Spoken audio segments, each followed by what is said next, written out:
asị gị binye oke arụsị na n'ike o jụrụ nwaanyị aga anị asị gị binye n'oge akara aka eluo na igirigi ọgụ mmụọ asị m na gboo dike mbọsị ihe ike mere ọ ga-achọkwa nwa dike asị m dododo unu binye unu bịa tara ọjị na chijireji efụla asị m unu binye unu bịa tara ọjị na chijireji efụla nna anyị ochie mmụọ niile nwụrụ anwụ ka anyị dị ndụ, mmụọ niile nwụrụ anwụ ka ụmụ Igbo dị ndụ, mmụọ niile nwụrụ anwụ ka Maazị Nnamdi Kanu dị ndụ, mmụọ niile nwụrụ anwụ ka ụmụ Biafra dị ndụ. Asị m unu binye n'oge akara aka lụọ.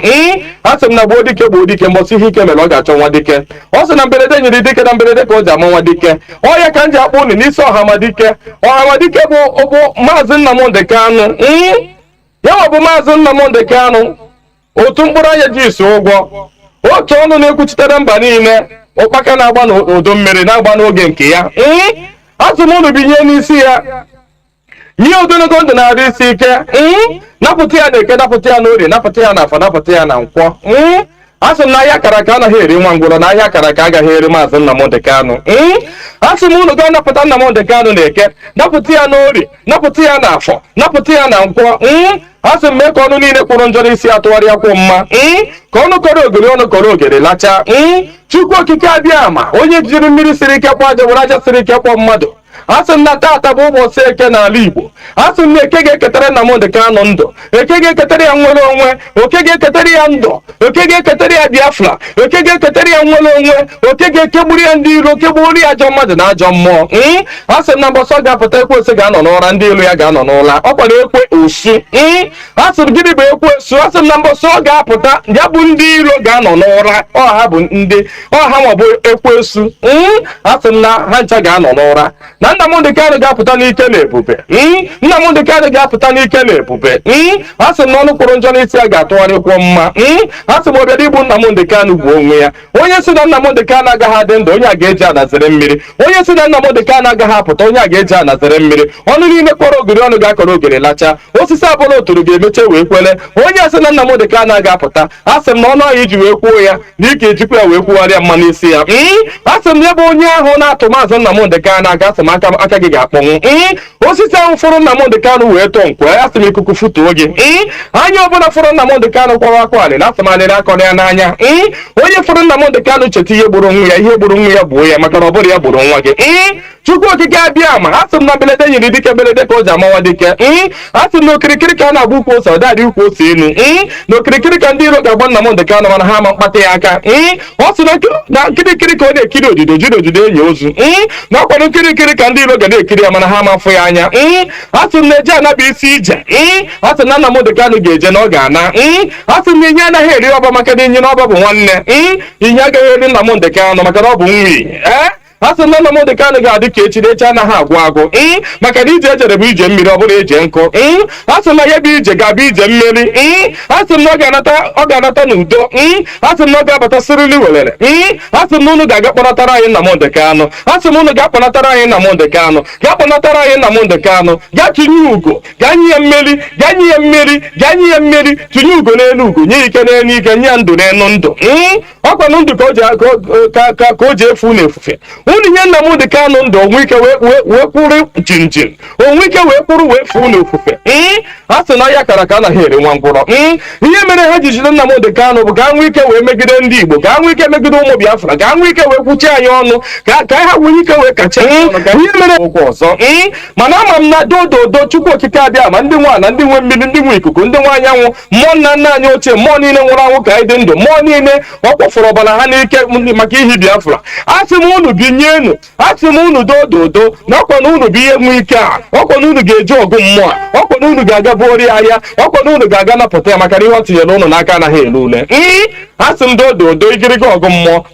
Eze nwaanyị niile nọ n'ala Igbo, mmụọ niile nọ n'ala Igbo, asị m unu binye, maka na onwe onye nọ n'ụwa na-anaghị aṅụ mmiri, onwe onye nọ n'ụwa na-anaghị eri nnu. Nnu bụ ihe ụtọ si na mmiri wee pụta. Onye ọbụla na-eri ihe na-eri ihe dị na mmiri. Onye na-asa arụ ji mmiri asa arụ. Onye ọbụla na-eme ihe ọbụla ọ na-eme ji mmiri eme ya. Asị m ihe ọbụla mmadụ na-eme n'ụwa mmiri ọ na-ebubu ụzọ. Asị m onye ọbụla kpọrọ mmiri asị na mmiri a ga-agbagbu ya. Asị m onye ọbụla fụrụ mmiri n'anya ga-afụ Nnamdi Kanu n'anya. Onye ọbụla fụrụ mmiri n'anya ga-afụ Nnamdi Kanu n'anya. Onye ọbụla mmiri na-awụsa n'arụ ga-afụ Nnamdi Kanu n'anya. Onye ọbụla mmiri na-emesa n'arụ ga-afụ Nnamdi Kanu n'anya. Onye na-aṅụ mmiri na-eli nnu, asị m na ọnụ anyị ji wee lie nnu wee ṅụọ mmiri na ị ga-eji akwa okwu ọma n'isi Nnamdi Kanu n'aha Chukwu okike abịa ama. Ise. Good morning, good afternoon, good evening, and good night, great Biafrans and lovers of freedom. This is Radio Biafra House of Service coming to you through the auspices of Radio Biafra London.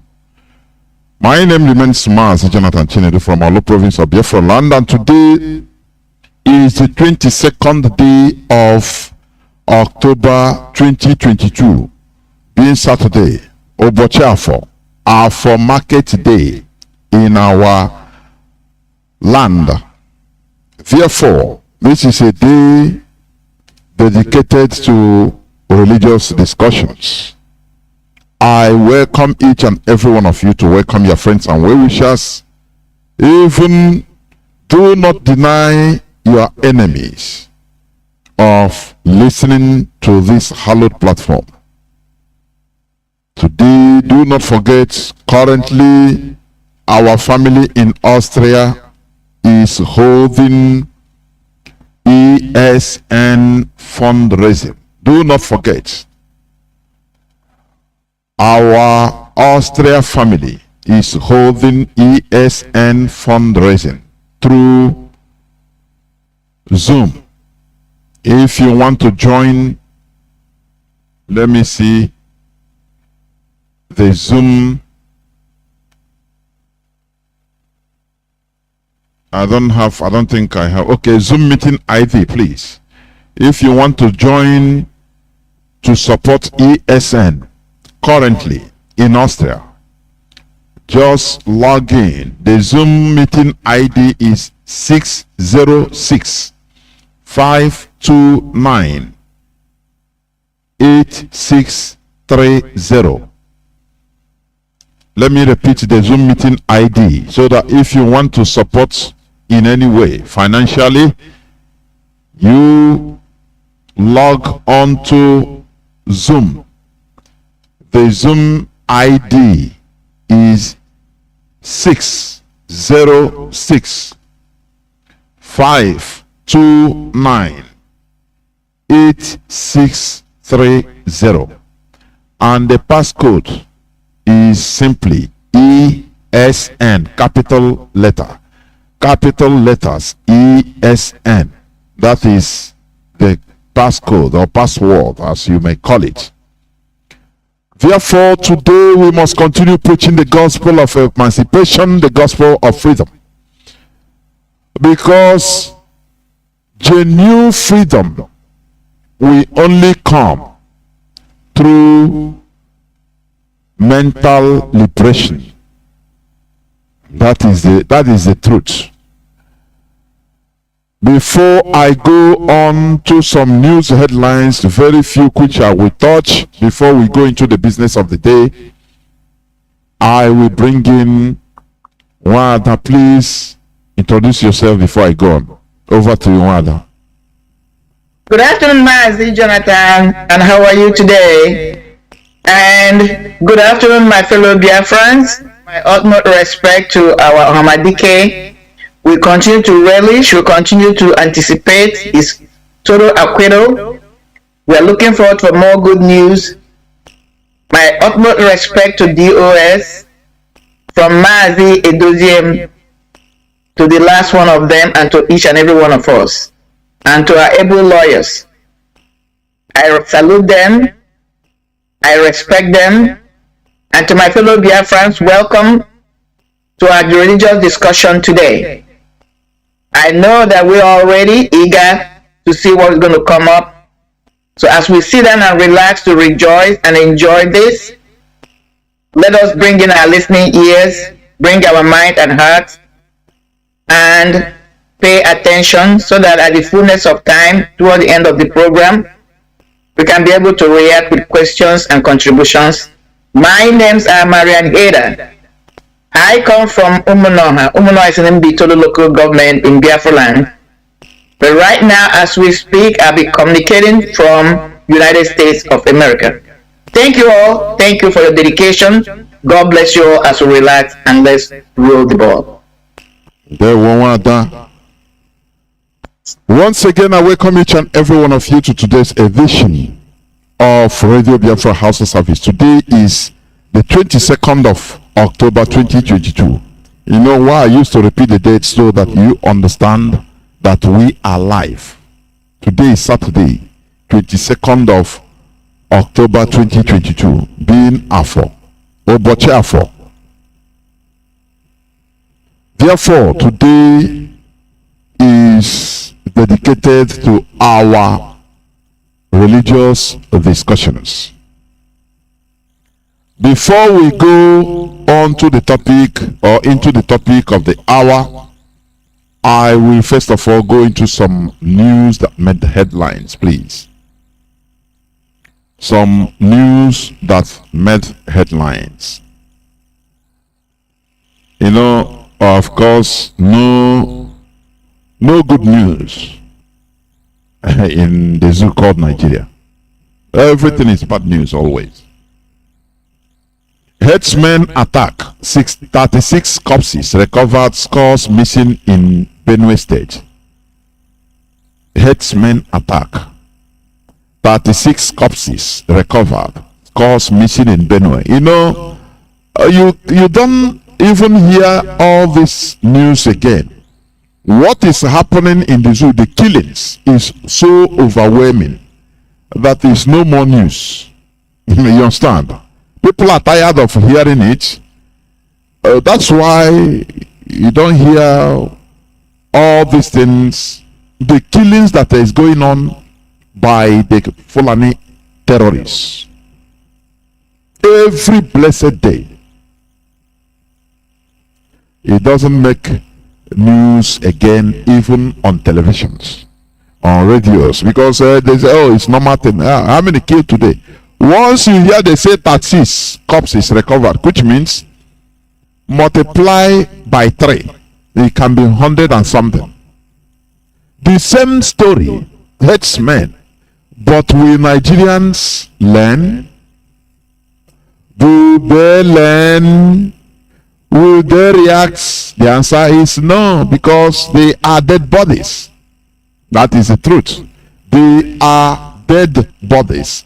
The body no they react because it's dead. It's stone dead.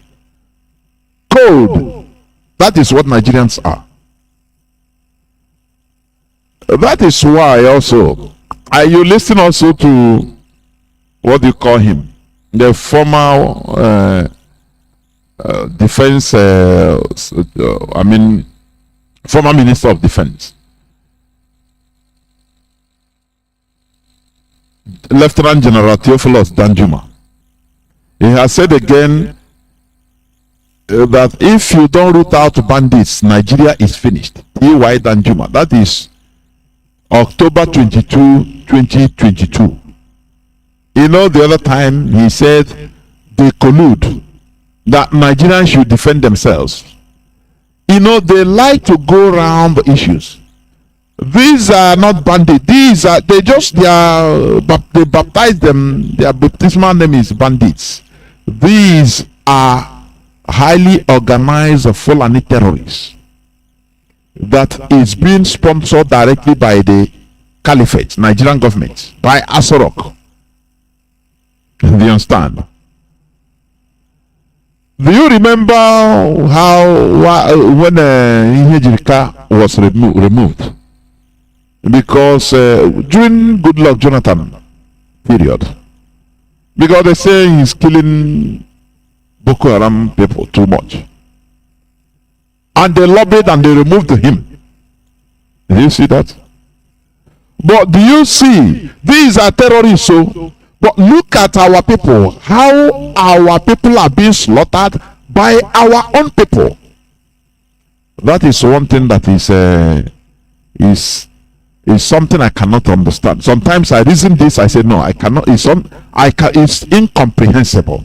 I never see a tribe like this, where one person will just, because of political position, because of power, money, they will contract him to kill his own people, and he's doing it perfectly. More than even how the foreigner can do. Look at Hope Uzodinma. Look at the whole governance in our land. They are doing this thinking that it is the mood. Now, T.Y. Danjuma reiterated, if we don't root out bandits, Nigeria is finished. Former Minister of Defense, Lieutenant General Theophilus Danjuma, retired, has said the country will be reduced to nothing if bandits terrorizing the country are not rooted out. How do you call these people bandits? How? Just like ordinary criminals. How? Instead of calling them by their name, bandits. This name came into existence, I think, 2 years back. And I was hammering it that, look, they have changed tactics. That they are now calling these terrorists, these Fulani terrorists, they are now calling them bandits. And the whole journalists, Nigerian media immediately changed. Because brown envelope exchange hands. It's very horrible. How can you say bandits are taking over a country? These are highly organized, orchestrated terrorists, Fulani terrorists on a mission. He said their mission is to recolonize the people, and alluded to the warning he issued some years back when he said, which he said has vindicated him today after being called a liar by the Ministry of Defense. That is General T.Y. Danjuma. Danjuma spoke Saturday in Wukari during the recent action of staff of the office of the 25th Akoka of Wukari, His Royal Highness Manu Ishaku Ada Ale Amata Kitswen. According to him, our country is under siege by armed bandits. How can you say armed bandits? These are Fulani jihadists, terrorists that are trying to Fulanize everybody, being directly sponsored by the Nigerian government. Is this something that somebody will enter there and fix? The answer is no. Okay. But will Nigerians react? Dead bodies, do dead bodies react? No, because they are insensitive to stimuli. They can never react to stimuli. Do you understand?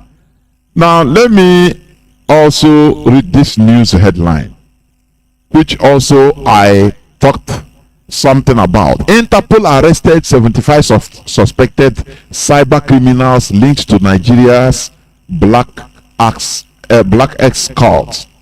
Yes, they are fighting criminals. Okay, it's good. They said they are arrested 75 suspected cyber criminals linked to Nigeria Black X cult, which is good. An Interpol-led operation involving 14 countries across the world netted 75 individuals believed to be linked to Nigeria's cyber criminal group that stole millions from its victims, according to a statement released during the week. Very good job, isn't it? But let me ask, how many people have been arrested for oil theft, crude oil theft that has been going on for decades in our land, that involves billions, if not trillions of dollars? They know all over the world, according to information, they say 51 countries, America is there, is involved. But what they are telling you is a huge sum of money, not a money that can shake the whole of Africa. But nobody is being arrested. Instead, they are playing politics. Oh no, this is we have to go to the Congress. All these should be among what should be happening, because this is a criminal, heavy organized criminal activity. It's not only cyber criminal. You understand? How many of them are arrested? No.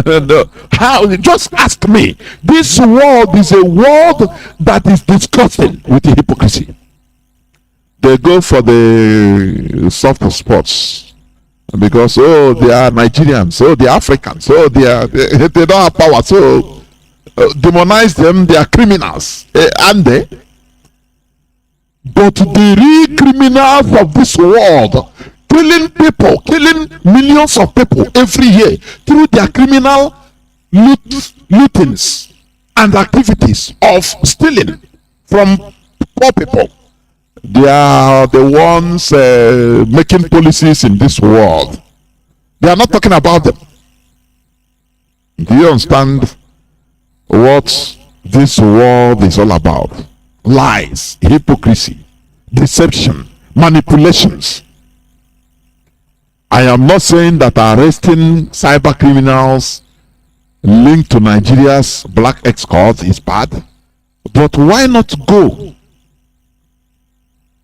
Why not go for all those heavy criminals that are stealing oil, bringing tankers, looting crude oil in one place, one trip? We fetch them almost $400 million for one trip, for one place. And they can go in trips 2-3 times a month. Billions of dollars leaking, being stolen. They don't talk about it. All they talk about is cyber criminals. Do you see? We need to sit up. We need to sit up. The way I am seeing things now, I'm telling you, I say that we have been naive. We have been ignorant for so long. Ignorant. We have been manipulated. But this time around, we continue doing the needful. And that is why we are here. Nobody can close our mouth. If you arrest suspected cyber criminals, why not? What are you doing with what of people that are stealing directly by force, killing people directly? Crude oil. What are you doing to them? I think today or yesterday they said they discovered another siphoning crude oil point. I say it is they cannot. This is something that governments aid. I mean, European governments, American governments, all the governments of they help in making sure that they steal, because Nigeria is no man's land to them. So that is why when we talk about Biafra, they say, I beg, you know. But they will be playing lip service. Make Nigeria. Why you people poor? These are the most terrorists of this country, of this world. I'm telling you. They go for little criminals that are, looking for what to eat. But they cover the main criminals that are stealing oil from Africa, stealing gold from Africa, stealing everything from Africa. They aid and abet them because they see Africa as a farmland. What Hitler wanted to turn Africa, the Europeans, the West in general, they have practically turned Africa into farmland, their farmland. Albeit politically, they used diplomacy and turned Africa into a farmland where they put their own managers. Presidents in Africa is their own money. In sub-Saharan Africa, their own, managers, imposing their will and wish on the people and aiding them to steal anything they want. We must change this. We must change this thing. It will be bloody.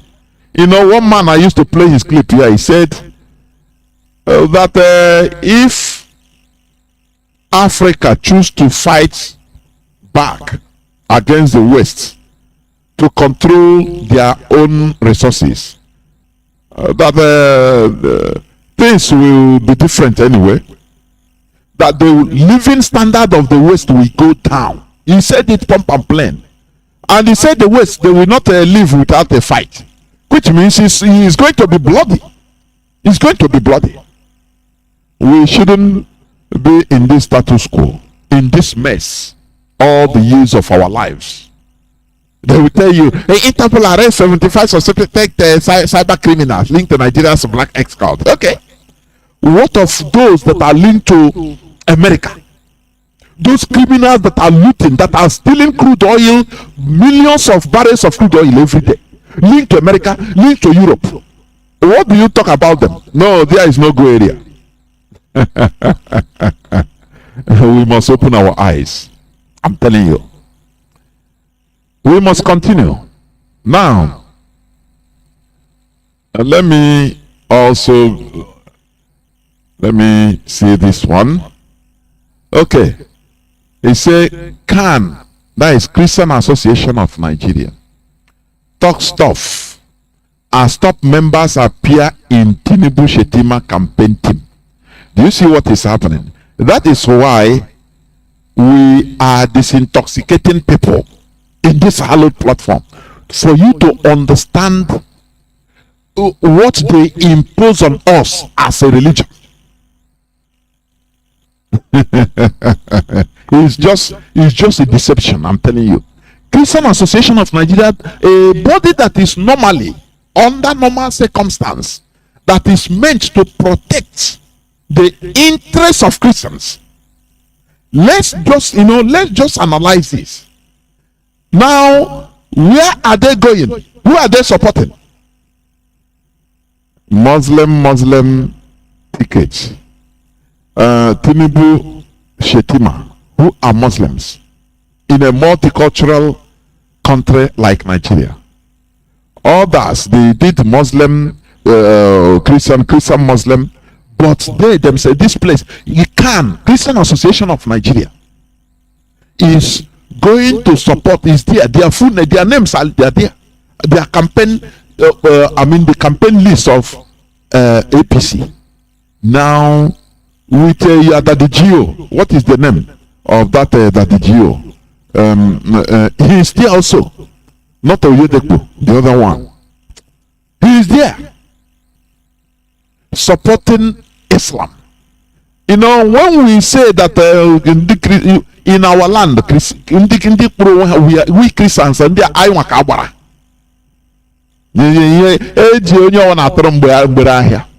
I'm telling you, common sense will tell you that, look, these people should be supporting based on even their, because that is what they represent, on their religion. Common sense. But here they are supporting other religion. That is why we tell you that all these things are babash. Go into religion now. Babash, honestly. The more you look, the less you see. You take it serious, you don't know that Maria. It's very terrible, honestly speaking. It's completely terrible. It's completely terrible. So, what are you going to do about it? When the people that are supposed to be supporting you, presenting Christian issue, now they are there supporting another religion against you. Now, in the mainstream Nigeria politics, now what do you think? What do you think? What do you think? They set up CAN. CAN was set up by the caliphate. Do you understand? That is the quality of religion that you are killing yourself for. We must continue. Before I go into the subject matter of today, please, I don't know whether you have anything to add before we continue. Yeah, Mazi, a couple of things. The issue of the CAN, the religious people, the argument, the question I will ask the Christians, these are the same people that are telling you to go outside and preach to other people that Christianity is the only way to heaven. So if Christianity is the only way to heaven, why are they joining forces with Muslims? That's a good question they should be asking them. Why are they joining forces? But they're not preaching to them. They're supporting Muslim. So that's the deception that people should see that. Because if you believe in that what you have is the best, you should protect that thing. They're not talking about it. Christians are being slaughtered every day. Even their fellow clergymen are being slaughtered, kidnapped. You never hear them making any statement, public statement, but they are coming out to support Muslim ticket. What impression are they giving? So that's the question people must ask themselves. What are they doing? That is why we tell them that what we are preaching here, no particular religion has a hold on God, and God did not create any particular religion. They are the concept of man. But when they come to that lower level, they will use it to deceive people, to give them the impression that, oh, your own is the best. But when it comes to reality, we are all one. So people, pay attention, open your eyes, smell the coffee. One other thing I want to throw in, and Max, I don't know whether you saw the news. This guy called Suleiman was attacked by. I will talk. I forgot to talk about, but I just remembered it even before you mentioned it. Go on. Yeah. So he was in an armored car, bulletproof car, and yet he will tell people, he will give them oil, give them stickers to protect them. But he himself is driving in an armed car or armored car. Now, look at the number of people, his followers, they were killed. But the only thing he could come out and have a photo, photo op is that all his families are, his immediate families, his wife and children are okay. But lives have been lost. These are the people that were believing in him, following him. But when the robber made the road, he only saved his own head. If nobody was there to give a counter argument, he would have come out to say that when they were shooting, he would have denied that, first of all, he has an bulletproof car. He would have denied it, and spin the narrative like, oh, it was because he prayed in tongue, or he just told, they commanded them, and everything stopped. This is part of the deception. But thank God the people were there. People saw that he had, a bulletproof car. That was what saved him, and not by speaking in tongues or calling in the name of Jesus or spilling whatever. How you actually the blood of Jesus. Pleading the blood of Jesus. It didn't help, because these things don't work. We're telling them about reality. These people that have been preaching about speaking in tongues, they speak to God, they can command money to go from banks to into your account. They can do all the fact, they tell God what to do. When they wake up in the morning, they want to call heaven and give God instruction on how to run the day. Okay? When he came down to where the robber made the road, those things he's telling people to use to safeguard themselves was not what he invoked and did not save him. He applied reality, which was an armored car, a bulletproof car. That was what saved him. So people should, these are part of the lessons we are telling them. Part of the story we are telling them. We are not trying to castigate anybody, but we want people to apply common sense to know that they have been deceived. So Mazi, you already did justice to this thing. Our so-called Ohaneze, it's really very disheartening. Look at what you're talking about, the what is it called? The terrorists running around. Now, a man who was just speaking. I'm talking about Ohamadike. He was just speaking through the microphone. That is what he had. Microphone. And what he was speaking about and against, one, injustice. Number two, our immediate right, our legitimate right to self-determination. But today he's being dragged all over the world, all over the country. They hunted him down, claiming he's a terrorist with microphone. But people who have a gun, whether you call them armed bandits, armed terrorists, whatever, the member that are armed, even if they're armed civilians, the member that are armed, if it's where justice and equity and people are serious, they should have been arrested for being armed. Who licensed them to carry the arms? Nobody. But now they are armed, terrorizing the whole people, killing people. Even the main media cannot even speak about it. Or Hanese cannot even use this to make an argument. Their son is being denied his legitimate right, even when the court has granted him acquittal. He is not, and they're calling him a terrorist, and this media opened their stupid mouth to talk about it. And nobody from Biafrans can stand up and challenge the status quo. The people who are running around, shooting people, killing people, brandishing their weapons in broad daylight, are just that bandit. And then they are entitled to rehabilitation and forgiveness. what a country is a shameful thing. But let's go into the main, topic we come today, because if we start talking about Nigeria, Nigeria is a failed state. It will continue to fail. America, where I am, who is going to the shore of Nigeria to be taking oil free of charge? Do I blame them? No. Because if you tell people that your things are free, everybody would like to come and have it free. Everybody, you protect what is important to you. So what Nigeria have done, which is through the Fulanis, and let me tap into that quickly, then I'll stop. Fulanis are doing what they're doing because they know that Nigeria does not belong to them. When something does not belong to you, you don't care, you don't pay attention, or something you really know does not belong to you. It goes to the story of Solomon and the dead baby. The right woman that owned the baby says, even though the other woman is claiming it's my baby, instead of you to split the baby, give it to her. But the person who it wasn't her child said, split the baby. So that's what the Fulanis are doing. They know they're not indigenous to Nigeria. That contraction of location called Nigeria. So it doesn't matter to them what they do, even when they destroy the ecology, destroy the whole thing. The flood we are talking about, they don't care, they're not mindful because it's not them. What they're doing is siphoning the money, stealing it, and fixing where they believe is their own country. Places like Niger, Mauritania, Mali, and all that. Mali, that's where they go to fix. Because they know when all the so-called oil dries up, they will go back to the original place. They're cognizant of that. But America, who is going, they're giving it free to them, has one of the largest oil reserve on earth. That's how stupid that people are. Mazi, please, let's move on to the main topic. God bless.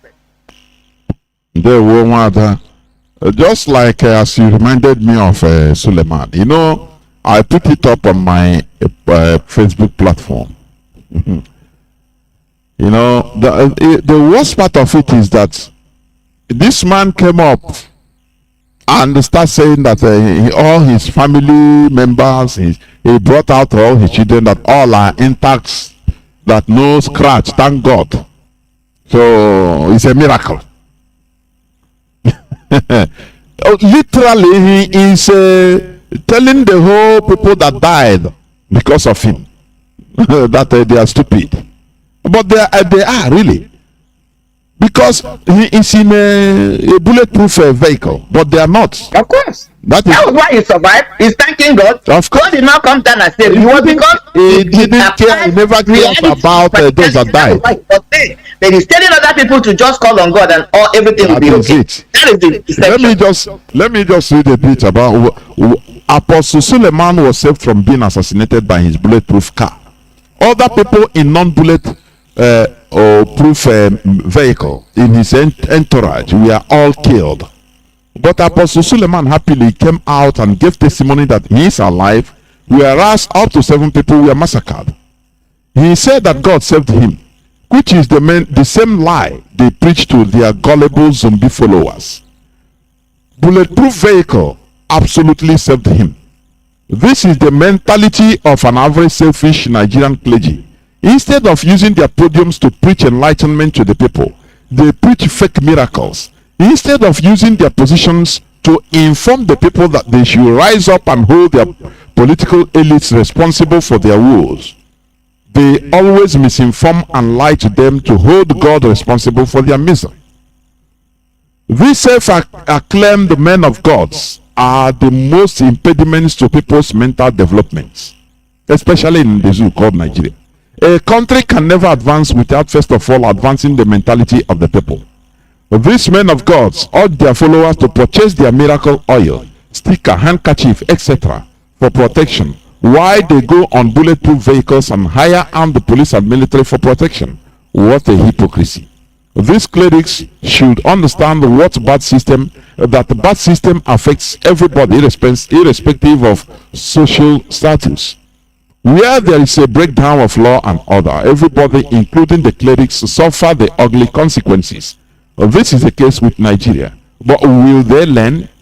Will they reduce their greed and join hands together to enlighten the population, to inform them that we are no more in the era of belief, rather in an era of reality and practicability?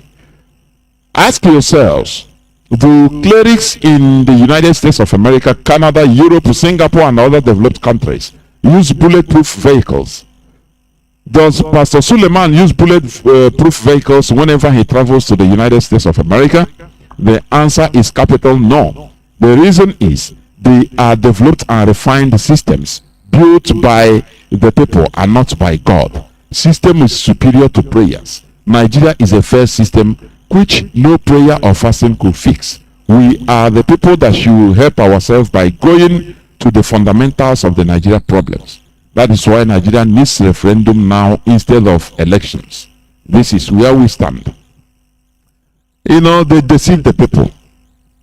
They deceive the people a lot. It is thinking, honestly. How can you say that, you know, God saved you? And you know one thing, I watched the video of how they were packing the corpses of those people killed. Those people in Pastor Suleiman's entourage.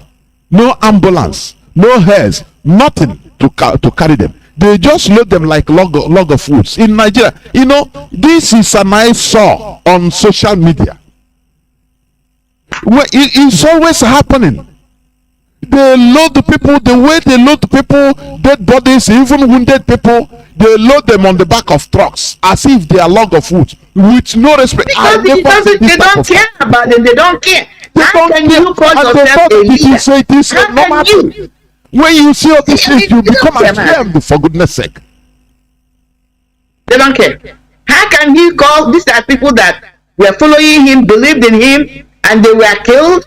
He was not killed. He's giving glory to God that he survived. And these are people that are telling you that they have a beautiful mansion in heaven. Why didn't he come out and let them shoot him and let him go straight to heaven?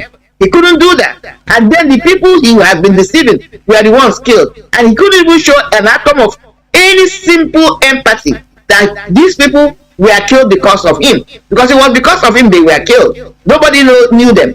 Nobody was going after them. It was him. And here, look at how he's playing the story. And don't be surprised, Mazi.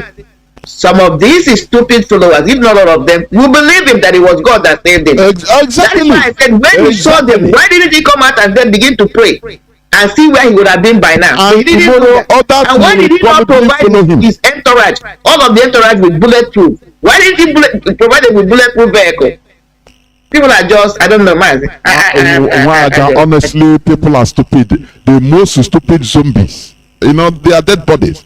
Tomorrow, other people will follow him, his entourage, man of God. And you won't be. Those that have died, haven't they died? But your man of God is still alive because of bulletproof. He's alive, and they are dead. He don't even care. He doesn't care. So let us go to the subject matter of today. In our series of no religion is superior to others, that is what we are still talking about. We are still discussing. But today the sub caption is upholding our values, because no religion or culture is superior to others. Upholding our values. Okay. No nation or country develops on a completely borrowed culture and values unless under complete conquest, as in the Americas, Australia, etc. I don't know, people should understand me. No nation or country develops on a completely borrowed culture and values unless under complete conquest, as in the Americas, Australia, etc. When you see borrowed cultures, you know, like in the Americas, you see it is the same Europeans that are on top of the indigenous people. Direct. So that is why they are able to impose their culture and sustain it and develop it. That is what I mean there. But in places like Africa, in Nigeria, no, Europeans are not there. Now they left us and we are grappling with fighting ourselves, our own values. There will never be any development. You never see any country that develops, you understand, with the foreign or borrowed culture and values. It is impossible. It is impossible. Unless maybe that place is under conquest. Directly under the conquest of those foreigners. That is what I mean. Today, we have been programmed to fight our own traditional values to our own total detriment. It's a program. The British introduction of warrant chiefs, that is chieftaincy in our land, is a major disaster to our value. Let me say this, or digress in this. Eze in Igbo, it means king. Such words as Igwe and Obi plus others are used as titles of respect and homage to the Eze. Igwe is derived from the word Igwe Kala or Eligwe Kala. The sky or heaven above the sky is higher or bigger than land, implying that Eze is a higher servant of the people, a higher servant. You see, higher servant, not a higher superhuman. No, a higher servant of the people. Obi usually refers to the center building for receiving visitors within an Igbo leaders or man's homestead. When used as a title of respect for the Eze, Obi implies the one who sits in the throne house or heart of the kingdom. That is why you hear Obi of Onisha. He is sitting in the throne house or the heart of the kingdom. After all, every of our houses in Igbo land, we have Obi. Where we gather. Where traditionally you receive people. You receive visitors. Just like a conference house. Okay. Therefore, when we completely demonize our own values, which we should cherish instead of making reforms where and when necessary, this is the main source of instability in our land or in our lives today. Look at how Britain continued upholding their traditional values in the face of the Roman universal conquest using Christianity. They never abandoned or fought against their traditional values. Rather, they reformed and formed their own version of Christianity, which they inculcated and subjected into their age-long monarchy, and made their monarchy to be the direct overall head of their Anglican church. Do you see how smart they are? This allows them to continue upholding their traditional values while adapting to the overall European Christian ideology. They smartly deviated. They accepted Christianity, okay, through the Roman Empire, because Britain was also colonized by the Roman Empire. Their independence, they regained freedom starting from 410 AD when they fought back. Britain fought back against the Roman Empire, you understand, and took back their independence. So they were Christianized. But they say, okay, this Christianity is sweeping all over Europe, so we wouldn't be left behind, but we will smartly, modify our own,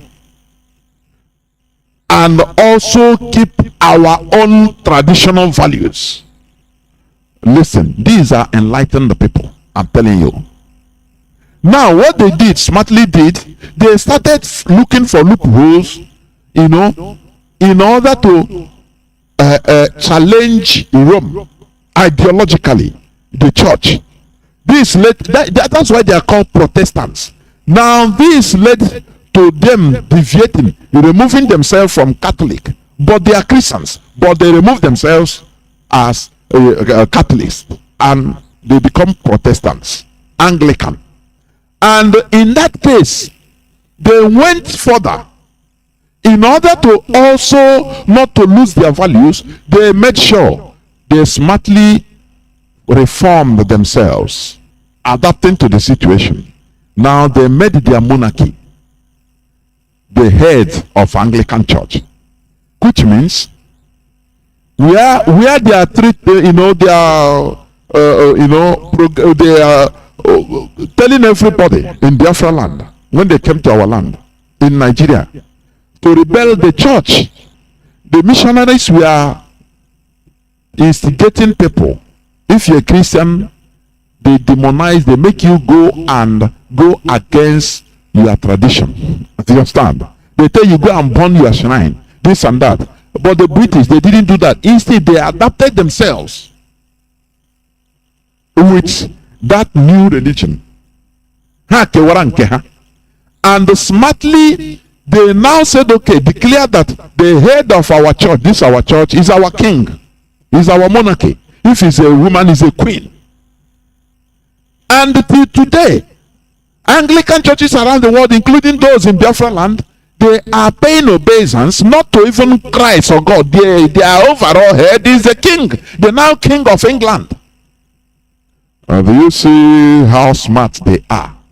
You know, it's sophisticated to maybe little mind. But this is what we are preaching. So that you don't lose your value, your traditional value. Because when you try to demonize your value as they programmed us to do, you are making yourself inferior. You are making your tradition to be inferior to theirs. Do you understand? England, they played smart.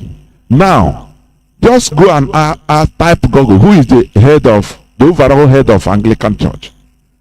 It's the British monarchy. Don't you know that? He can order a reverend father, their reverend father. He commands, he is the commander in chief. Let Elizabeth, she was the commander in chief of the British church, the Church of England. Can you do that?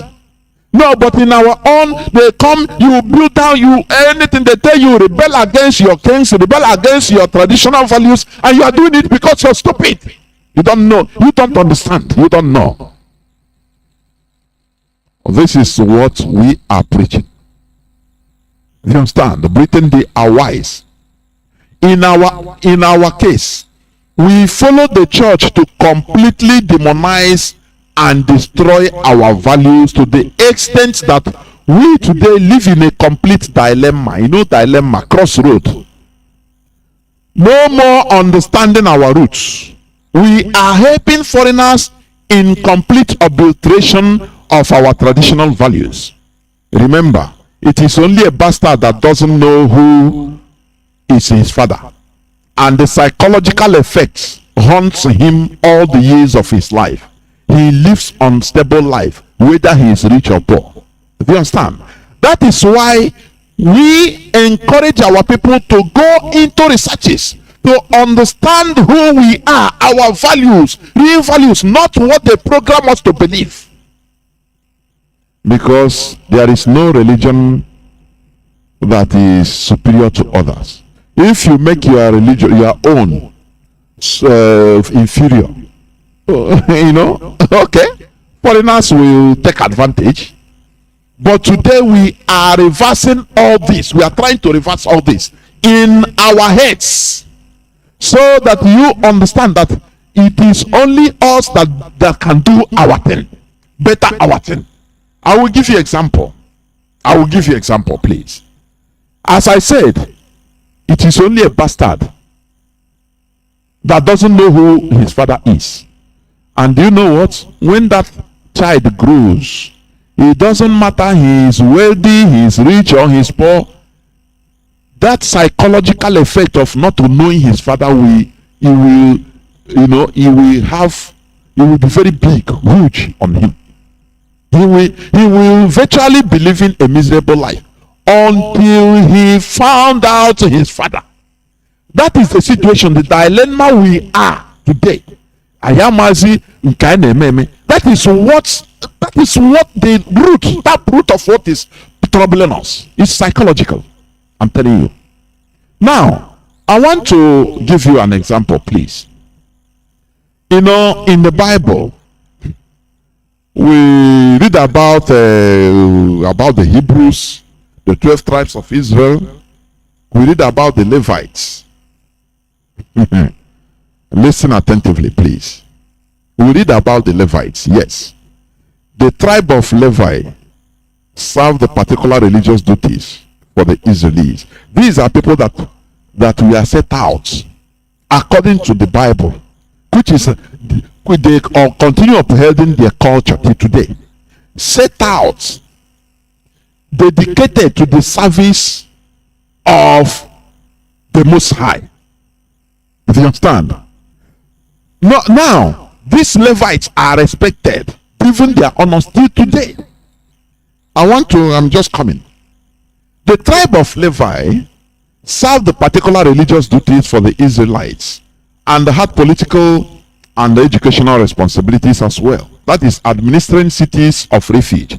You know, cities of refuge in the Bible, where if somebody commits a crime, maybe unknowingly manslaughter or any other thing, you know, now he will run to that city of refuge. In our own land is we call exile. You send you into exile so that you go there and do a kwala. In this case, now in return, the landed tribes were expected to support the Levites with tithes, with a tithe. This is the origin of this tithe. Particularly the tithe known as the first fruits, the first tithe. The Kohanim, a subset of the Levites, were the priests who performed the work of holiness in the temple. The Levites, referring to those who are not Kohanim, that is, who are not priests, were especially assigned to one, singing and or playing music in the temple, serving as guards, and carrying sacred objects, including the Ark of Covenant. Because it is not everybody that touches the Ark of Covenant. They are people that are dedicated to the service. Do you remember when David was bringing the Ark of Covenant from Jerusalem to his own city? I've forgotten the name of his own city, or from one city to Jerusalem. I've forgotten. He was in a cart, in a chariot. Now they were dancing. He was happy. They were clapping and dancing, singing. And the ark, the horses, they stumbled and wanted to fall, as if the ark wanted to fall. One man that want to do good, but he's not a Levite. He wanted to. Yes. He wanted to help the fallen ark, which is good also. But you know, in spiritual issues, spirits don't have no forgiveness. You must suffer the consequence. If they tell you don't do A, or do A before B, you go and do B before A, you suffer the consequence. That man is not one of the Levites. He's not, he shouldn't touch the ark under normal circumstance. But he want to do good and help stabilize the chariot. He fell down. They say he was struck immediately and he died. Listen, I'm coming. I want to drive some points. And he died immediately. David was upset and he was afraid. He said, oh, this ark that before they kill somebody because of the ordinary touching, even correction. If they bring it in my house, which means all my family is, we will finish. For you to understand that thing you call God, that entity you call God, you don't know him. You don't know how he thinks. Never. Stop being deceived by people that tell you God called them in a telephone. They communicate with God in this and that. That is rubbish, because you don't even know who is God. You don't know how he thinks. You don't know how he behaves. You don't know what he is. He acts in his own way, which you cannot even understand as human beings. Now that man, he was killed, and David, being smart man, now he said, okay. He ordered, they said, please don't carry the thing to my house again. They carried the Ark of Covenant to even a foreigner, whether he tithes. They let him die with his, perish with his family. And the Ark was there, and the blessings came there. Do you see? So those that say, oh, they know the will of God, they know God. You don't know God, or you are just deceiving yourself, because you don't know how God acts. He can act anyhow. He can act like a white wind. He can act like a very quiet person. He can act anyhow. That entity. So So let me continue. Now, the Kohanim, that is a priest, a subset of Levites, we are the priests who perform the work of holiness in the temple. The Levites, referring to those who we are not Kohanim, that is priests, we are specifically assigned to one, singing and or playing music in the temple, serving as guards and carrying sacred objects, including the Ark of Covenant. When Joshua led the Israelites into the land of Canaan, the sons of Levi, we are the only Israeli tribe that received the cities, but we are not allowed to be landowners, because the Lord of the God of Israel, the God of Israel himself is their inheritance. Okay, these Levites we are respected till today. In modern times, Levites are integrated in Jewish communities but kept a distinct status. There are estimated 300,000 Levites among Ashkenazi Jews. Ashkenazi Jews, for your information, are mostly from the northern side, like Germany, Yiddish, all this side, Poland, all this side, they are the Ashkenazi. Whereas the Sephardi are those from the Iberian Peninsula, the Iberia side of Europe. Whereas you have what they call the Mizrahi Jews. These are the Jews in the Middle East. The Jews that have been there in the Middle East. So that is the thing. You know, as we are dispersing all over the world, we are virtually in every part of the world. Do you understand me? Maybe a time will come, they will divide us and call different names. Those that in a Western bloc, they call them names. Those in Eastern bloc, they call us names. They describe us with names. Now, let me continue. Now, in modern times, Levites are integrated in Jewish communities, but kept a distant status. There are estimated 300,000 Levites among Ashkenazi Jewish communities, and a similar number among Sephardic and Mizrahi Jewish combined. The total percentage of Levites among the wider Jewish population is about 4%.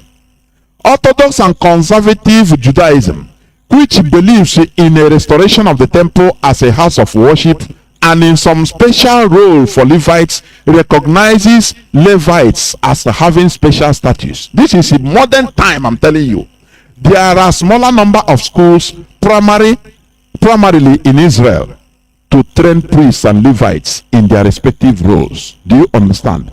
These people adjusted to the modern era by establishing a training school for the Levites, which wasn't the case originally. Do you understand? Do you see how human beings, we can change things? We can adjust, and into modernity. We can adjust with time, but not losing focus of our values. That is what I'm teaching you here. I'm telling us here. Do you understand?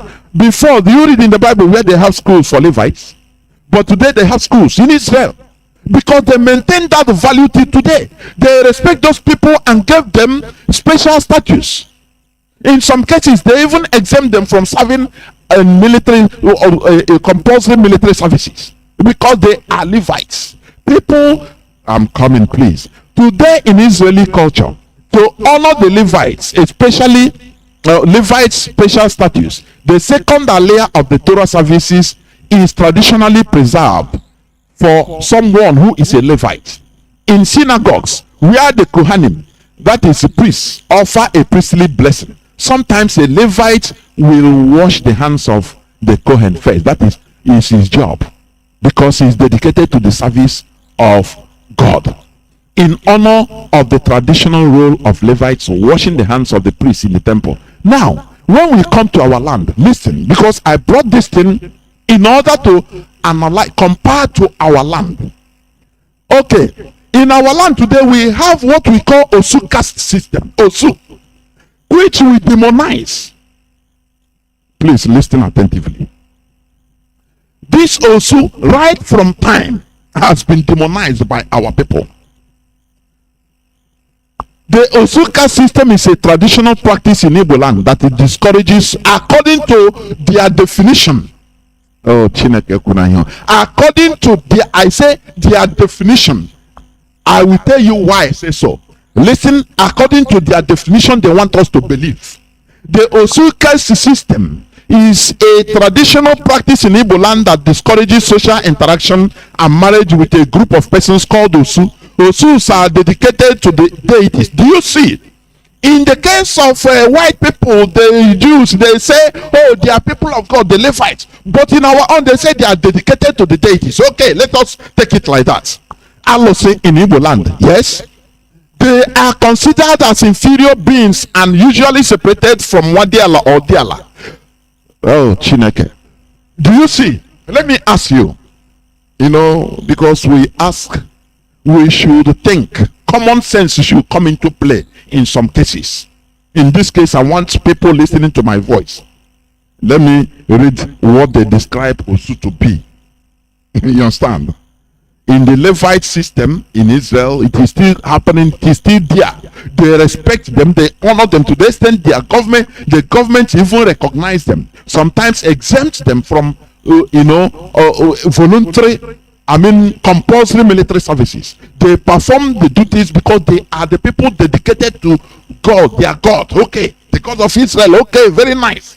But in our own, they say also they are people dedicated to deities. In Igbo land. Do you see how when you hear it, it sounds very primitive and negative? Do you see it?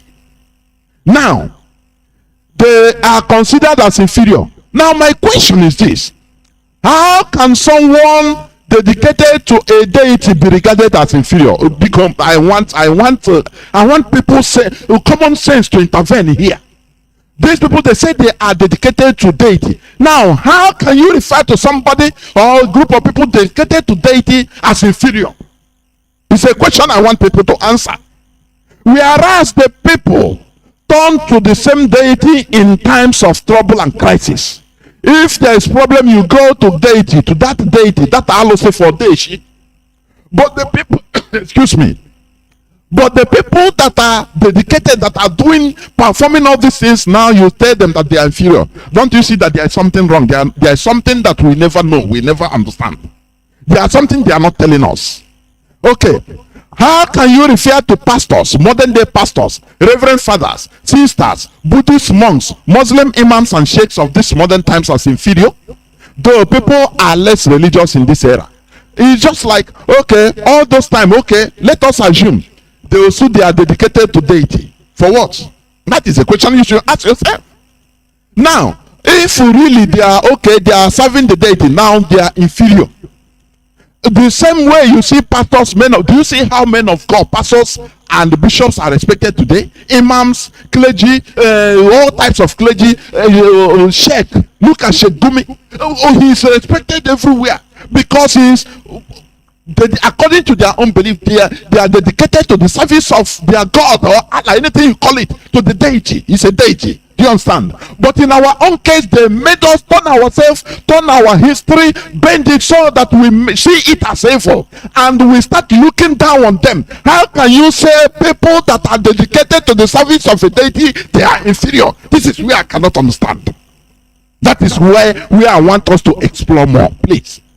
Since the introduction of modernization in Igbo land, the Osu caste system has been criticized by people who feel it is against human rights to freedom from discrimination. According to some human rights groups who are calling for its abolishment, some of the punishments meted out against the Osu in Igbo land include parents administering poison to their children, disinheritance, ostracism, that is sending exile. Or ostracism, you can be in a village but no person talks to you. Okay. Denial of membership in social clubs, violent disruption of marriage ceremonies, denial of chieftaincy titles. Remember, chieftaincy titles came with the British, with the advent of the British in our land. We didn't have anything like chieftaincy titles. The privation of property and expulsion of wives. Okay, listen. On 20th March 1956, Igbo legislators in the Eastern House of Assembly, Enugu, abrogated the then common practice of referring to people as Osu. But did that stop Osu? Did that stop? The answer is no. Because we never really understand what this Osu, we never really and the question I want to ask, if this thing is really bad to us, do you think that the British will allow the Eastern Assembly to now abrogate a law to ban it? Do you think that people that colonize us, that want us, that want us dead? Let me tell you, there's something so deep there we don't understand. That is why instead of demonizing these Osu people, we need to make more researches in order to find out, are they not the Levites of our land? In the Aro, anywhere they are, since Aro Chuku fell, many of them run to different communities, where many of them are referred to as Osu. Do you understand me?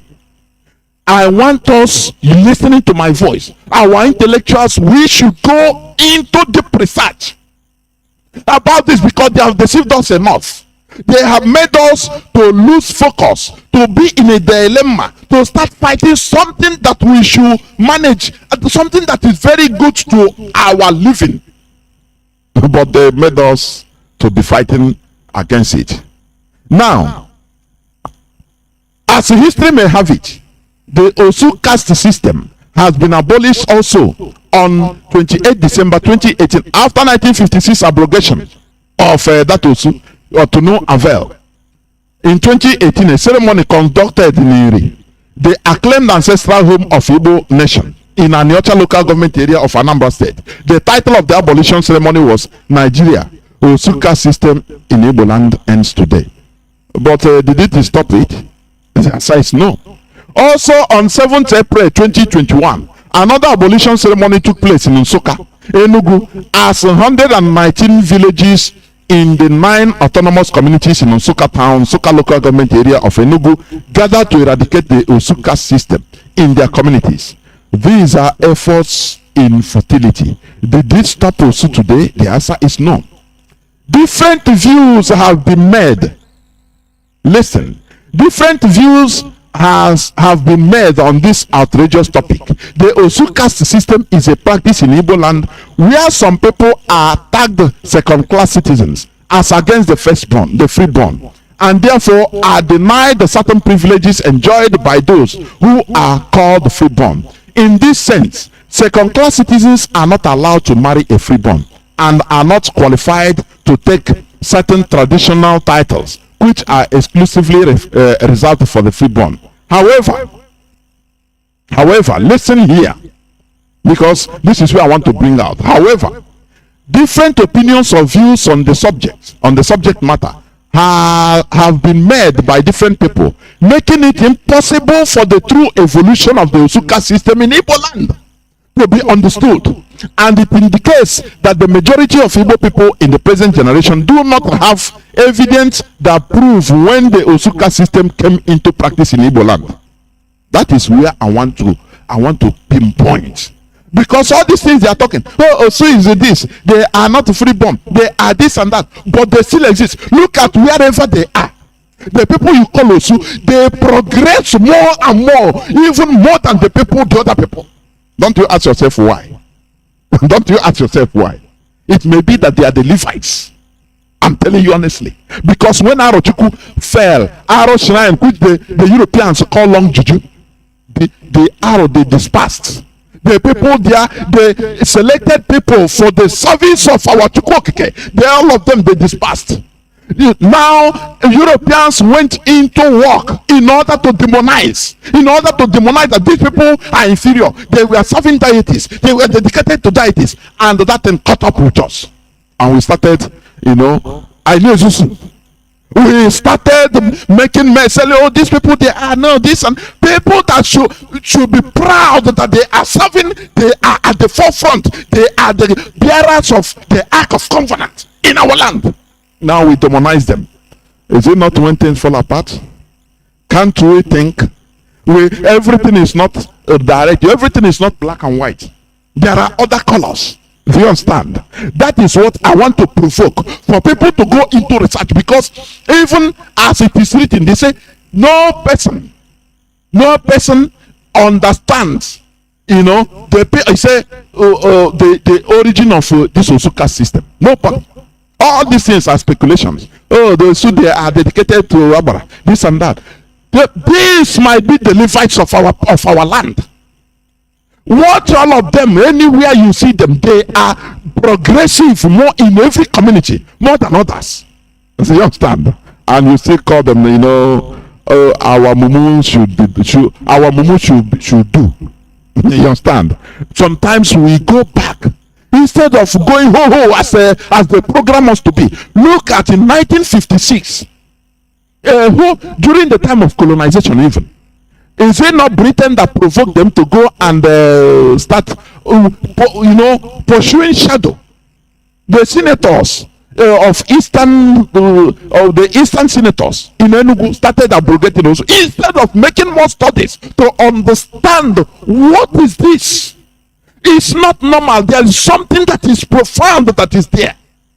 In Israel today, they respect the Levites because they are the people in charge. They are the people that should touch the things that others cannot touch, holy things. They are proud to be there, but in our own, they program us in order to demonize them. You understand? One other, please, before I continue, come in, please. One other. Okay, Mazi.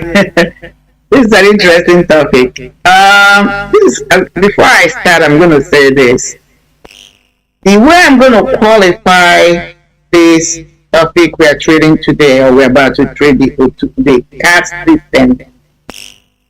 We must first, we have several of them. We can have about 4 or 5, depends on the community. Like my community, we have the Usu, of course. We have the Uhu, which is the slave.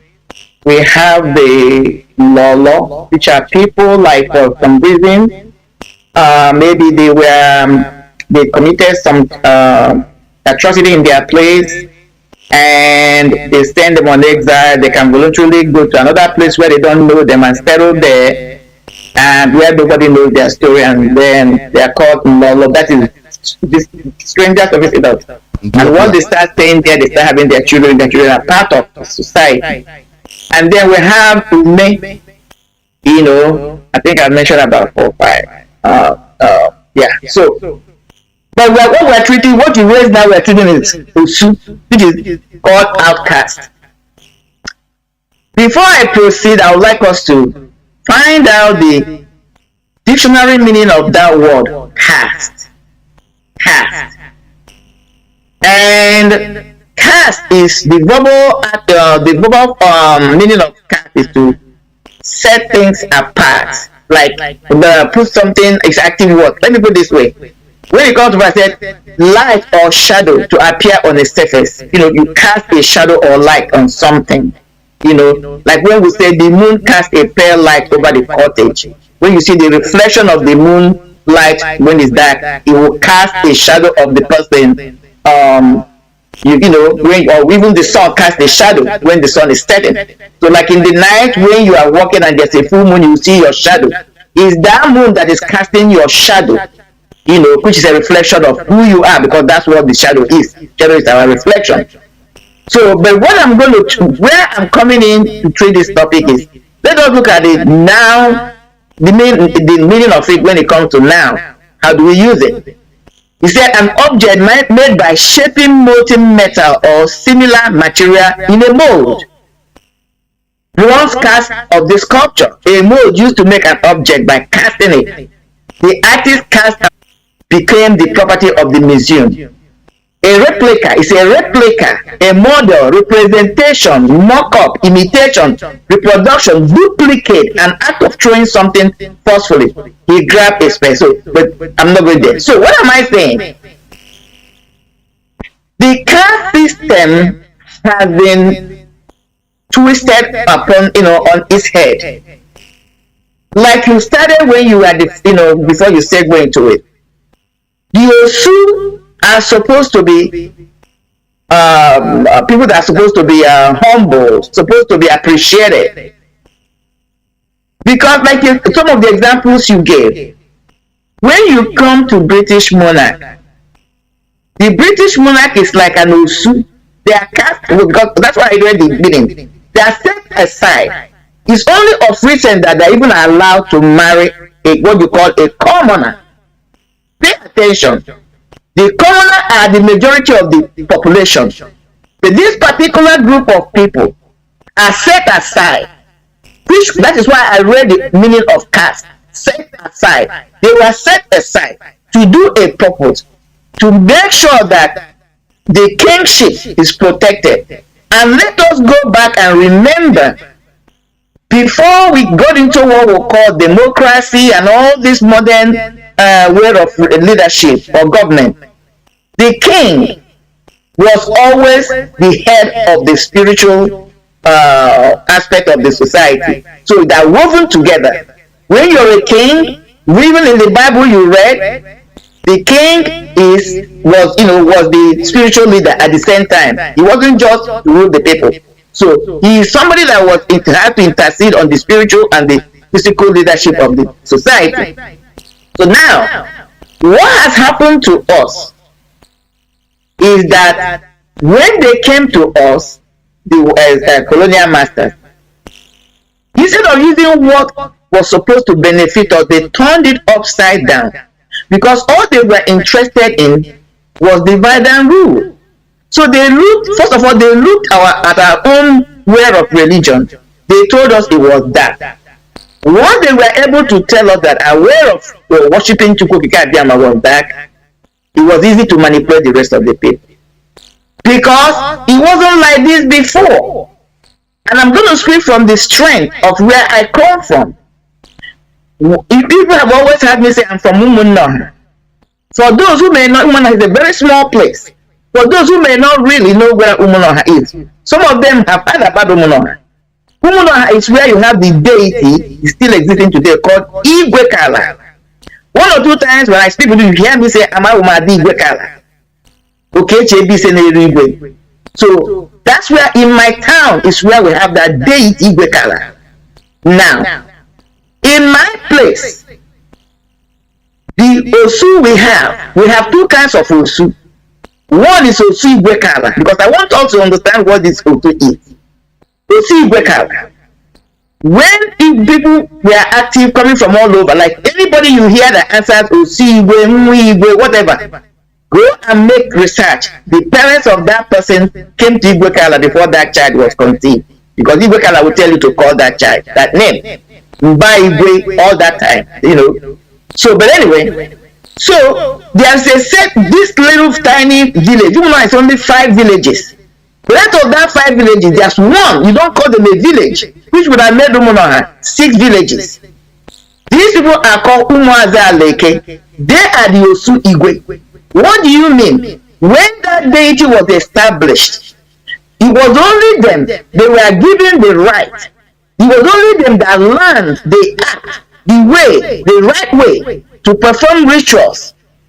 For anybody that wants to go to that Igwe, they were the overseers of Igwe. When you come to go to that deity, you must go to Umuaza Leke and do all the rituals, okay, and then go there. Now, Osu is, if you want to really understand the meaning of Osu, because I've talked about the caste, Osu is something that is set aside, and that person undergoes a training. The person has an understanding on how to do a ritual or perform a job through dedication. They continue to dedicate their lives and their way to make sure to protect a particular thing. Example I will give you is when you have somebody, you're a medical doctor because you just went to school to become a medical doctor. But there are people who go and get their doctorate degree. They went and obtained their doctorate degree because out of passion of that particular subject. Even as a medical doctor, you can still go and do your PhD. Because of your passion, you want to be in a position to even research more, be dedicated in that. You're different from somebody who is just a regular medical doctor who just want to practice to somebody who went and obtained PhD in medicine. That person has a more passion. The person wants to continue to research, continue to maintain that, this thing you are interested in. That's how you must look at Osu. Because you must be able to separate the Osu caste system from Eze. Like you rightly say, Eze is the leader. But the Osu are the people that, even when a society has, like somebody has sinned in a society or committed marijuana, is the Osu people were the right people, because all they do is make sure that the law of the land, the Omenala, are being maintained, Omenala are being taken care of. If somebody commits marijuana, it's the Osu that will come and perform the rituals. That is why, just like the Levites were set aside to be praying, that's the job of the Osu people. So these are people that we should have appreciated. And when you go in Igbo land, you will find out that Osus are Osuaroshi. What do you mean? Gods. That's why you see them near, their residents are very close to a market in that particular town. Why? Remember that our market days, Nkwo, Eke, Orie, Afo, we are named after the 4 spiritual elements, according to our cosmology, mythology, I mean to say, that hold the earth, or through which Chukwokike was able to create. These 4 elements, Nkwo, Eke, Orie, Afo, they are spirits that holds, or through which, guides the physical earth. So that is why our market days were named after these 4 elements or spirits or forces. Now, these Osu people, that is why they live very close to the market, because they are dedicated to that particular market, which is the spirit that is named after the market. Now, like in my place, our own is called Oriamigwe, Orie.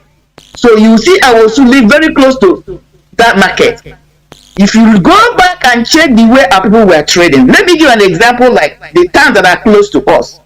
The way they traded in those days, before market days, the close communities would split it among themselves. Our own was Orie, where market day was Orie, still Orie. We have what we call Mazi, Orodo. Orodo took Nkwo Orodo. That's the day we have to do that, because the whole idea was the whole communities around, 4 communities around will be, going from one market to another, appreciating or trading on those 4 market days, but not individually. When it's Nkwo, all of them will come to Oriamigwe. When it's Orodo, on Nkwo day, all of them will go to market at Nkwo day. That will be the big day. Then Afo Umaka, and then Nkwo somewhere, I can't remember that. So that's how it was done. So these people were supposed to be the keepers, and those who made sure that even when they were going to war, their job will be to stay and make sure that all the rituals are performed before the warriors will go to war. They are the people that prepare the warriors, make sure that we are fortified, stay at home, continue to do rituals. But before I even start, I wanted to say, before I continue with my lesson, I want to give a very big kudos to Mazi Chinasa for the recent graduation of our warriors. Because I don't know, Mazi, when you tap me for this, after we spoke a little bit, I begin to ask myself, is this a coincidence? I don't know. Because I saw that, I don't know whether it's for the first time, I stand to be corrected. But I believe that in ESN, this is the first time that a section of our ESN graduated as the Levites, the prayer warriors. They are in there, I saw it. So you see how things are coming together. So like we are going to these are people that are for performing rituals and everything, because when you have these people that are supposed to be set apart, there are certain things they just cannot involve themselves in. They're supposed to be taken care of, and we're going to get into that later. So that's how the Osu system came to be. They're supposed to be special people, respected, honored. Again, and then we have another Osu, like I said, the one that goes to the Igwekala is different. They're different. But the one that for the community were kept near the market. Now, how did you increase the population of those who were Osu for the whole community? If for a reason like somebody does something bad and they are chasing the person, if the person runs into the Osu community and sits down, they will just come and and knock a gong, and the person has become Osu. So Osu was not really people that were all dedicated to the spirits to take care of the shrines initially. Some people voluntarily ran into there for safety, because they were not to be touched, they were not to be killed, they were to be highly respected and esteemed. But when they brought religion, that was when they begin to turn everything upside down. And instead of seeing these people as the keepers of the law, that's really what they were, traditional law. Those who make sure everything is maintained, because they will do it to the letter. Because when you are establishing a deity, you go through the rituals. And when you come, anybody is going to that deity, you must go through the same rituals without making a mistake. That is why the setting of the Otu system was very important. Let me give an example, because I have a little bit inclination, or I have a little bit my foot into spiritual work. I'm not going there. That's not why I'm here. Like now, if you have an instruction to take leaf A, put it in a pan before you take leaf B and put it in the same pan to get the action you need. And for some reason you forgot, or you didn't know, because you are given 2 leaves. You took the leaf you're supposed to put in the pan second and put it first. You have nullified the effectiveness of that medication you're preparing. And I'm going to give an example from the Bible. The children of Eli, the reason why they died, they were killed, was the day they went by their Levites. So what the children were doing at that time, they were supposed to be lighting the right incense. For every particular ritual, there was a particular incense that was supposed to be lit up.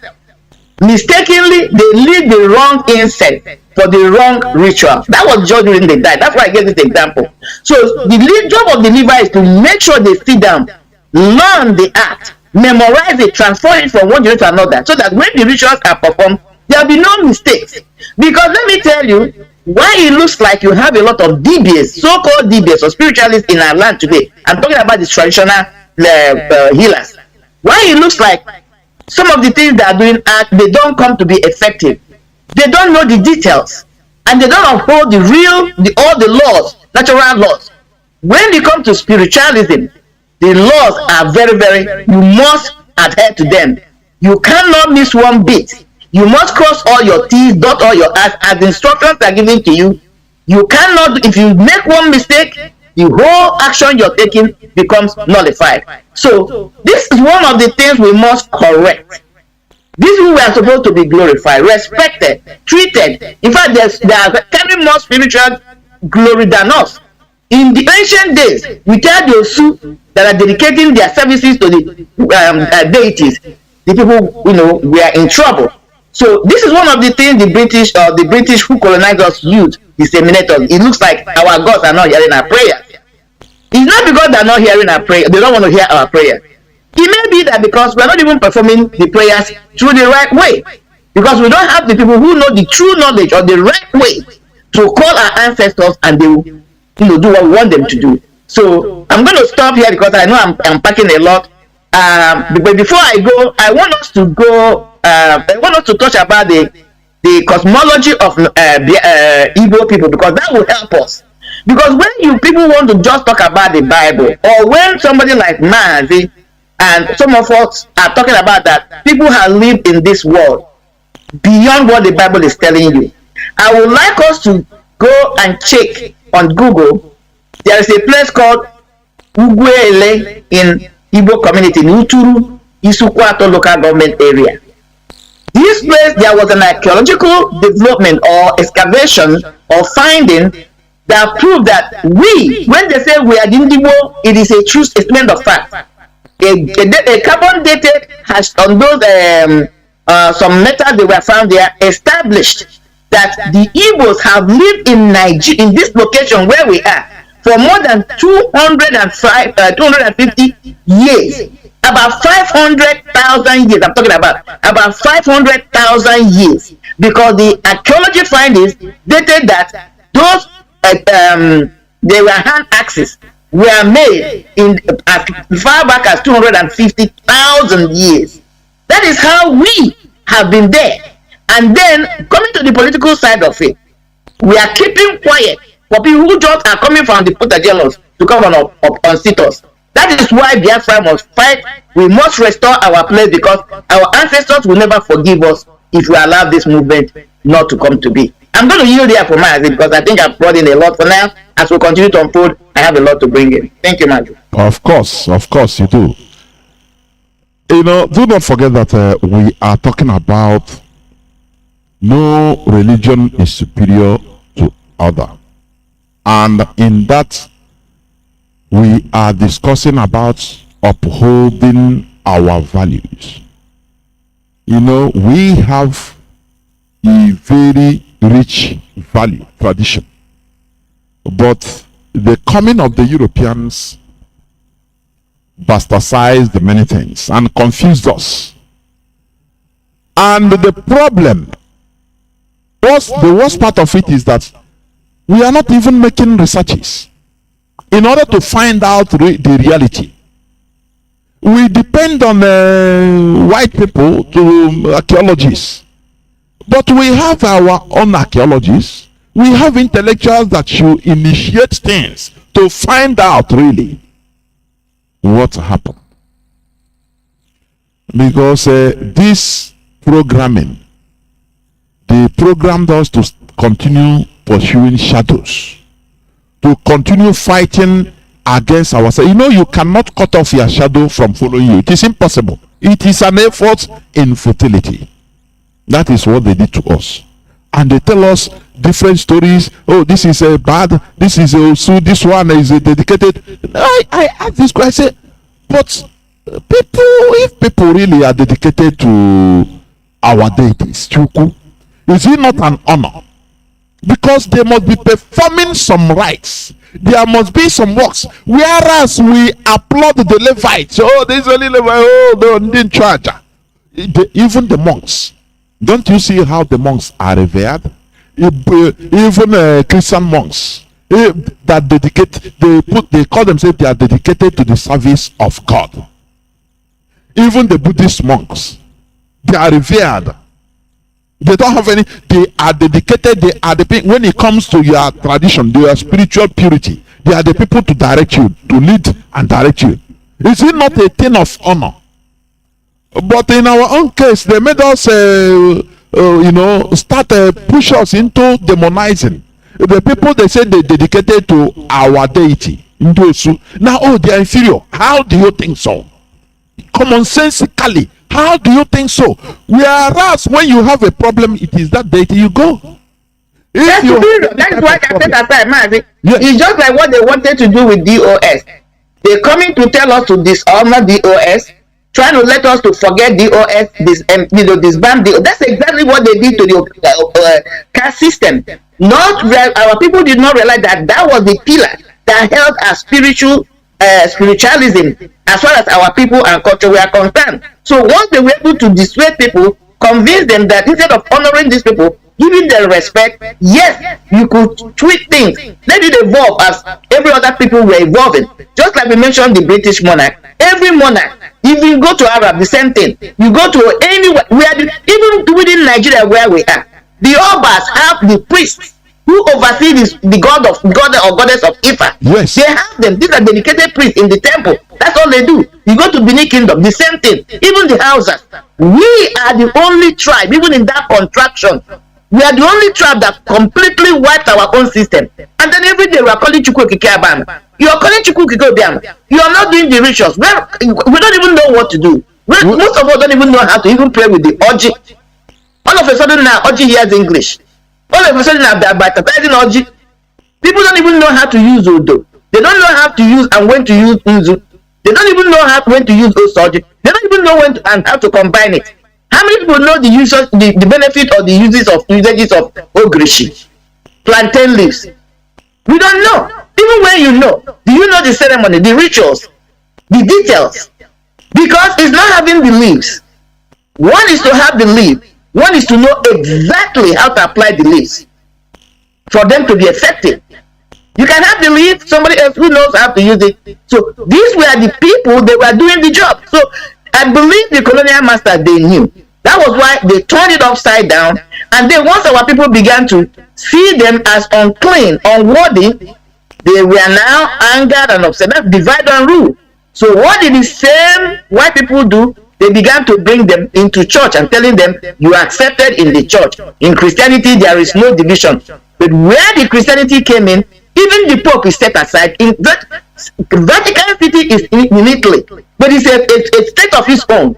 Does everything by itself. They're supposed to be the outcasts, the caste people, the people set aside to make sure to do the work of the spiritual part of the Italian government, Roman government or Italian government. Yes.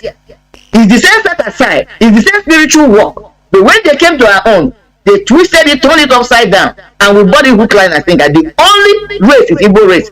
Check it everywhere, because I tried to do some research last night. It's only the Igbo race that allowed their own to be messed up. Put a wedge between us.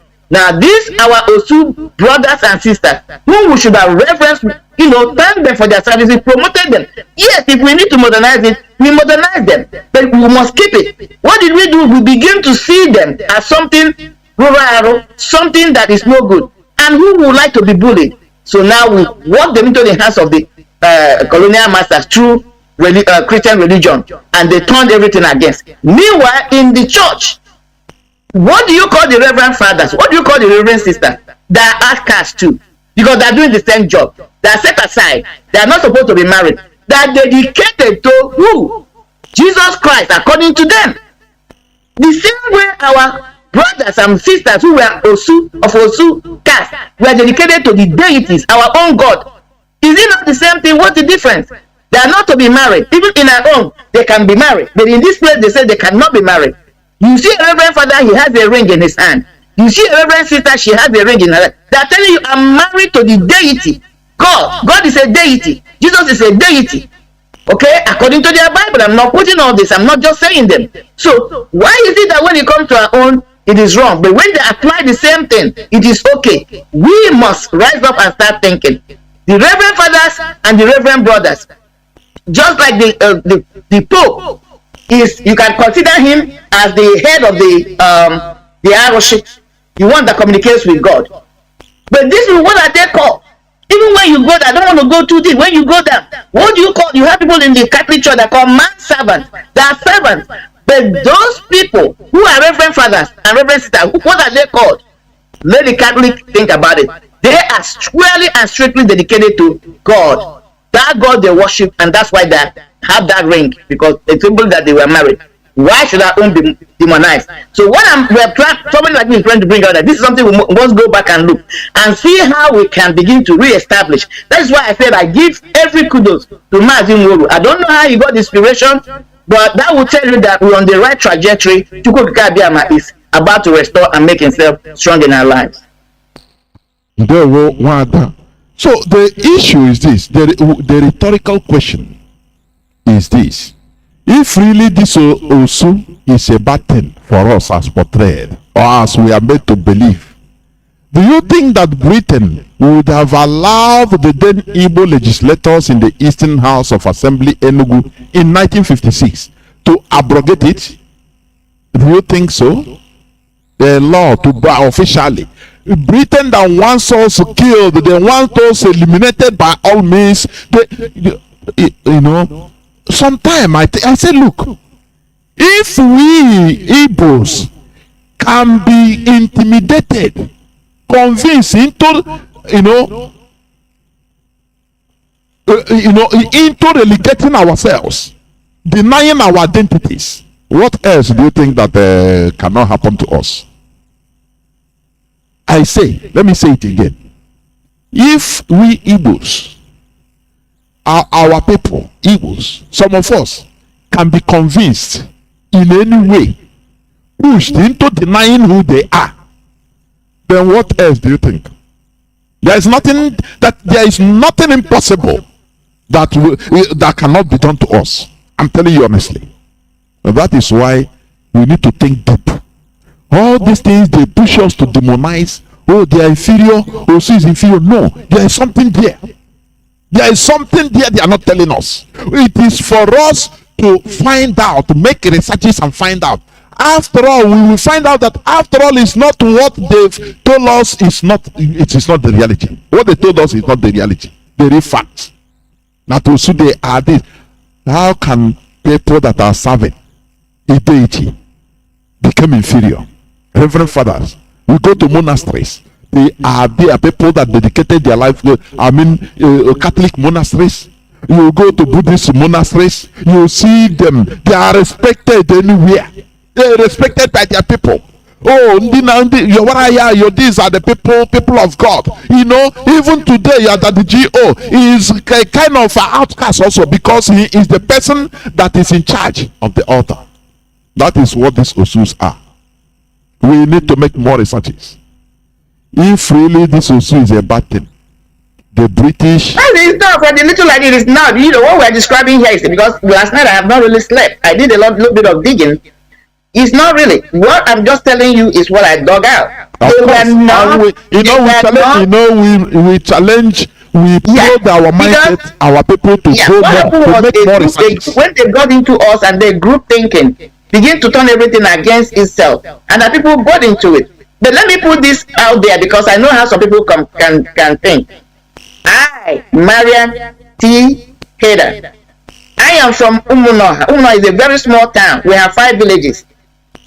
I am what you call Diala Okechi Ebisederiwe. I am pure Diala. What am I trying to say? I don't want people to get it twisted that why I'm advocating for this, maybe I'm also, I will also, but I must stand on the truth.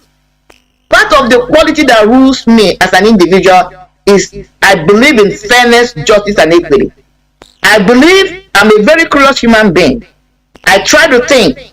That's why most of the time I'm by myself. I'm a loner by nature. Because that's the time I do a lot of thinking and I receive a lot of things. That's by the way. So I'm not an Osu. But this is something we must go back because we have been robbed by from different angles. Once you lose your spiritual identity or power, you are done as a group, as a person. You are gone. Yes, that's what they have done for us. You don't see how we are gallivanting. You don't see that? We are here falling on the you want an Igbo person to talk about who is your spiritual ancestor. He's talking about Abraham. He's talking about this, that. They don't know you. You don't have any inclination with them because that ground you're standing on contains the spirit, both the spiritual and the biological and the physiological remnants of your ancestors. That is why Allah is very powerful, because when you bury somebody, they turn into sand. So, and the spirits are still there. So that is why Allah is very powerful. You're standing on the ground where the remnant, the DNA, whatever you call it, the spiritual DNA of your ancestors are, and you're calling another person's ancestor, praying for them. That's an abomination. Very strong one, very big one. We must begin to find out why is it our God, it's like we are calling them from now to tomorrow. Our ancestors, our chief, what happened? They didn't turn away from us. We left them. This is what we are bringing in. And the custodians, we have kicked them out. We have made them to say that they don't matter. So even if we go to, some of us want to perform some of these rituals, we don't even know the right thing to do. We don't. Let me give us this example quickly. Then Mazi continue. This is the story my father told me. Like I said, I started at the feet of the elders when I was growing up.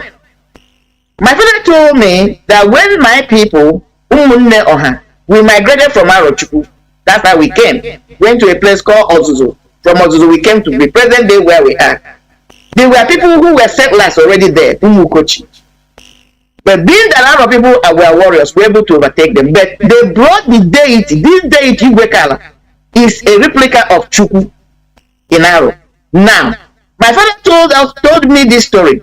When my people wanted to establish the Igwekala deity, they consulted an oracle and they were asked to bring one or two things.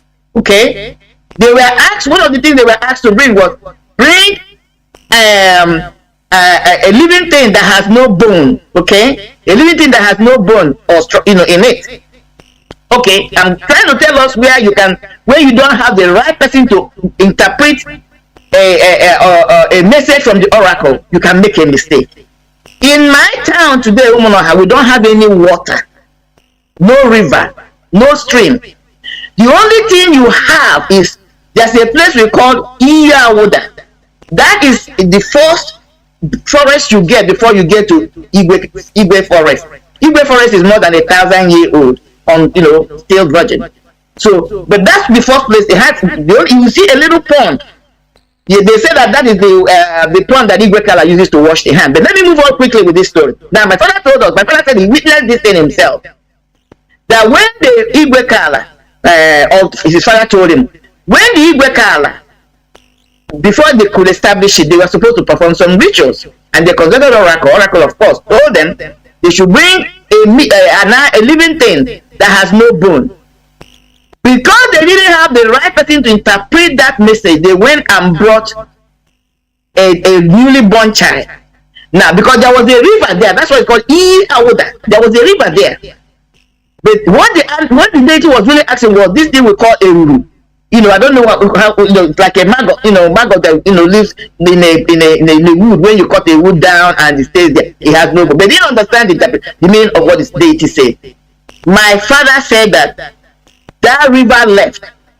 You can see the way the river left at the middle of the night after they finished performing that ritual. What I'm telling you is a true story. According to my father, he said in the night they were hearing noise like there was an earthquake. When they woke up in the morning, the river was gone and ended up where you call Otora today. You will follow the path. You will see how he left and left that tiny little one.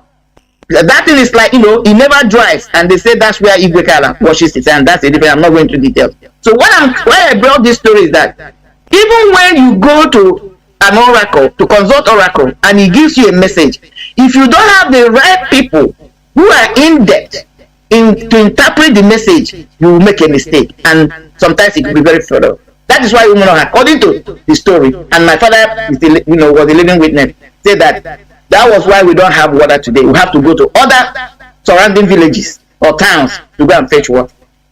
So that is why it's important that we must begin to find a way, do serious researches, begin to see how we're going to restore this thing. Again, I'm going to thank Mazi for introducing ESN prayer warriors. I think that is that's where we're heading with this. I don't know how we're going to do it, but it's an important thing we must restore, Mazi. So, before I open the lines, let me continue a bit, because this thing is not going to finish today. The British know the reality about us, but they demonized it in our presence and then allowed us to use our hands to fight it. Remember, Britain corrupted Aro Chukwu Shrine because they are afraid of it. Because Aro Chukwu, is the source of the belief. They call it long juju. A belief is the source of power to make warriors. Do you understand? So they detested it. So, and they know that we have powers. So in order to beat us hands down, in order to break our backbone, they put all these viruses of these people are inferior, they are dedicated to ROC, why this and that. But they have their missionaries. For them, they are doing the work of God, and they are highly respected. They know if they are talking about something about religion and spirituality, they meet them and they direct them. But our own, who do we call? Oh, Chineke. Who do we call? Who do we call? That is why you see us wandering in the face of the earth like sheep without a shepherd. You see a whole peculiar race, Igbo people.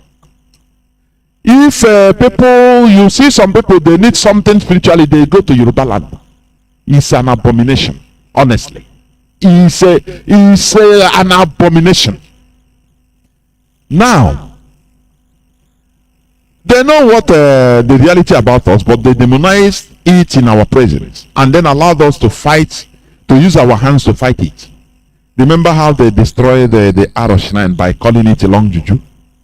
This is why we should be very careful in these efforts of abolishing of Osu in Igbo land. We should be highly careful. I say highly careful.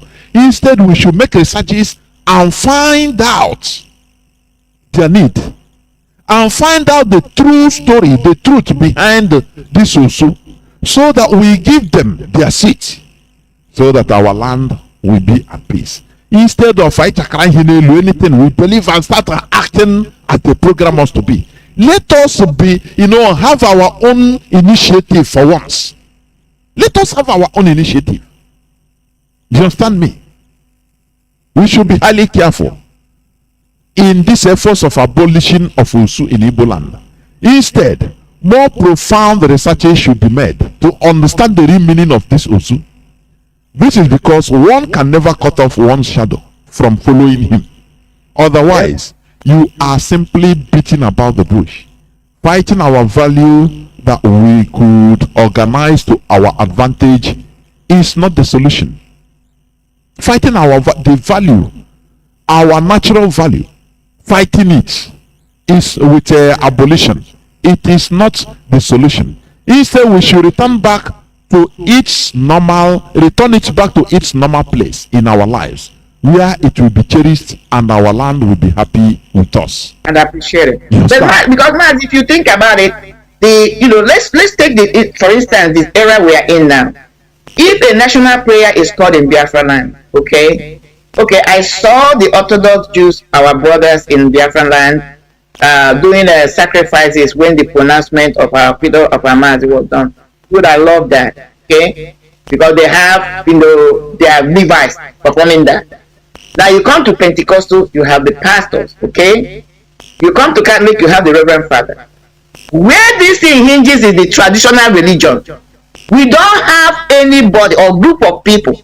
Rather, what we have are individuals trying to do things on their own. But if this Osu system, because it's Osu Arushi, those who have dedicated their, okay, let me put it out. When people hear that word Osu, they think that it's a bad thing. But somebody answers Osuji. Let's go to the meaning of that Osu. What do you mean by Osuji? Remember, we have Ezeji and Osuji. Like the example I tried to give. When somebody is Ezeji, the person is what they're trying to say that the person made the biggest harvest of yam, or the person has a big barn of yam. But when somebody is Osuji, the person have dedicated their life to the production of yam. Even though we have the distinct difference, this one is dedication. This one is achieving something, actualization, which is the AZG. The Osu is dedication. So what I'm trying to bring, and you see people answer Osu, they're proud to say Osuji, Osuede, Osunka, Osu. They don't see there's any bad thing.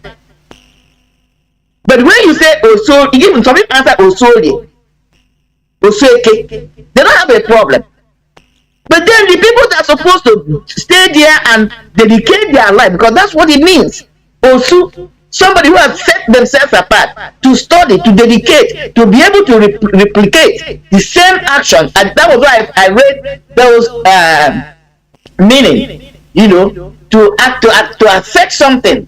That's what Osu there is qualifying. Dedication, master it. It's more of masterful, you're mastering the act. That's what that title means. But we demonize it when it comes to the actual place you should be utilized. Today we don't have people who are seriously, I don't even think what even seriously, who come together as a group, because according to our deity again, our language, it says gidi gidi who gweze. Abaka abaka onyoma amri yetu ofofo. Igube dokotu, you know what igube is? That is a grasshopper. Even though their legs are tiny, there's a metaphor. If you can have a whole lot of them, when they come together, they'll be able to break a pot, a clay pot. Which is, you have strength in numbers. Even in prayers, where you have more people come together to pray, because you're releasing energy, you have a stronger energy. That is why even where in the Bible it says that it is not easy to break two cords, but rather it is easier to break one cord than 2 or 3 cords. So now, our people are traditional healers or traditional religious people are praying individually because they don't have this Otu caste system. We have abolished it. Which if we have it today, these are the people that at the moment they be the one that make sure that all the Omenala are being preserved. And even as we're talking about evolution, they be going through evolution in the right way by consulting the oracles, our deities, our chi, making sure even this thing we are talking about, we have people talking about Okit and all that. These are the people that will step in, begin to remove all the negative aspect of our traditional religion and channeling it where it will be more beautiful and presentable and attractive to people. They begin to remove those things by enacting laws, making sure that if you want to be a traditional healer, you will come to the light. You don't deal with the darkness. Okay, you register them. You make sure that we know what they're doing. Even schools built to exactly. So to learn, to continue to begin to teach people, so that you can carry to the next generation. All these things you have somebody will take or to put to somebody. These are the people that would have been doing the check and balance and make sure that as a traditional healer, you're projecting you're trajecting the society to the right path, not going to the dark side, because everything in life has, positive and dark and negative side. That would have been the job of the Levite, our Osu. That's the job they would have done. But because now you don't have them in traditional religion, everybody is doing whatever they like. Somebody can decide to be doing just dealing with the dark forces, to be destroying others. There's nobody to regulate them. There's nobody to, charge them. Nobody to say, nobody to come and, present that case that way. That is why we have to seriously, like you said, look into it and bring it back and let it start moving forward and do what it was established to do in the first place. Yes. Before I open the line, as I said, I will also pinpoint this, because when we talk about as you have also put clarity on it, dedicated people that are dedicated to, even the Bible, you see Samuel that everybody is calling. He's a kind of Usu. He's dedicated to the service of God. Mm-hmm. That's it. When the mother was himself. The mother he was brought and dedicated to God. The mother Hannah, he prayed and said, if you give me a child, even one, I will dedicate it forever to you. And she set aside for you. And you look at the quality child she is. Revered. Yes. But in our own case, at the original time, the early time, the British, the Europeans made us turn our head into hating things that is for our own good, fighting with our shadows, and we are seeing the result today. We are in shambles, aren't we? Mm-hmm. Are we not in shambles? Even if in Nigerian politics, nothing. This is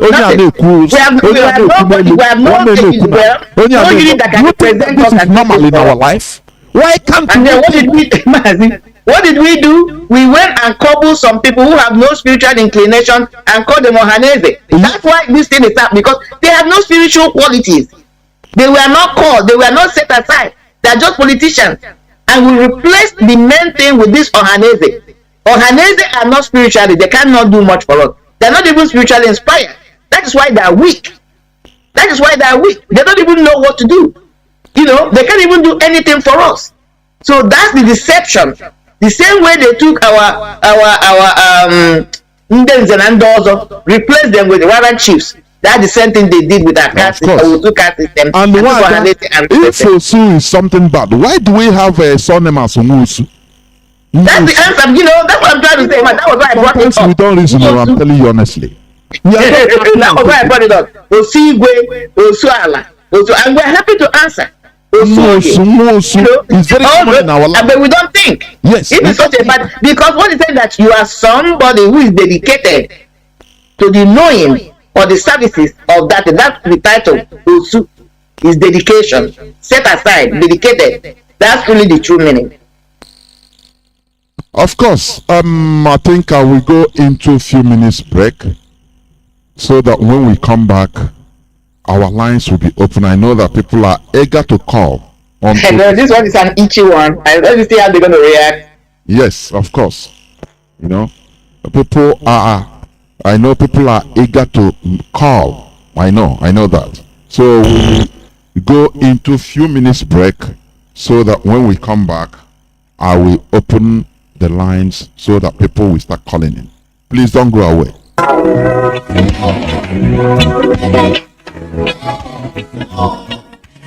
We, the indigenous people of Biafra, ably led by Saint Mazi Nnamdi Kanu, humbly call on traditional rulers, aka Ndeze, town union, churches, villages, kindreds, Ndiamala, all paternal and maternal homes to abeg hear our voice and hear our cry in this request to please do the needful now before it is too late. We dey ask all the people involved to abeg try and bury all the corpses wey scatter all over Biafra land. For this one, they should say it dey bring us spiritual and physical problem, and now we dey suffer we no know. When you know the root cause of the sickness, the treatment now don dey easy. Abeg my people, now we don sabi the cause of the sickness. IPOB don come up with the solution. The research wey do show say some dead body don dey up to 1 year, 3 years, 5.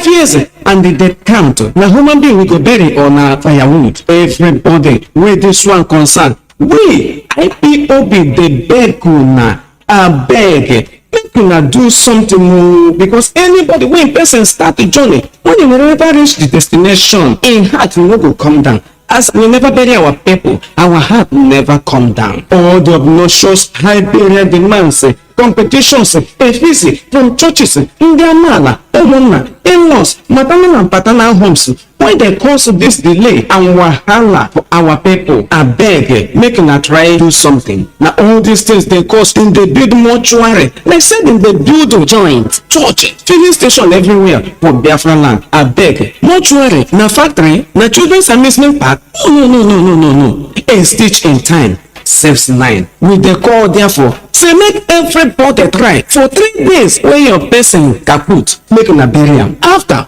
una go do the ceremony, una go do the effigy wey follow am. Churches, traditional rulers, and other people that matters, abeg, make una chook mouth and chook eye and help us for this matter. Because the person when they pursue cow, they call him name. If he no hold the medicine, he go hold the thing where they dose the cow. Now we dey call una, and the one una talk, he go stand. Abeg, make we comot this danger, comot our people from bondage. If una no do something, we the indigenous people of Biafra, under Nnamdi, no go waste time to do the needful so as to remove the yoke and our people from bondage. And soonest we go begin the closure of many mortuaries for Biafra land. The only dead body when we want make it go for mortuary, now the only one We get case wey dem dey treat. and after they don't finish the whole thing, settle everything, make them bury am. Mortuary no be factory, mortuary no be industry, mortuary no be amusement park again, no be recreational center, no be children's park. Remember, person wey sell land bury im dead body don bury 2 cups o.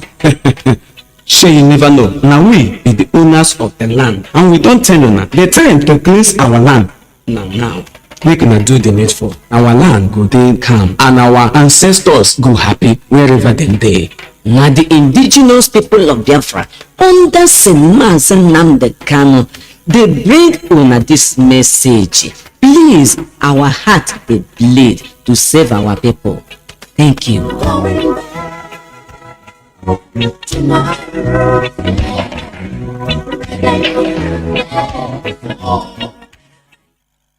Welcome back. This is Radio Biafra House of Service coming to you through the auspices of Radio Biafra London.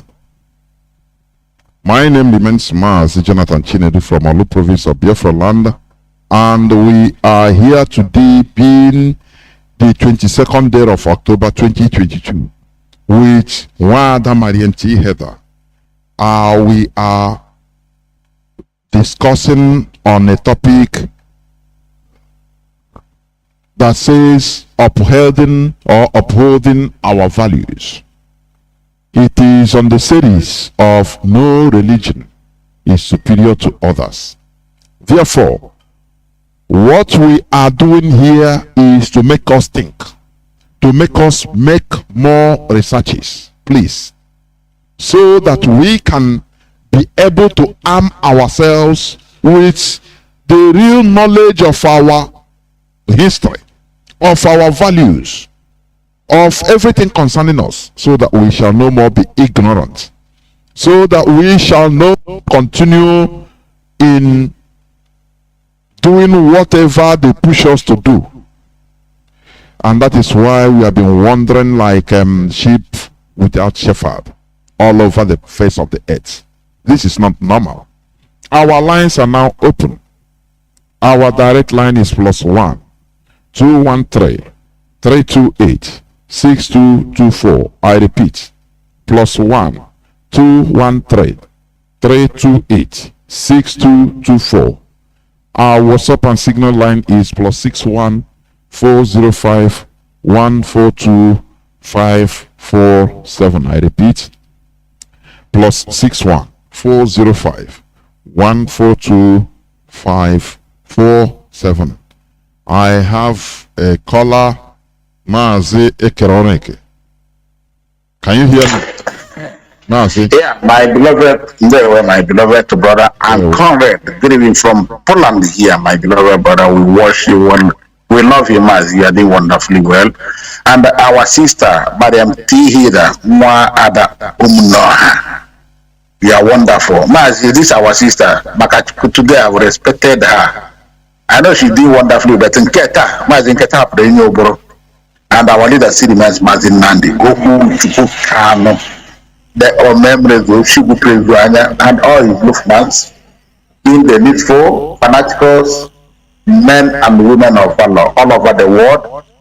They win.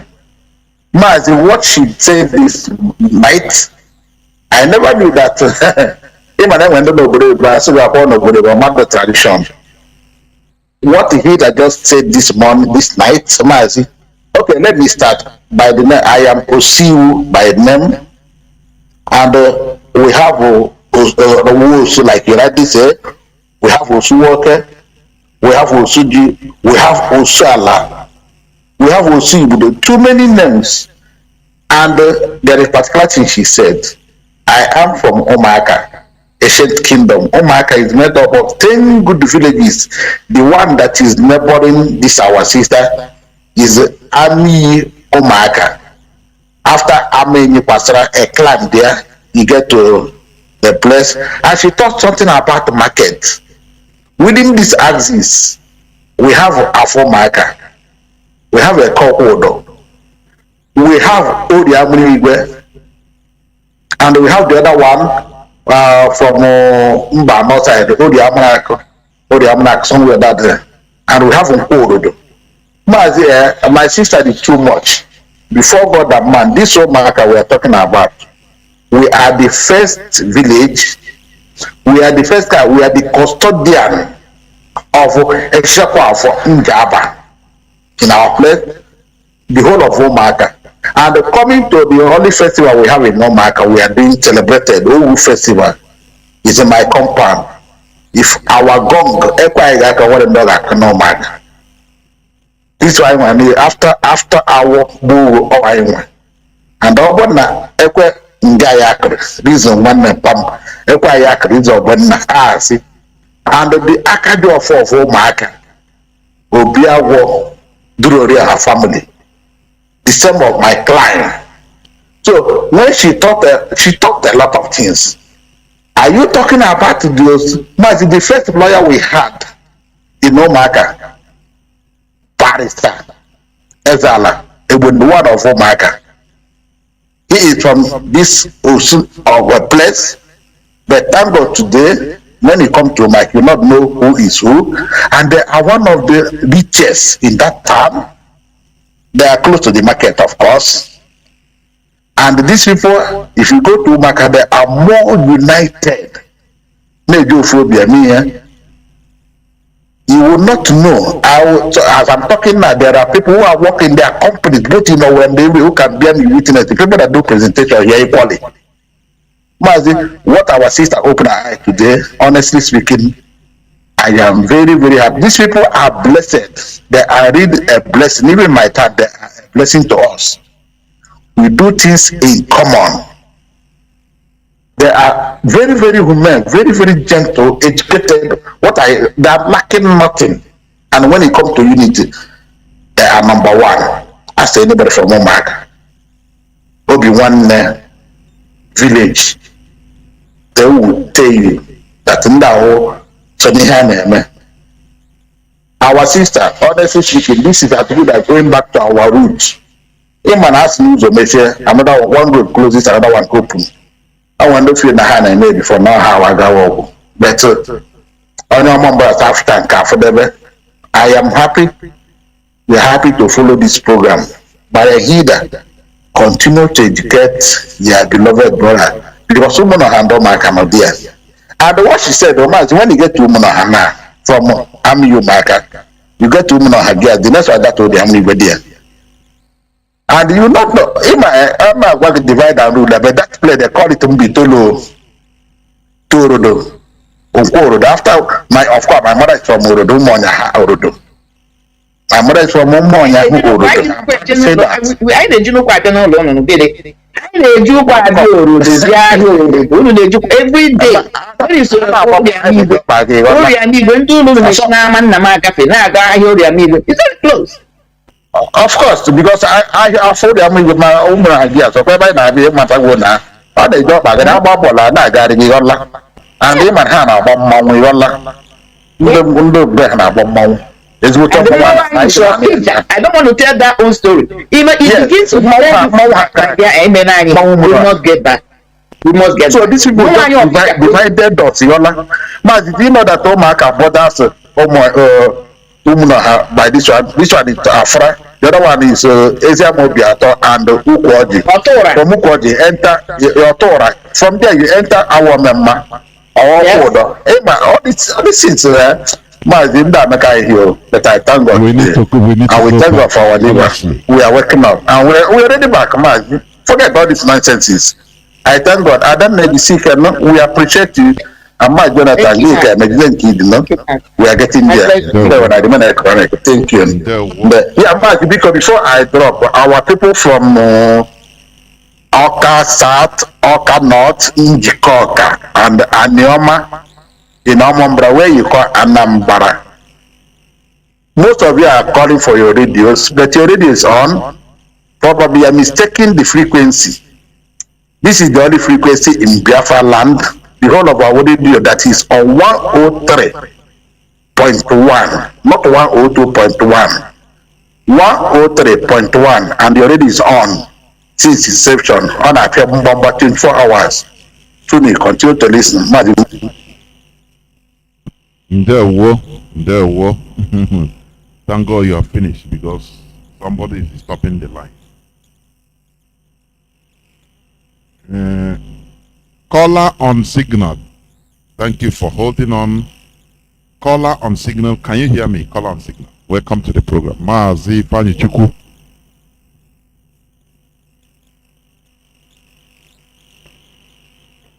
Caller on signal. Are you there?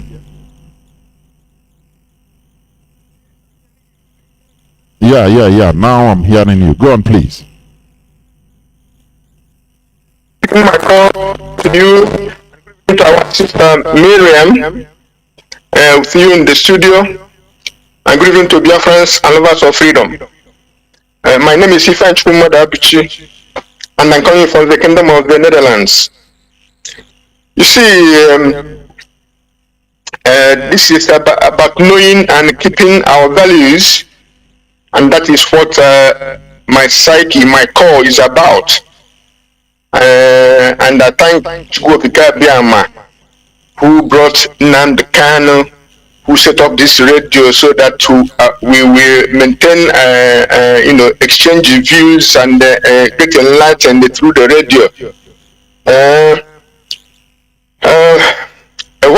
I start with saying eternal shame to hypocrites who are robbing Biafrans from ages till today. And they're teaching us nonsense, according to Fela, that those who are chasing kids with telephone and the computer, who are robbing them £1 and £10, but they are robbing us in billions. Billions. God have mercy. When I finished reading this, my brother, I said, is this how this world is? Is this how this world is? No wonder they don't listen to us and in our demonstrations. You know what? They made us turn us to be condemned, taking ourselves. Oh, they are the criminals. Oh, these people. Oh, now you know they turn us to believe that they are corrupt. They are the highest criminals, not knowing that those are the devils themselves. To fear what? They are corrupt. The zoo is corrupt. Who is the father of this corruption we are talking about? Anyway, but what I'm saying to close that chapter, I mean, this call is that the God of creation,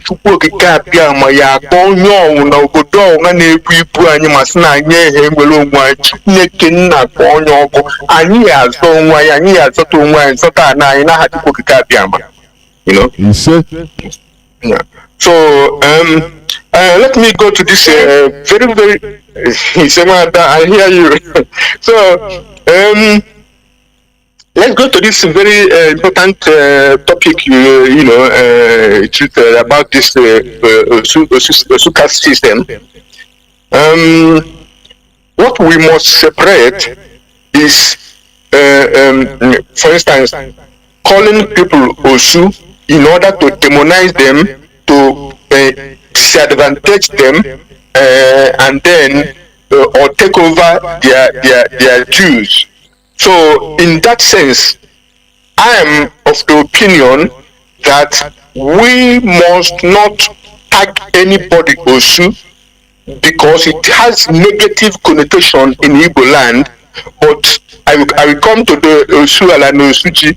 But what I'm saying here is that when our leader was also on the radio, he said that in Biafra, when Biafra is restored, anybody who calls his fellow citizen patriot Osu will go to 25 years jail. And if he cannot take him, his citizenship will be reviewed or denied. But why am I saying this? Chief priests, Ezemo, are not Osu, and we must not mistake or join the two together. If we can trace the descendants of the priest of Arochukwu when it was in place, we can still, employ them, or how far they are involved in spirituality in our land.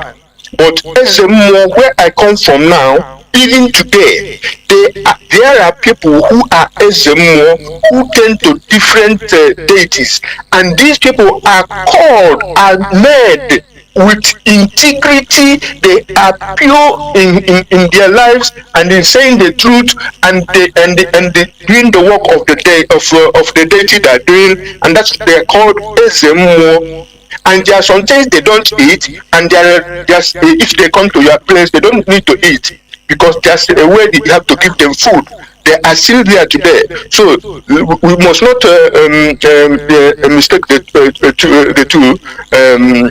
Yes, those dedicated to a deity, and how do they dedicate people to a deity? For instance, if a man is being oppressed by powerful people in the village, and they want to take their land, they are being oppressed and suppressed and persecuted, they can voluntarily run to a deity and say, from today onwards, I belong to you.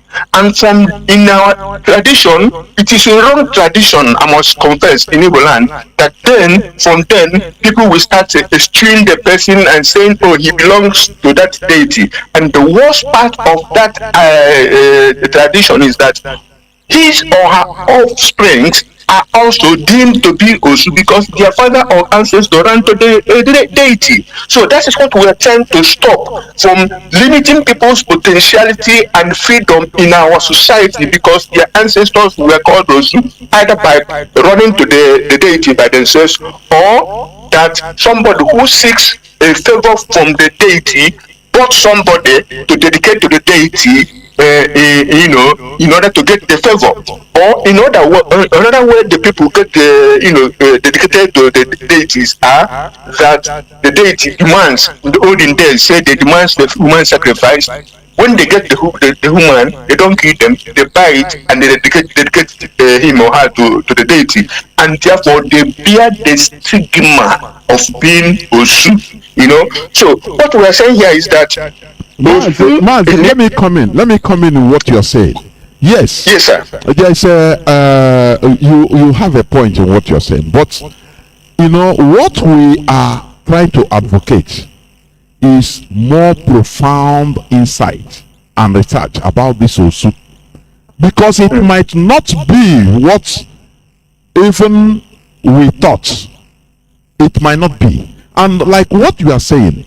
If somebody, I give example, we praise those that did that way in the Bible, like Samuel. Samuel is dedicated, his mother dedicated him to the gods. That is not. And he was revered. Even he still revered. And he was set aside. He was set aside. Now, my question is this: if all these things is what is bad, why do people answer Wosu? I'll come to that. Why do people answer Usuala? Why Osun name, and it's not something that so we need to make more research. There is no conclusion yet. Like even what I know. At the last, the writer, the person said that look, we should make more research because nobody, all these things you are talking is just a theory. Because and when you look at the way they scattered us right from the time of colonization, because they saw that we are people that are highly spiritual. We are attached to spirituality in our land. So for the British people, for the Europeans to conquer us completely, what they need to do is to demonize that thing we are attached to sever our umbilical cord. That is where all these things started. Even something good, they turn it into bad. Our shrine, they turn it into evil. Even saying he say, have you forgotten? I don't know. Earlier on, when our leader was saying, he said, some people used to say, no, he says it's evil. Yeah. Until it's now that all these things are down on us that look, we were wrong. So that is what we are advocating. It's not conclusive. Yes. You understand? Yes, I know. So, okay. Yeah. So what I'm saying here is that what we have to revive and make them know who are you as a more intended to a deity, and what is your qualification? Are you making it for money? Are you making it for a call? So that we don't have the same kind of pastors we have that are everywhere. And now coming to what is called outcasts. Outcasts in Igbo land are not people who are set aside to serve deity. Outcasts in Igbo land are those who are being punished or who are punished for either grievous crimes or sacrilegious deeds like Nsala. Those are outcasts. And it is a very big stigma that is even justified according to the gravity of the sacrilege or crime. And so I have said that Osun in itself. Mazi, let me also come. I will come in when you finish it. Yes. I totally disagree. Mazi, you're so done. You will talk. This outcast you say in our own tradition.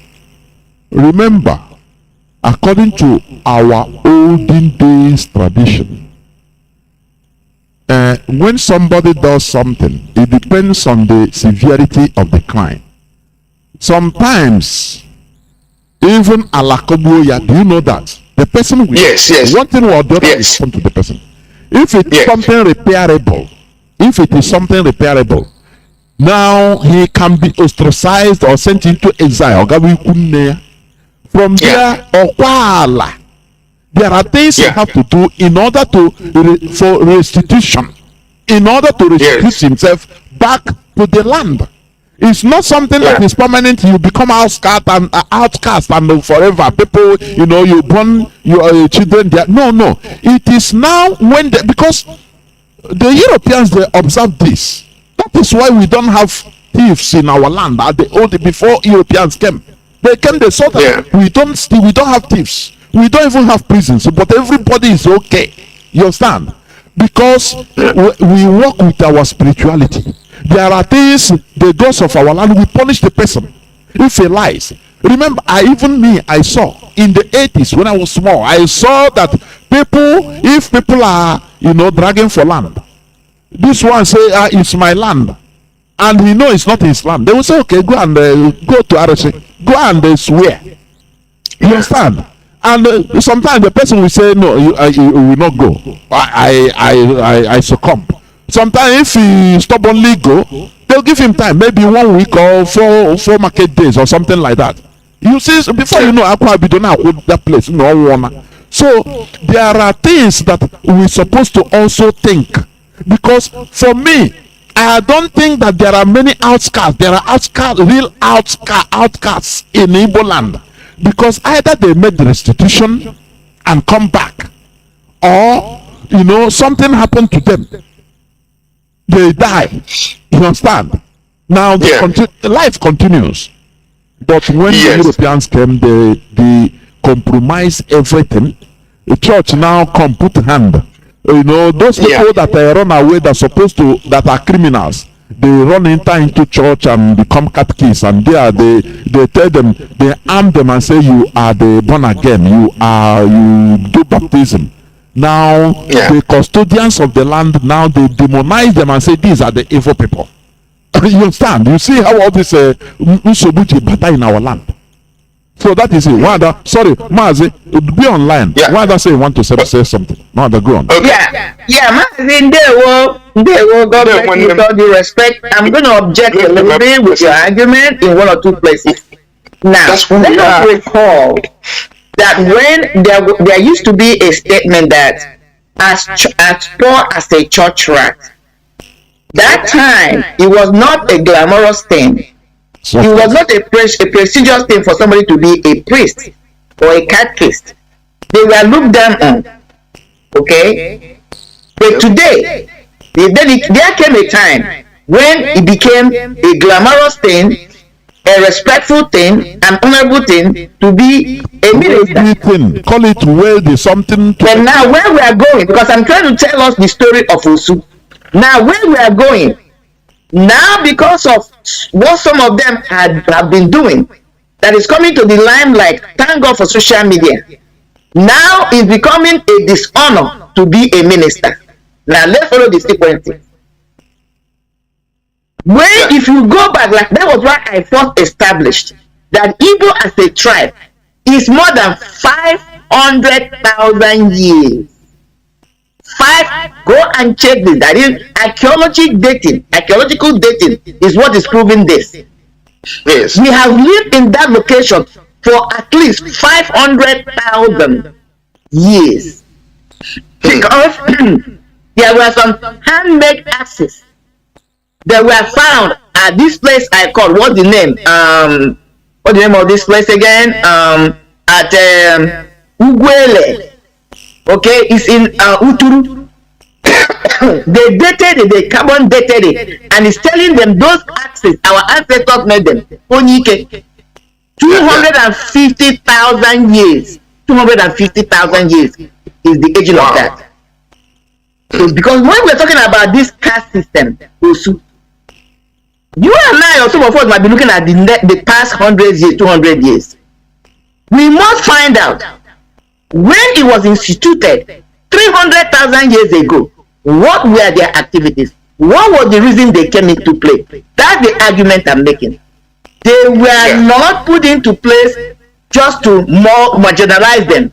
They were the custodians and people who were proudly dedicated themselves to the services of the deities and gods. They were the overseers. They were respected. They were honored. It was a pride thing. This is the research we must make, whether what I'm saying is right or wrong. Things began to go on, just like you and I agree. Some people will commit crime, and when they are chased, because that was the setting, because these people were set aside so that they will not be polluted. That was why they set them aside. They were set aside so that they will not mix, just like the royal family. It's only recent now. Because of the genetical malfunction. That is why the royal family are beginning to marry commoners.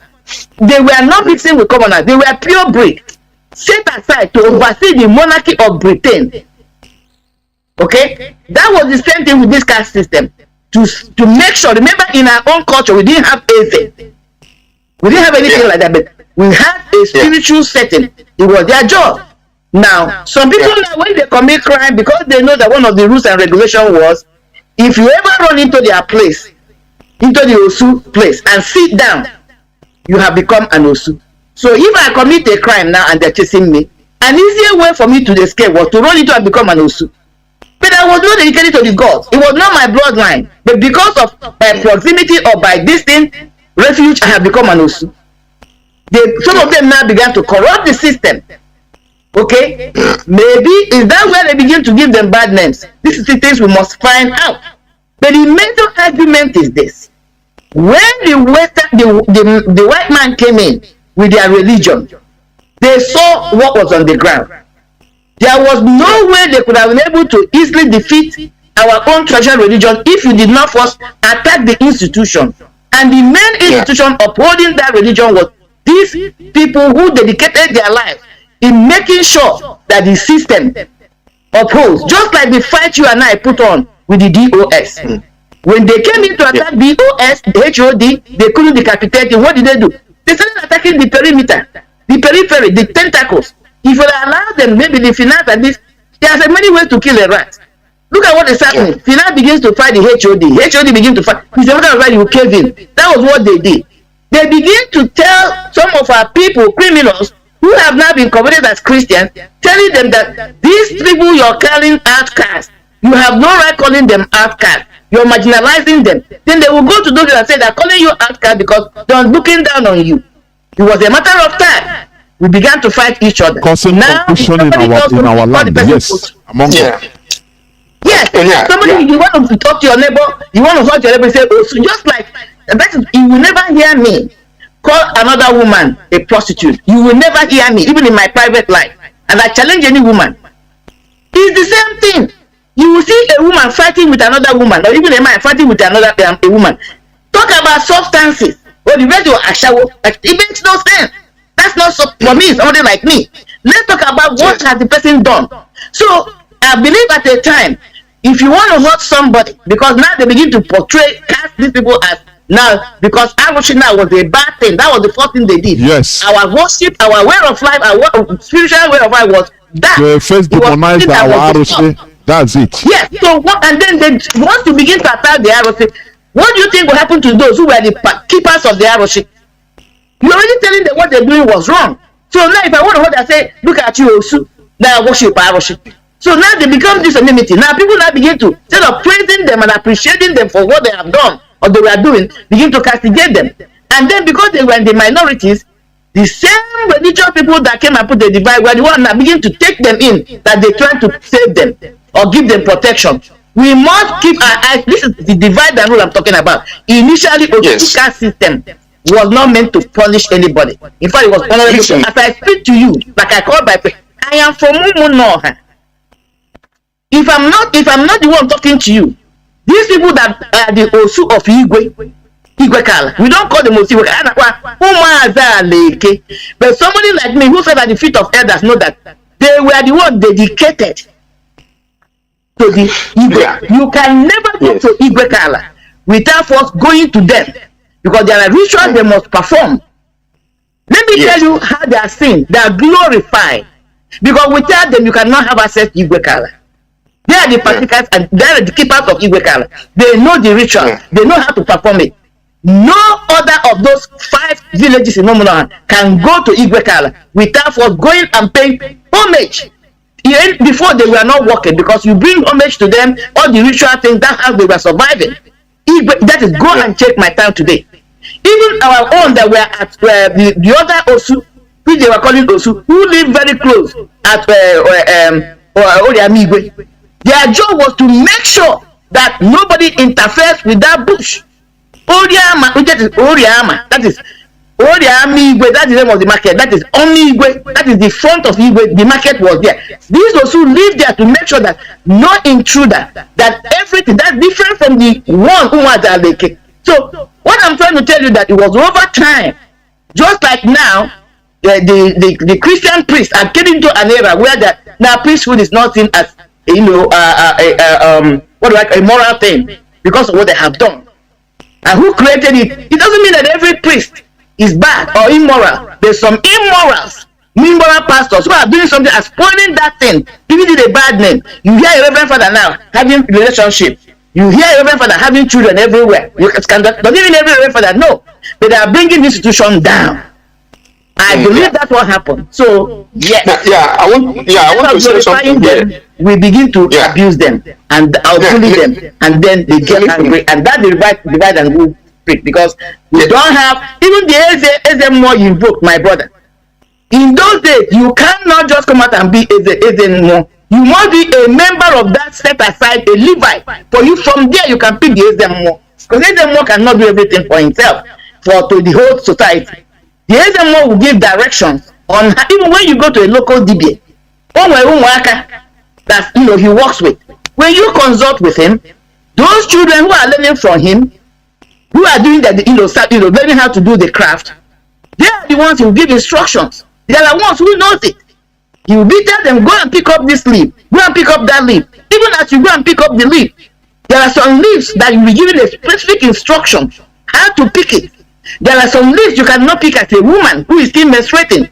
There's a leaf, I don't want to use this one to talk about my spiritual, politics or what I do. But what I'm going to tell you, these are serious laws. They might look minute, but when you neglect them, if you don't know them, that thing will not have effect. So those children are dedicated to the service of what their masters are doing. The man cannot give you, and they go to Bachafa, then the man will go into the bush. Sometimes he may go to the bush. But there are these children who dedicate to go and do this, and they must know what to do to carry this thing out. They are dedicated to the service of that arrowship or that, whatever that master is serving. They are also, they are trying to master the craft of their master. Okay. That's what I'm Yes, that's my brother. But there's something I want to say here. Go on. Our society, when the Arrow Confederacy was still intact, when the Arrow Chuku, not really the long Juju, because when you go to Juju, then the British have come in to name it that Juju. What I'm saying is, when that holy place of Arrow Chuku was functioning. Yes, when that temple was in power, our society was so well structured. You must have a priestly class. So you cannot tell me that those who are, who are called those, they are those who are set aside. I've told you the origin, at least where I come from. I knew people I grew up with who are called Osu. I started it. I have one bosom friend that is called Osu, but his family is not Osu. What I'm saying that those priestly class existed, Ezemo existed, but those who are Osu, who have been dedicated to the shrines or the deities, they follow the Ezemo because Ezemo do the job. They follow them to carry their bag. They eat things that ordinary people don't want to go and eat because it's inside the more thing. And so, what I want us to distinguish here is that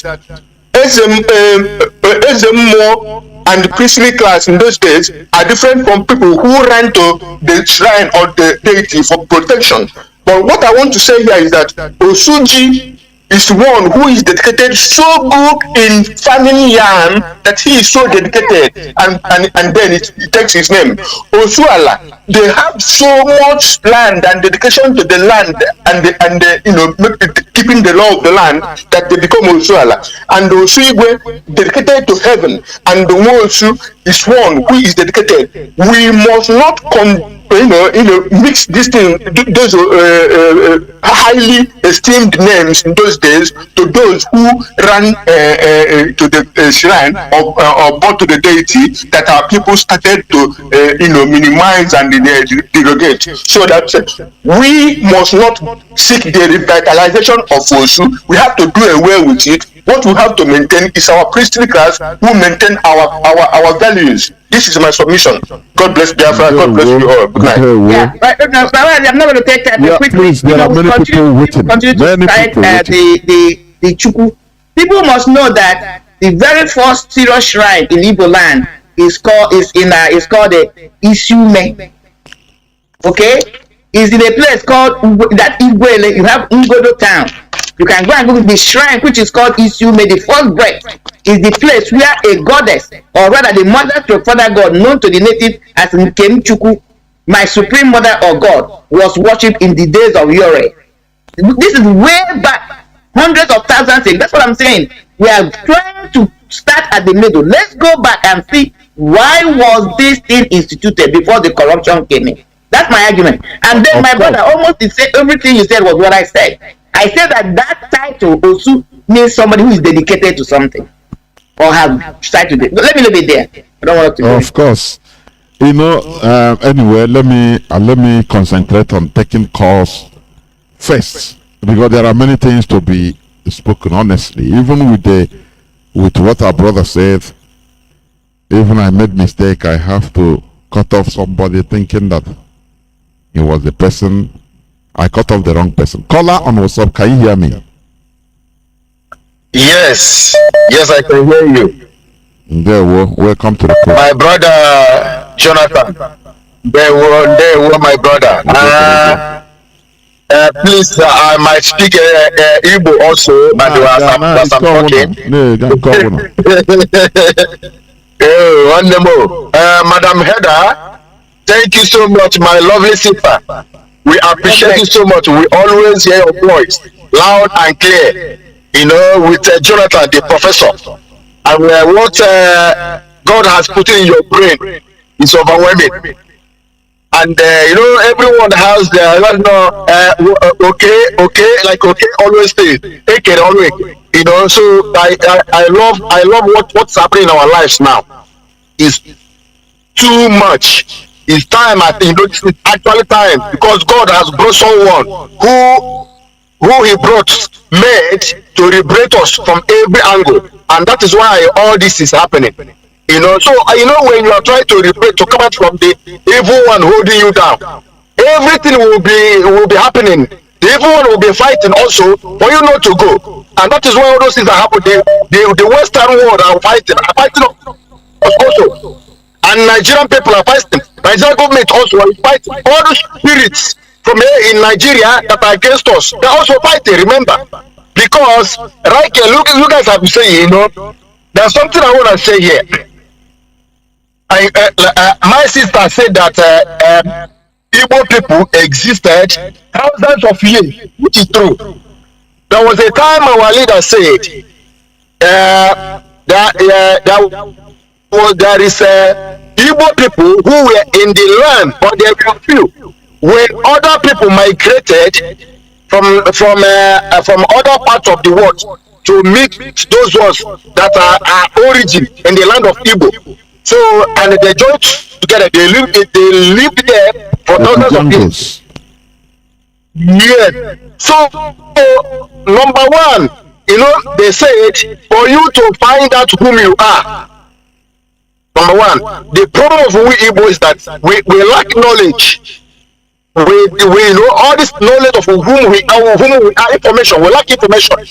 We don't have, many of us do not have information whom we are, where we come from, where we came from, how we migrated, the people that we are there, the practice we are practicing to become who we are, and that is why. And we are top people who lack knowledge, who lack information, and are stubborn. It's always to consult to destruction. You know. So number one, what we have to do, like our leader said, when Biafra comes, we have to build a temple, to debate, to make sure to find out who we are, and to institute our traditional customs. You know, there are difference between custom and the tradition. Your custom, your culture, and tradition, they are totally, you know, they are different. And the mistake, even our elders, Nana Igbo, is making many of them. They don't even know the difference between tradition, omenana, and ordinana. Omenana and ordinana. Because when you say omenana to some elders, they say they hear like on ana. They say, yeah, they're the same. Nana. No, they're not the same. Because there are some things, some community gathered together and initiated in their land, which are not the origin, the things that are supposed to be in that land. Maybe because of one thing or the other, they prompt them to gather and initiate that thing. Some people can try to, and they grab a young man in olden days and they bury him alive, maybe to initiate power, all those things, because of corruption came into the customs of Igbo, and they found many things. And then when it goes on for years, people call it, no, this is our tradition, this is how we live. Some people forgot how that thing came to be, because they have died. The people who did it have died, and their children grow up. They saw their fathers doing it. They don't even know where it came from, how it came about. Now they put it in a way, this is how we live. No, one thing, because there was one day me and elder man were talking. I was telling him that there are difference between ordinana and omenana. Omenana biarabia. But ordinana, ordinana is to watch the spirit of that land that God gave to look after that area. He is student in that land. The creator, there's a law he gave that guide the land, whenever you violate that law of that land is started reacting differently to everyone. Whenever you violate the law of nature, this is started reacting violently. This start going bad with you and the community. Maybe the power will go away from you. The invaders, when they come, they conquer you because you respect the law of the nature of that land. And that's what we are missing here. So as we are talking it now, we must know before for us to get actually who we are, the practices, the law of the land, the culture, the custom, and the tradition of the land. We must go to the roots. Who are we? Where do we came from? Where does our ancestors came from? What were they practicing from the beginning? From there, we'll be able to narrate and they separate the corruption that came into it, and they be able to establish the real law of the land. And those what you call Osu and the priest of the land. Remember, even like you said in the custom of Israelites, like there are priests and there are Levites. Yes, you say how it was separated. There are works that priests do. Levites cannot do it. Yes. There are works that is only Levites do only. They only do it. But in our own, we come with mixed things, and that's why we violate the law of nature. We mix things. How to narrate and separate all those things is what we must dedicate ourselves to clear our mind, critical thinking, and then separate, write the law down.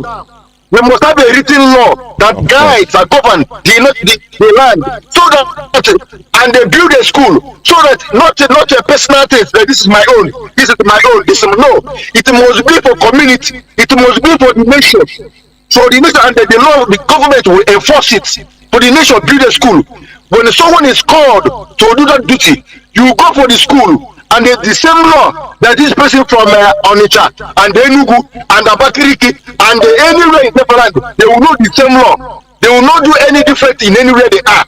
It will be the same law, and that's how we are going to organize this, so that this what happened before will not happen to us again. Our enemy will not come and they invade us and take power from us. We become like not like vegetable. That's why we are suffering. Thank you guys so much. God of Israel, God of Igbo land, God of Biafra, bless you guys, give you guys more power and knowledge. Be blessed, my brother. And you too. Remain blessed too. You know what?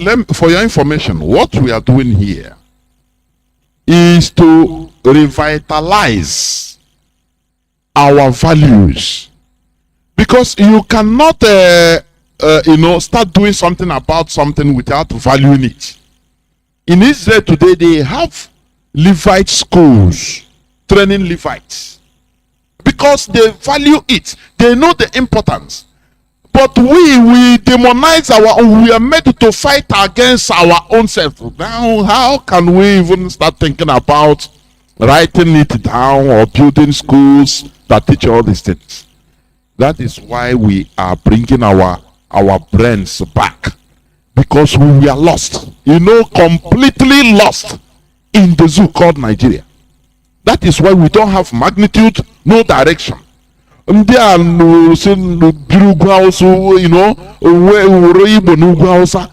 everywhere. We don't have no control, no value, no magnitude, no direction. But we are bringing ourselves back. Callers, please hold on. Let me take this caller on direct line. They have been calling. I've never taken call on direct. The person can hold 1 minute. Let me say this, please. Don't hold on. Somebody on direct line. Oh, it's cut. You know, direct line. They don't. They pay. I know. Go on. It's done. Wait, just hold on again. When I was saying that, hold on again. When I was saying, even in America where I am, I would like us, anybody listening to me, if they have access to smartphone or computer, type in, because in back home, when you hear the word witchcraft, you say, everybody's running AY. Please hold on. Somebody is waiting on direct line.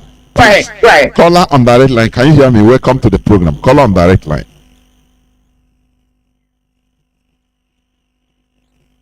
Go on, please.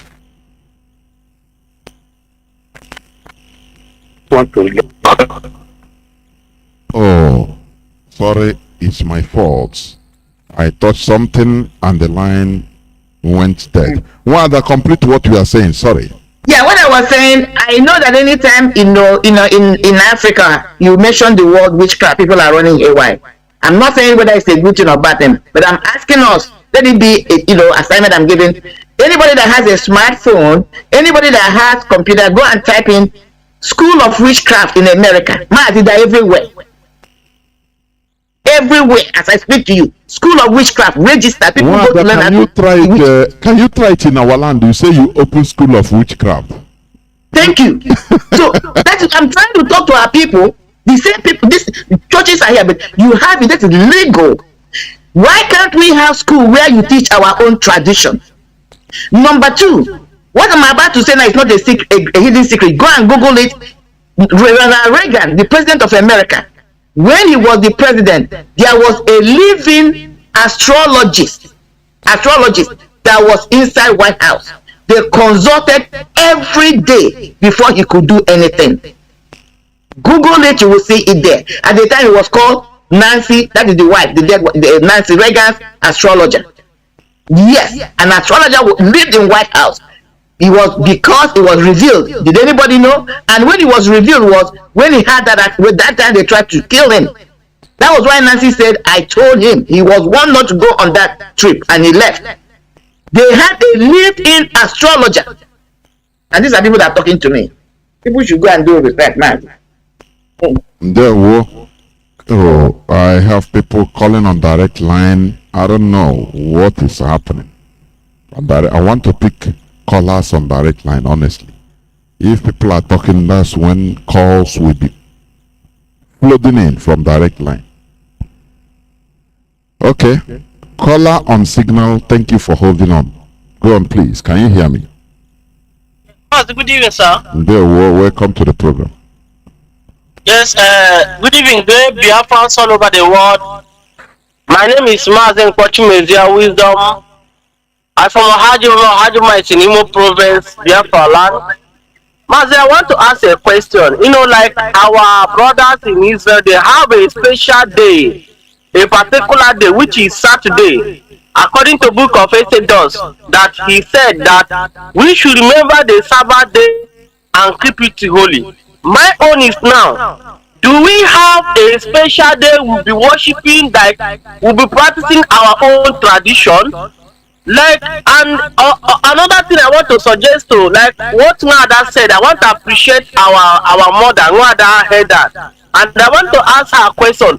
Please, if it's possible, like he mentioned Nzu, Oji, and Edo, all these things, we need to, the people need to teach us so that we can know how to make use of it, because as we are now, we don't know how to make use of those things. And these things have a spiritual power that they possess, which will benefit us as people of Biafra. So please, if you know the benefit and how to use those things, he can teach it to us so that it will help us. And another thing is that these our governors and our politicians, like what I'm saying, the Northerners, the Fulanis, they are releasing all the terrorists, terrorizing and killing people. But look at our leader, which the Appeal Court have discharged and acquitted. The federal government of Nigeria is taking him to Supreme Court. But my spirit convinced me that it's not even Nigeria government that is taking our leader to court. It is Igbo politicians. It is Igbo governor that is taking our leader to Supreme Court. And what they want to do is not even to give judgment, but they would like to, do adjournment from adjournment to adjournment, which we can never take.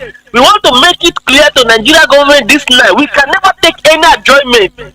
The court of appeal have given order that our leader Mazi should be released, and that court should be respected. Because if we are going there for them to give you a judgment, maybe contrary in what appeal court give, we can never accept any adjournment. They should give a proper judgment, because extraordinary rendition is against international law, which the UN has spoken about and gave order that Nigeria should release our leader, and they still keeping our leader. The people gave order they should release the man. They still going to Supreme Court for them to delay this man maybe to after election. We want to assure them this night people release about 100 and something terrorists, which they didn't pass through court. Our leader is not a terrorist. We are fighting what belongs to us. Biafra is our identity, and that is who we are. Our leader should be released unconditionally, as a Picot, have stated, we can never take in adjournment. We can never take it. Mas, thank you. May God bless you. I thank our mother, Nnamdi Haider, for the great teaching both of you are giving us this time. May God bless you all. Thank you, sir. There were Mazi. There were. Caller on WhatsApp, can you hear me? Welcome to the program. Oh, hold on, caller on WhatsApp. Hold on. Let me try to pick this caller on direct line. Is gone. What is happening to the direct line? I cannot understand. Or we come and it will go. Are they filtering it? Okay, caller on WhatsApp, please go on. Go on. Yes, Mazi, Jonathan Chinedu. Good evening from Biafra land. There were Dodrege.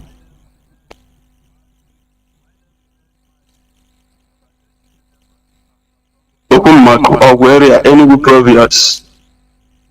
Mazi, I thank you and our mother, Marien Haider, for your good work and teaching. I call you people professors, because you people are teaching us and review many things to us so that we can know who we are.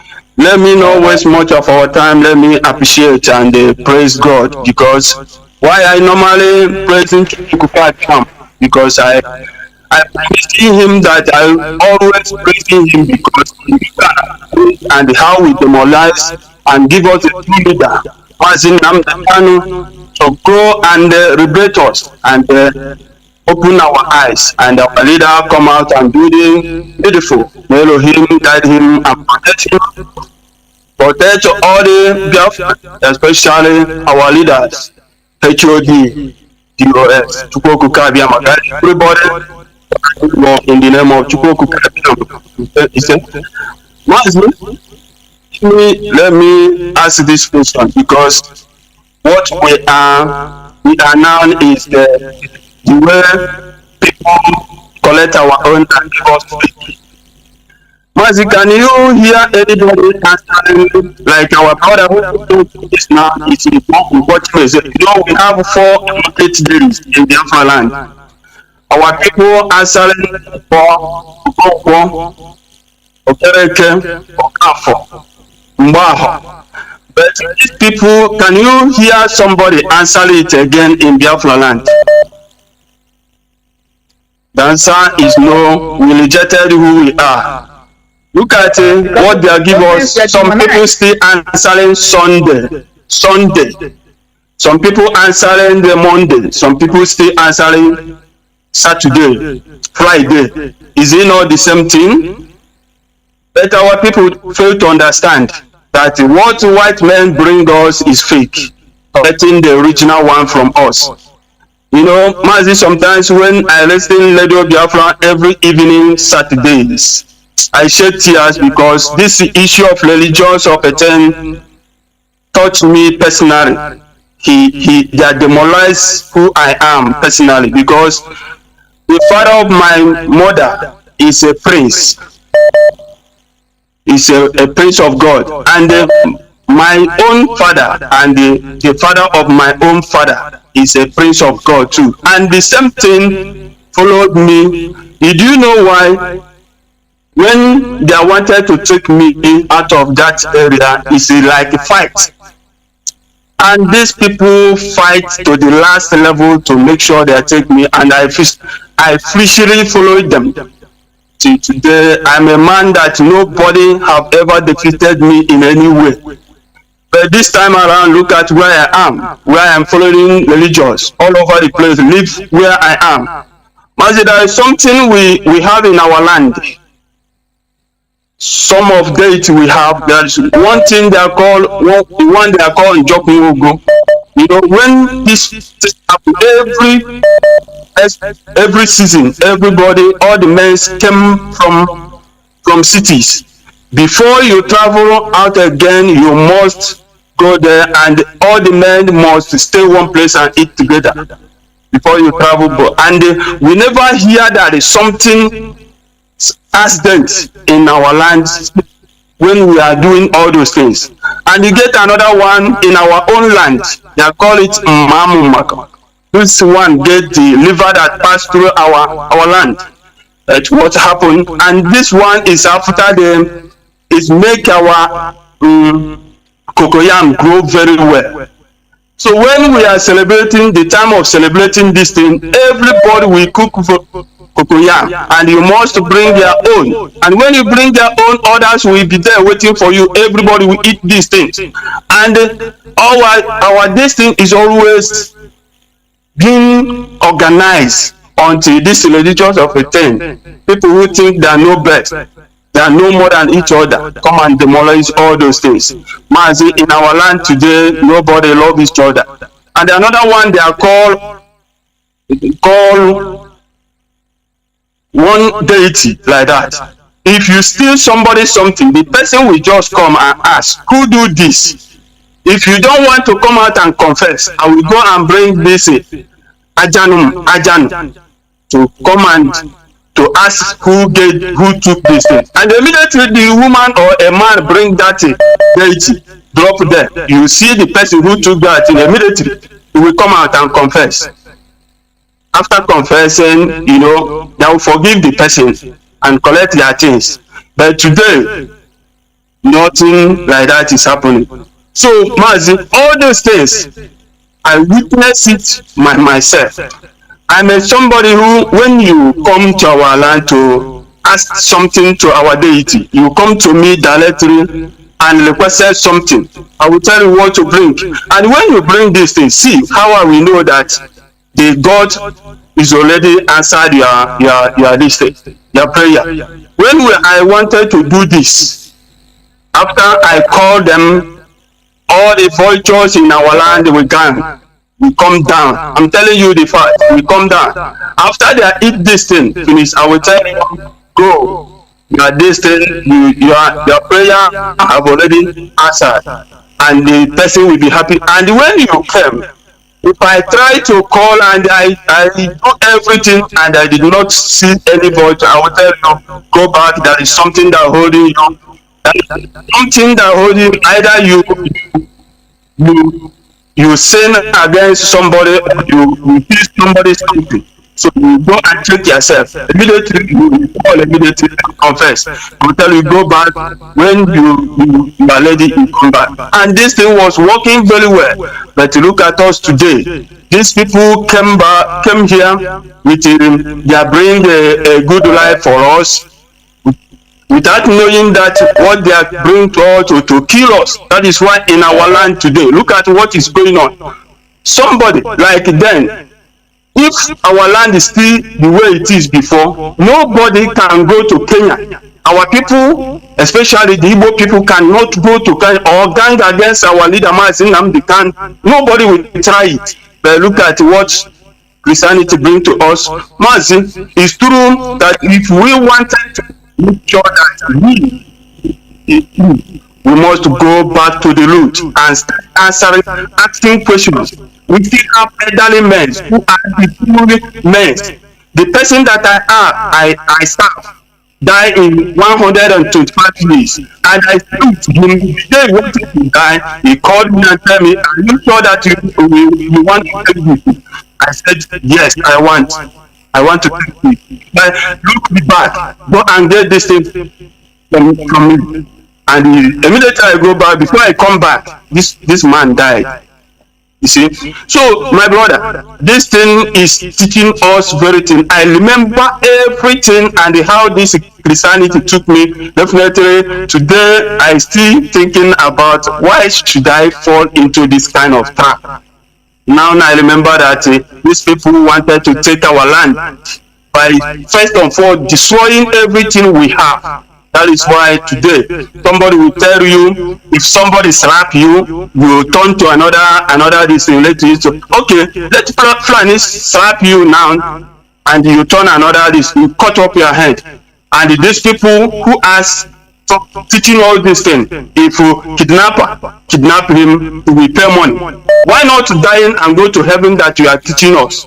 Mazi, thank you very much, because these people, we need to go back where you come from. Thank God that our leader Mazi Nnamdi Kanu came to liberate us, and he selected you people, the professors we have. Anybody who are not listening to Radio Biafra is missing a lot. Thank you, my brother, for a good work. Our mother who are there to direct and teach us more. May Elohim bless everybody. We must go back from where we are. Our land is Biafra, and Biafra we shall remain. Thank you very much, Mazi. Remain blessed. Thank you. Caller on signal, can you hear me? Welcome to the program. Yes. Yes, Brother Jonathan. Can you hear me, sir? The whole world is hearing you. Please go on. Brother Jonathan, a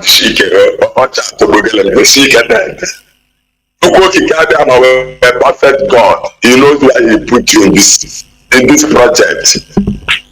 Brother Jonathan, people will hate you because of how formidable you are. You don't pray truth. You will see truth. Who called the most student? And Brother Jonathan, he said it. See, you are. Why progressing you? Go on. Go on. Why are they progressing?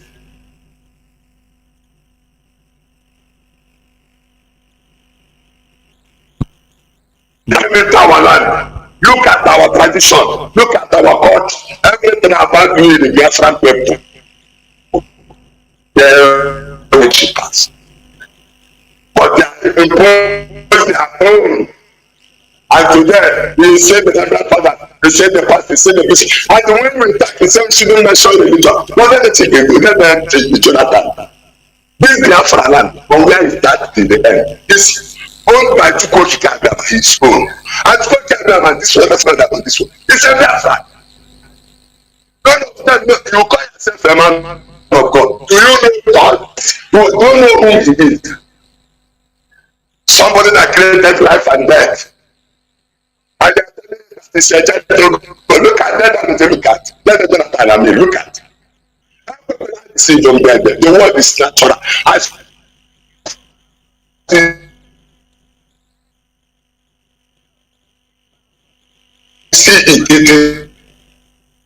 Mazi, your network is poor. I have somebody on standby. Caller on direct line, please go on. Caller on direct line, can you hear me? Please go on, please. Go on. Too much for the my name is Afamo Obaka. I'm calling from Spain. Actually, actually contributing in that's why you only high can miss I Hebrews. I want Hebrews, depend on Israel. I want Hebrews naturally. But even in Kuba, he had Megasere about 200 years ago or 100 years ago.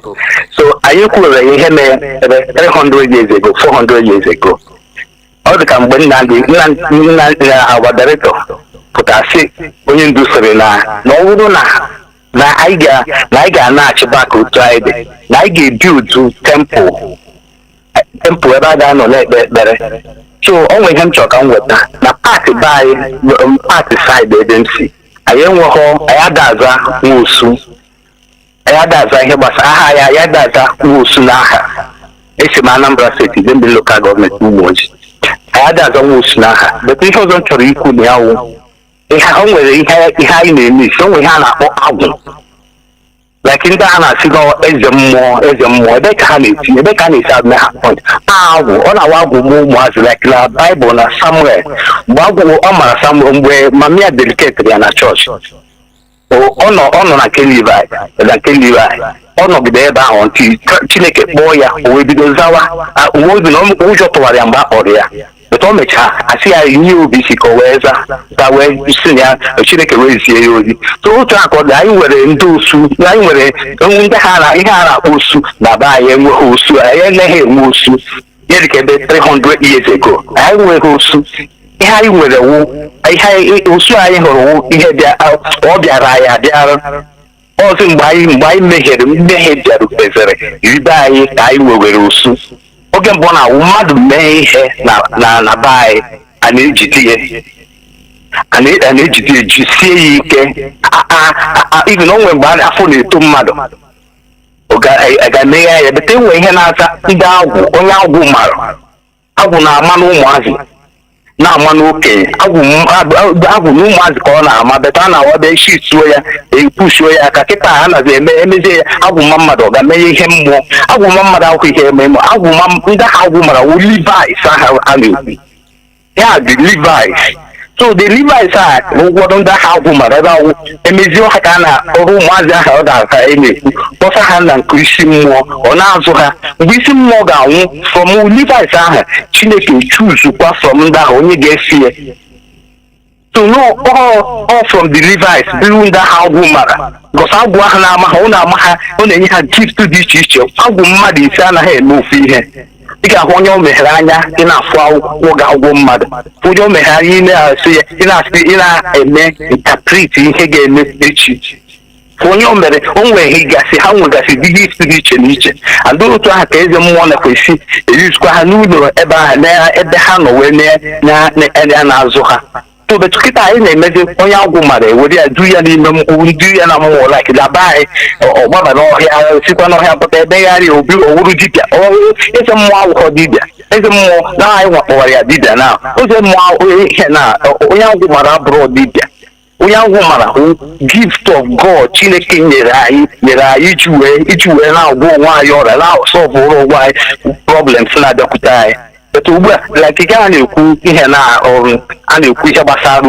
osu enwere ihe dị anyị enwere osu and anyị enwere ihe a na-asị like the family nkịta enwere mmụọ nọ na family m mmụọ anyị enweghị natural like ọ dịghị organic mmụọ anyị nwere na family anyị adịghị organic ebutere ya ebute and ebutere ya for ọmụmụ mgbe anyị na-enwe problem ọmụmụ adịghị na nke ya ebutere ọnwụ ihe dịka ebe 150 years ago ebutere ya amụ mmadụ ya nwụọ amụọ nwa ya nwụọ ị ga-abute ọmụmụ ahụ tizie ya na the family megharịa ihe a ga-emegharị ya obido amụzie nwa anọrọ but ugbu ọ ka dị ebe ahụ so ihe ndị ahụ ihe bịachara anyị bịara a lot of things ka anyị tinyere n'onwe isi onwe anyị confusion adị too much n'ebe anyị nọ anyị bi na anyị ka na-akọ anyị gwa na ọwụzi sọsọ chọọchị ibi ma ndị ewu ndị si na ha na-eme because na our directors na anyị ga na-achị otu anyị dị mbụ ịfụzi ndị dibịa ha apụta nke asị ya wụ mama mmiri nke asị ya wụ ndị mmiri nke asị ya wụ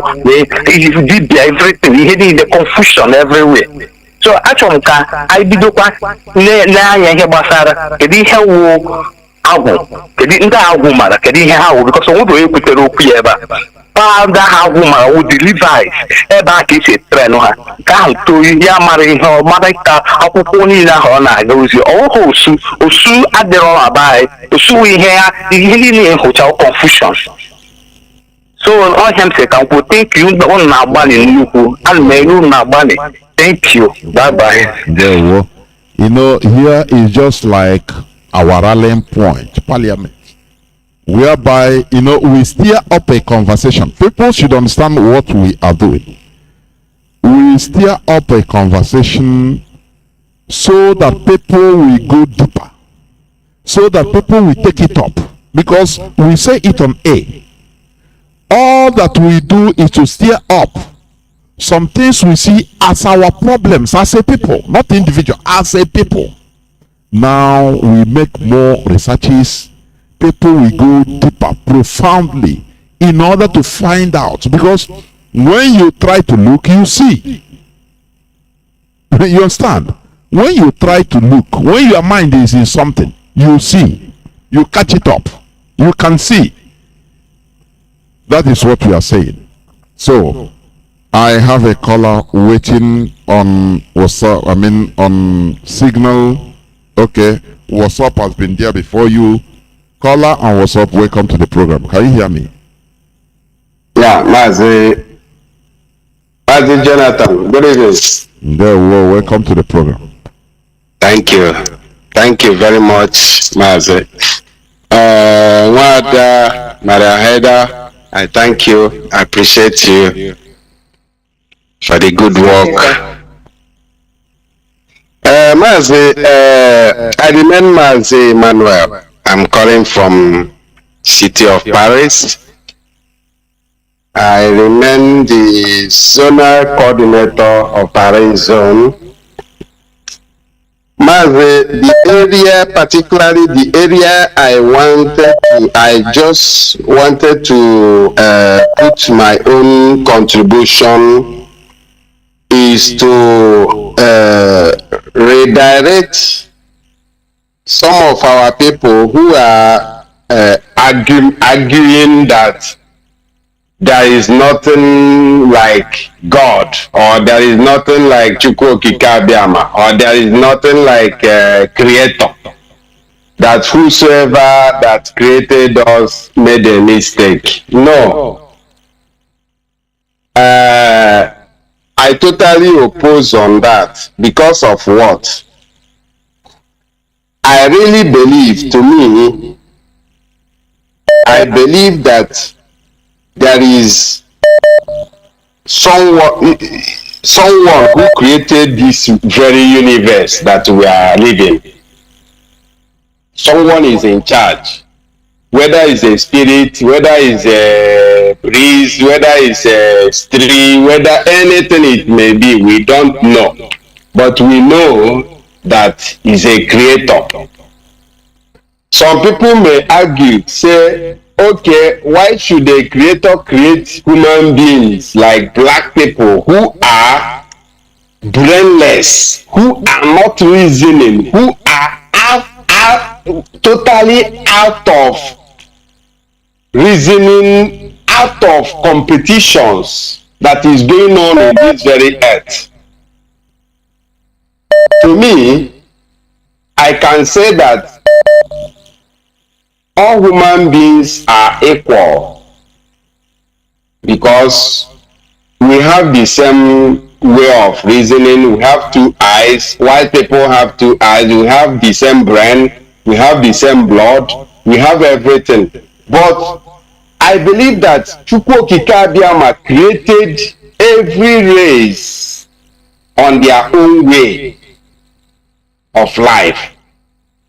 The way they should live, the way they should maintain their culture, the way they should structure their own way of life, which we Biafran people, we had our own. When you, for example, when we come into zoo called Nigeria, when the white people came into our land, why didn't our own ancestral fathers resist or insisted that our own culture should never be tampered, or our own way of life should never be tampered? Maybe they should give us their sugar, their whiskey, their everything, but they should allow our own way of life. We don't want to follow their own way of worshiping. We want to retain our own. That is called dignity, and that is called value of itself. When you look at the North, today we are praising the North, that the North rejected Western education. They rejected, they said Boko Haram is against the Western education. But from when you went back to their real story of Nigeria, from their ancestors, they rejected it. They negotiated and they pleaded to maintain their own way of life. They should do anything in Nigeria, do anything, but this their culture, please do not tamper with it. This is our own way of life. Mazi, if you take us, I can borrow a word from our leader.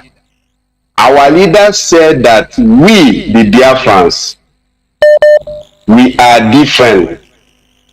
If you do the same thing that others, Western world can bring their own. If they are worshiping idol, worshiping anything, it may go successful with them. But you, if we worship, do the same thing that they are doing, ọkpụkpụ ahụ ha meru ọ gafee, anyị ga-eme ọgbado anyị. It may just like a telephone without a SIM card or without network, a smartphone will become useless. That is the same way Biafrans are in Nigeria. We are like smartphone without network. Do you see the problem we are facing in Nigeria? Our ancestors never valued enough our way of life. Mazi, let me. Can I come in here?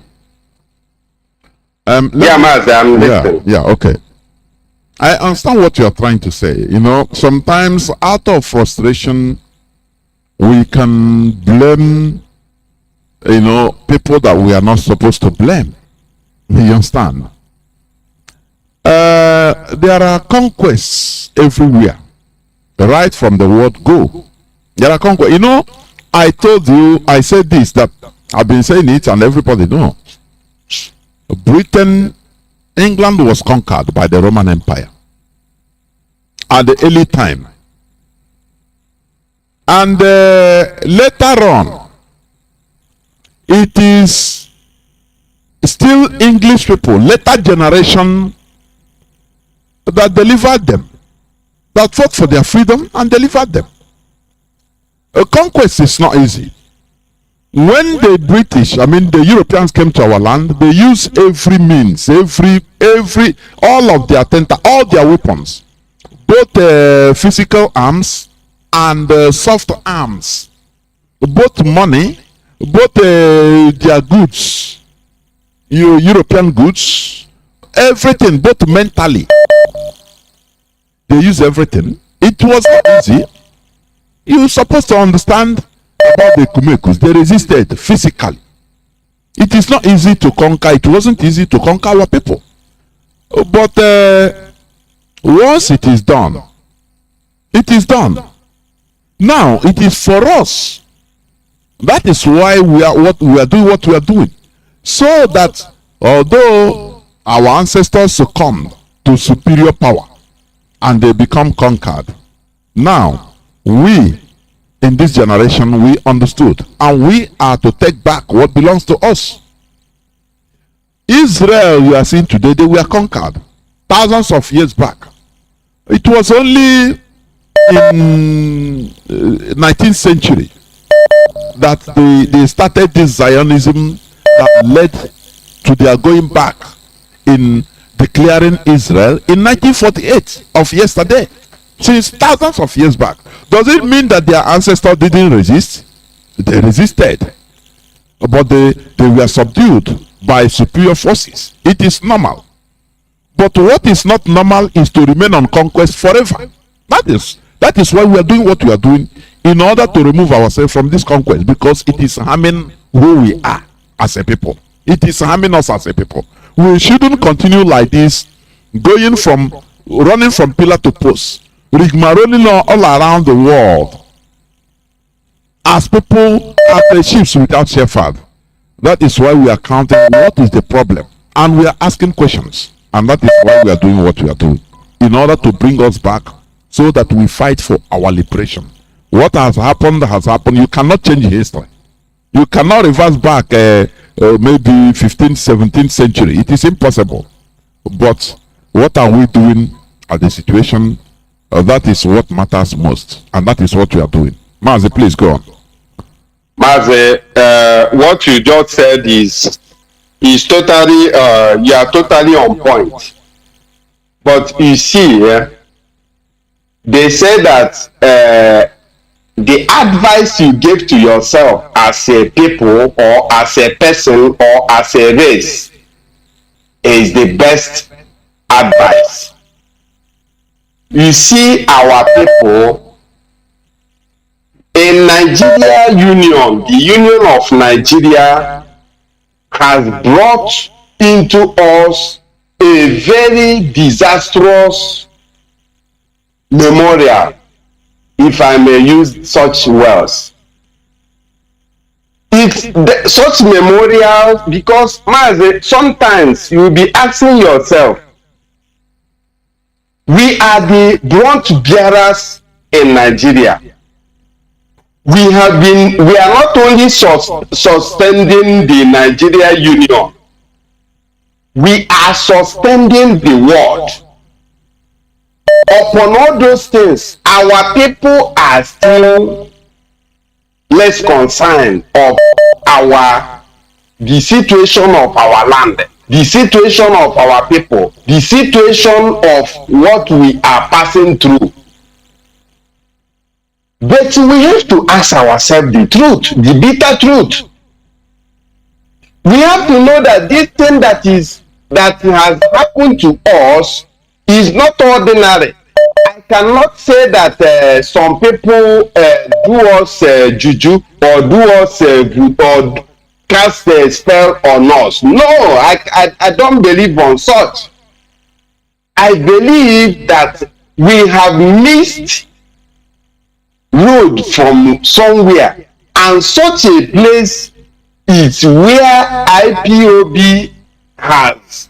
Because I normally had you say that our Nnamdi Kanu and the IPOB started picking us from pieces from our, that is where we have already been in the dustbin. From the dustbin to where IPOB is just picking our people from dustbin to try to reset our people.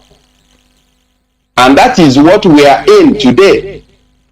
Mazi, the religious have done us a lot. Yes, we agree.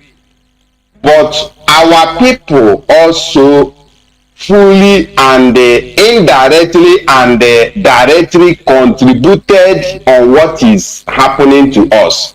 Mazi, are you telling me that the killings that is going on in Nigeria, the killings that's going on, the killings of the Christians, so-called Christians in Nigeria, because I know that Yorubas are not Christians, they are not Muslims. Biafrans in real sense are not Christians. Christians they brought it to us. Because if we are really Christians from the beginning, Pope, even Europe, this Rome we are seeing, they were not Christians. They were conquered. They brought the Christianity to them too. But they refined their own and they took it to Africa, and they refined themselves and took it to Africa and used it to confuse the Africans. Unfortunately, they confused Biafrans too.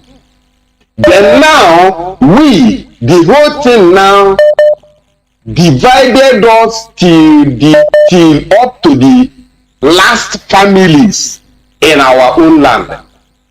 If you enter a family, I'm not talking of a community or a village or in anything, just in a small family, you see that the same Christianity have divided all of them, make them to be thinking in different ways, hating each other.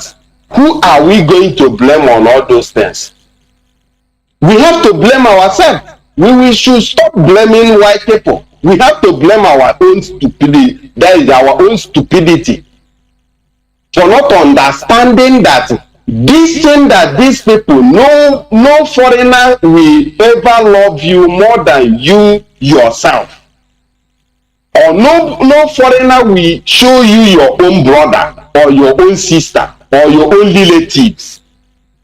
It is our own selves that cause all these things that is happening to us today. Nnamdi Kanu have said it, Mazi Nnamdi Kanu. He has mentioned all these things that we Biafrans we are different. That if we do the same thing that Yorubas are doing, the same thing that Europeans are doing, the same thing that others are doing, others may go free, but we can never go free from that, because we have everything that the whole earth is envious of. They will deploy everything to make us to miss our own track. Mazi Jonathan, you people have done wonderful to us, Mazi. I want to appreciate you and our dear sister. Please, I want to tell both of our sister from America to remain strong, stand firm, resist every temptations. As people are listening to your voice, they may be coming up with different ideas, different opinions, different ways, different things. Please, our sister, remain firm. You people are doing us proud, and we are proud of you.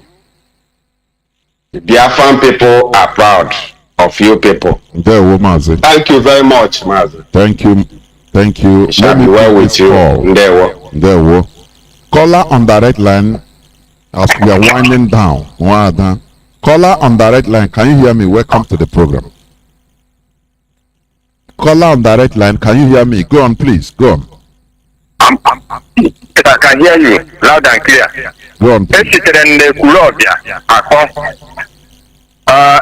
Mazi Jonathan, gị na nwaada China, unu ga-eje eluigwe na ọ bụrụ na eluigwe, ọ bụrụ na ọ dịghị, unu ga-anọ ka nka, unu ga-eso na ndị ga-eso keta oke nke ụwa.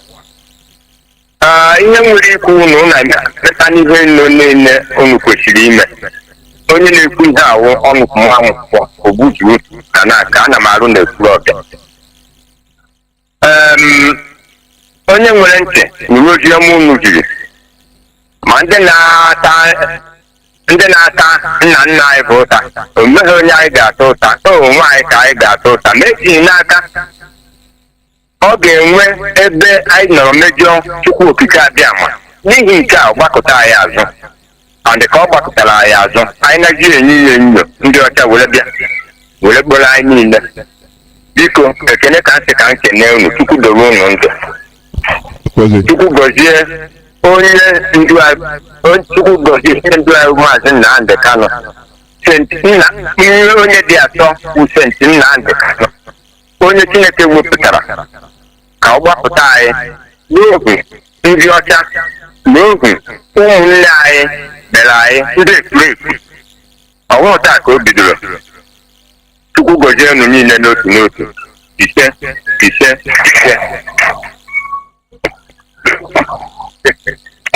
Ndewo Mazi. Ndewo. Thank you very much. You're from the call. Gozikwage. Caller on signal. Can you hear me? Welcome to the program. Mazi Jonathan, good evening, sir. Ndewo Mazi. My sister from US, Chukwu Gozegi, I greet you, ma. God bless you. First of all, my name is Mazi Ifeanyi. I'm calling from my location. May God bless our leader. May God bless our HODs, DOS. May God bless all IPOB members all over the world, genuine ones. Mazi, the topic of this night is very, very wonderful. Mazi, things have gone wrong. Many things have gone wrong. Ma nke anyị metoro onwe anyị, ma nke anyị natara ndị ọcha. Ihe na-eme anyị ihe niile a. Mazi, I could remember mgbe ndụ obere. Mother dies when a child was born. The first thing, ya nọ na township ka a mụrụ nwa ahụ. Maybe the child was born in township. The first thing before the naming ceremony of that child, a ga-ewere aha nwa ahụ gaa village, send ndị nọ na village. Yeah, no, maybe your parents or your mother or your family is in the village. They will send the name of, they will inform them, and they tell them that my wife has been put to bed. That na nwunye m amụgo nwa. The next thing a ga-eme mgbe uru ọnụ etiwe mkpu, that's mma gị ahụ ma anybody na-eji mee your mother in the village, etiwe mkpu tiwe uru ọnụ, ndị mmadụ agbazute ebupụta nzu. But this time around all these things are not. Before ete powder a ga-ebu ụzọ bupụta nzu nwa ọfụrụ a na-aracha, a ga na-etekwa powder. And during that time o nwere this kind of crime anyị na-enweta in our land na adịrọ that time, because when a child being born or was being born, our people during that olden days ga-like ịjụ ese mara onye lọrọ ụwa ahụ, mara ihe onye ahụ mere mgbe ọ nọ n'ụwa nke mbụ, gaa na onye ahụ mere ihe arụ before ya nwụọ bịaghachite ọzọ, a ga-achọpụta ya. Mgbe aha a na-agba onwe ndị a na-akpọ ịgụ aha ka a mụrụ onye lọrọ ụwa. All these things now white men have taken it over from us. But it's in short, very bad for our people allowing themselves to adopt the tradition of white people. And that's why if Biafra did not come, yeah, they went to Biafra and Ketan and Kechi. As I'm telling you, before maybe from now to more 50 years to come, a crime enwete na our side, ajụ ndị nna nna anyị ha edinye emere n'oge nke ha. Because this time around, people have failed to do the right thing by finding out how the child and who come in that time of that child. Let's say amụrụ nwa ọfụrụ, the kind of person, whether or not the person committed a crime before ya nwụọ, whether or not the person jere zuri akpụ atụ ya n'arịsị before ya nwụọ, whether or not the person jere di na nwaanyị mmadụ before ya nwụọ ọ lọta ụwa ọzọ, maybe o nwere second opportunity, second time to come back again, because a na-alụ ụwa alụ, they will not find out. Yeah, man, I'm going one. Mazi, I don't want to waste much of our time. But Mazi would say, our mom, let's continue educating our people. This topic is very, very wonderful.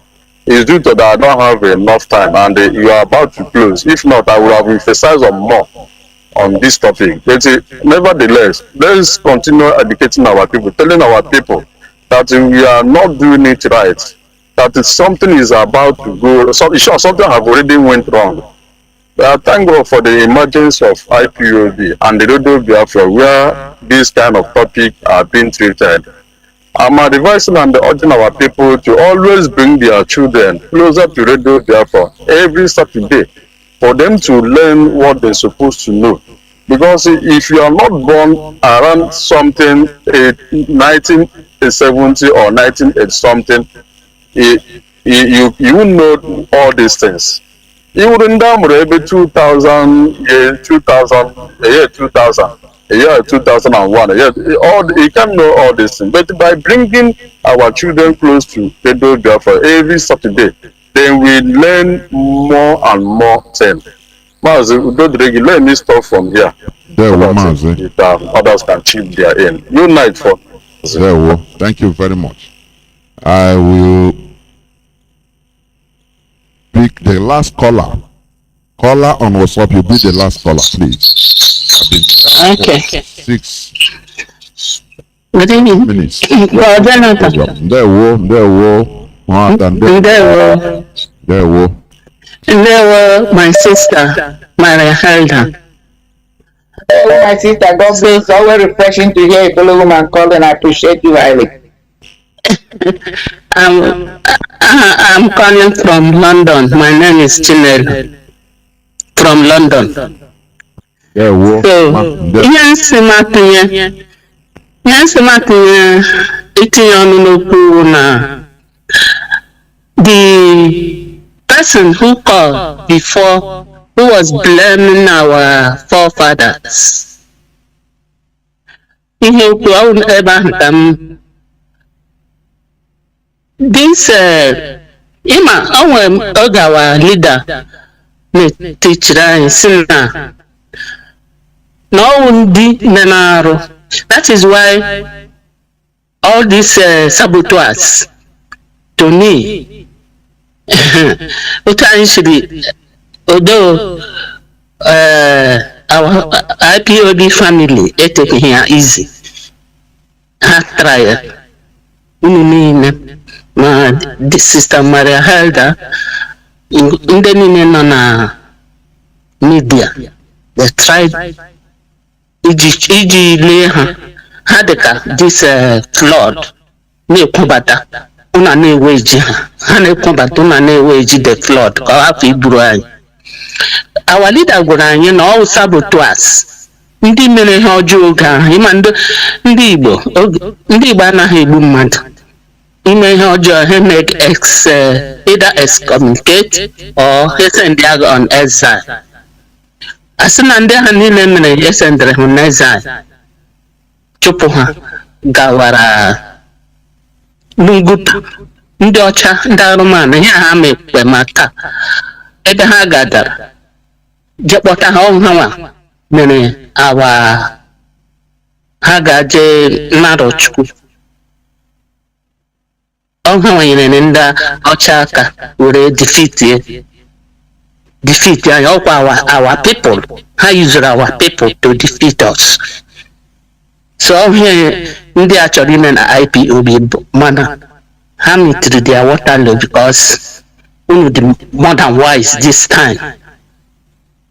Anya onye ọbụla dị ka na-ete ọkụ ma n'abalị n'ehihie na-enyo all these saboteurs. Na ọrụ our leader ya sị gị o nwere the way history repeat onwe ya. So ahịa m chọrọ ikwu n'ime okwu ahụ. So ha hụrụ ha our leader they didn't ndị eyuzuru anyị nwa ji defeat anyị nwa. Onye ọbụla chọfụrụ na IPOB ya gbaba na top pilot gaji ekwu rubbish ebe ahụ. So exactly what happened to us that time. Another thing in Chariku, Sister Mama Tunga say, only in Chari Sister, since Kotia always Basakwara this one book somebody did. No, the man and now power many things. Mama Tunga send there. But Jonathan, I send me you are this thing some time ago. But I'm on a line and send it. Hello, brother. I'm going to send the Koyazuba. I send Diana this. What's up? No, I'm going to receive it. Get check here. So that we may discuss all this things. This is exactly Ndibo na lowa Ndibo na owo today ke bidoro Ndibo otele. In that book the asige na ndị romance, this romance anyị ga na worship na the anything gbasara ha ahụ the first people obiara otele gbu ha not today otele. So Kanu go ya so that we may discuss and I'm sending that thing. There was. Yeah. You said Sister Maria. I recognize your voice very well. You're a very resilient woman. I recognize your voice. Of course. I remember I get a before. I appreciate you. I love your straightforwardness. You believe in equity and fairness. I thank you. It's always good to hear your voice. God bless you, woman. Thank you. Well, Jonathan, I'm going to send you this. Okay. Yeah, now so that. Yeah. Bye. There. Thank you very much. Okay. This is where I'm going to stop. Switch off the phones. Wada, please, can you come in and make your parting remark, please? Well, I'm going to be brave because I'm looking at this now here. Oh, I just to bend because this topic is huge. So we're going to, I believe that we're going to run series on them, bringing deal, strongly on this. I mean, what I mean by that, bringing more information. Because from my perspective, what I'm trying to establish that the little research I have made, some articles I read, and I went back. Osu is not supposed to be a castigating word. It was not supposed to be a derogatory word. But because something happened somewhere, and then just like these days, if you pay attention, even in America here, when a child is smart, they will tell the person you're a nerd.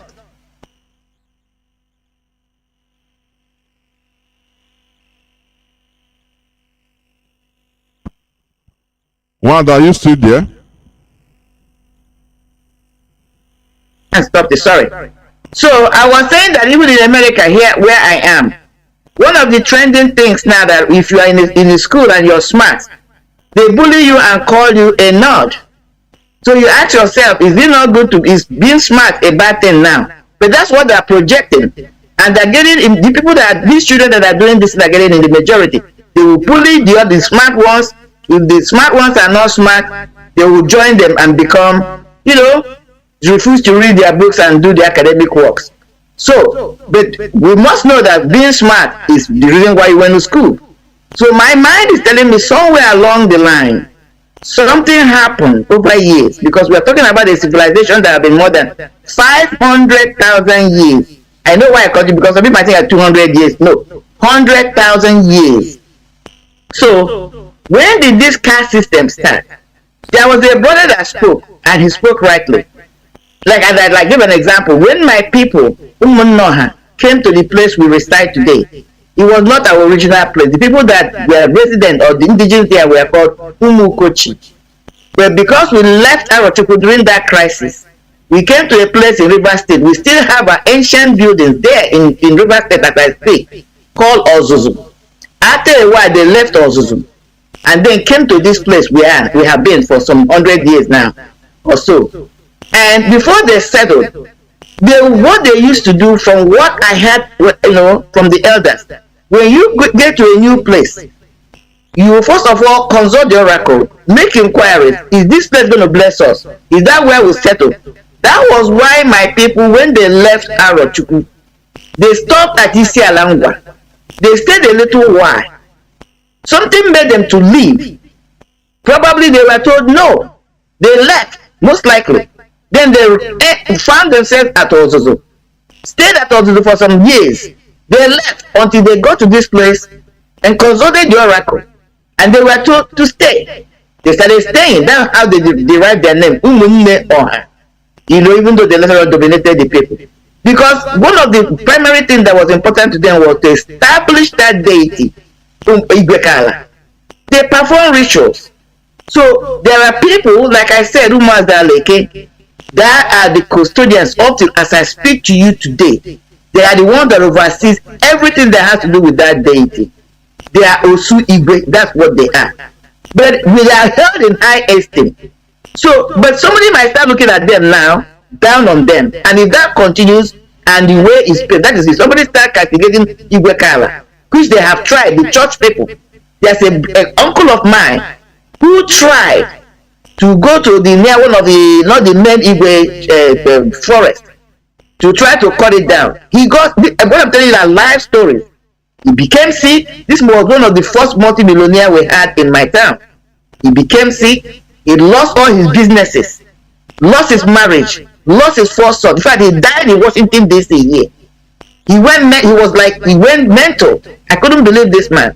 The moment he touched that thing. So what I'm trying to say here is there were rituals that people were performing in those days before they will settle at a particular place. And those deities or that deity, they're consulted or established. There are a group of people that is handed over to them, became their duty to make sure that everything that the deities required were right.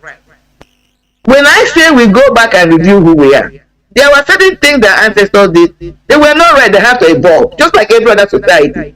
What we are calling for, let us research. Find out really who we are. And then those things that were not, will not help us in advancement to catch up with others, let them go. But those things that would have helped us and make us to be that unique person we are, we promote them and hand them over. Because even as we speak, our dialect, our culture, our language is going into extinct because there are no custodians. The so-called Ihanese, this is one of the things they were supposed to do. If they were really doing it, they're supposed to be coming up with new words of our dialect, injecting new life into it. Our language has been dormant. Anything that is stagnant dies. So we have to go back, find out who we are, take those things that are good that can project us to go further and catch up with the whole world. Let's pay attention. The same white people some of us are attributing to who brought the religion to us. They maintain their own monarchy. They maintain their own spirituality. Why do we have to abandon their own? Why is it that we think that everything about us is so dark? Meanwhile, we are older than most of them. So some of the things that even culture that are performing today, they learned them from us. They took them from us. I'm going to end by saying this. When people castigate dark, black. When I was a cosmetologist for a long time, cosmetologist. I was a master color. I took a class in master color, and something provoked my thought the day I was taking that class, my final class. When it comes to the color black have three primary colors: red, yellow, and blue, and these are all natural occurring colors. You can get them in nature. When you add equal amount of red, blue, and yellow or orange, you will get black. But out of this black, every color in this life are involved in black. You can put any color you want from a dark substance. So if we have variations, and I used it to, I gave a little seminar on it in church. If you believe, just like you look at, you have all these diversified colors, coloration of human being. All of them originated from dark. So that tells you that people or black people were the very first people. Out of them, all these series of colors, whether you call them Caucasian, you call them Indian, you start seeing the shades of life of man. And history is proving that yes, civilization, what you call humanity, started from Africa. We have not been able to narrow exactly the place, because one of the research in this thing I read last night is placing even our people way back before Egyptian civilization, way before the Stonehenge. We're talking about 500,000 years that have been existing there. Okay, so these are the things we need to find out. How did they live? What happened? If there was a disruption, where did it start? When did corruption come? Even in the Jewish culture we're talking about, when Yeshua came according to the Bible, he came because those Levites, corruption came into them. There was corruption. They left what they were supposed to do, started doing some other things. And that was what he preached against them. He said, I have come to set the crooked way straight. That's what we are trying to do. Let's find out where our ways went crooked and correct them. There is a force, I believe there's a higher force called God. I'm a living example, a witness. So anybody who thinks there is no God, there is God. But our ways are not his ways. And again, we have drifted away from him because we are all caught up with modern civilization.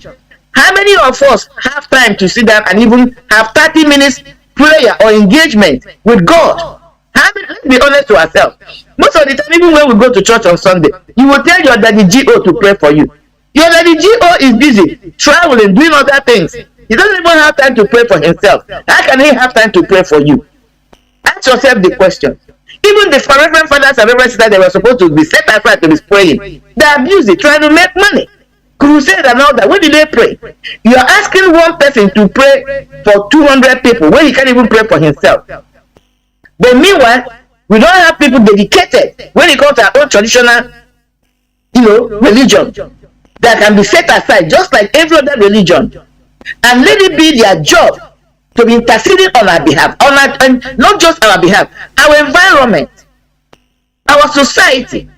We need that. That's what we're talking about. We must get it right. And I strongly believe as we get into Arusi, Dibia, Abar, and all that, because we don't touch them. We begin to see that what the meaning of Osu, as I try to establish, is a title, is a kind of something that depicts the dedication of those people who have been set aside. You can call them Levites. Levites is English. That's the English word. I'm asking anybody who wants to challenge this, what is the meaning of Levites in Igbo dialect? It's not priest. Priest is not Igbo. What do you call them? They are not Dibia. Dibia is an entirely different thing. So, who are these people? The Levites are not Dibia. They are not healers. They are custodians. So, in Igbo language, those who want to challenge the argument, I would like them to come up in our next lesson and tell me what is the meaning of Levite in Igbo dialect. It is Osu. I will conclude here for now. Thank you very much.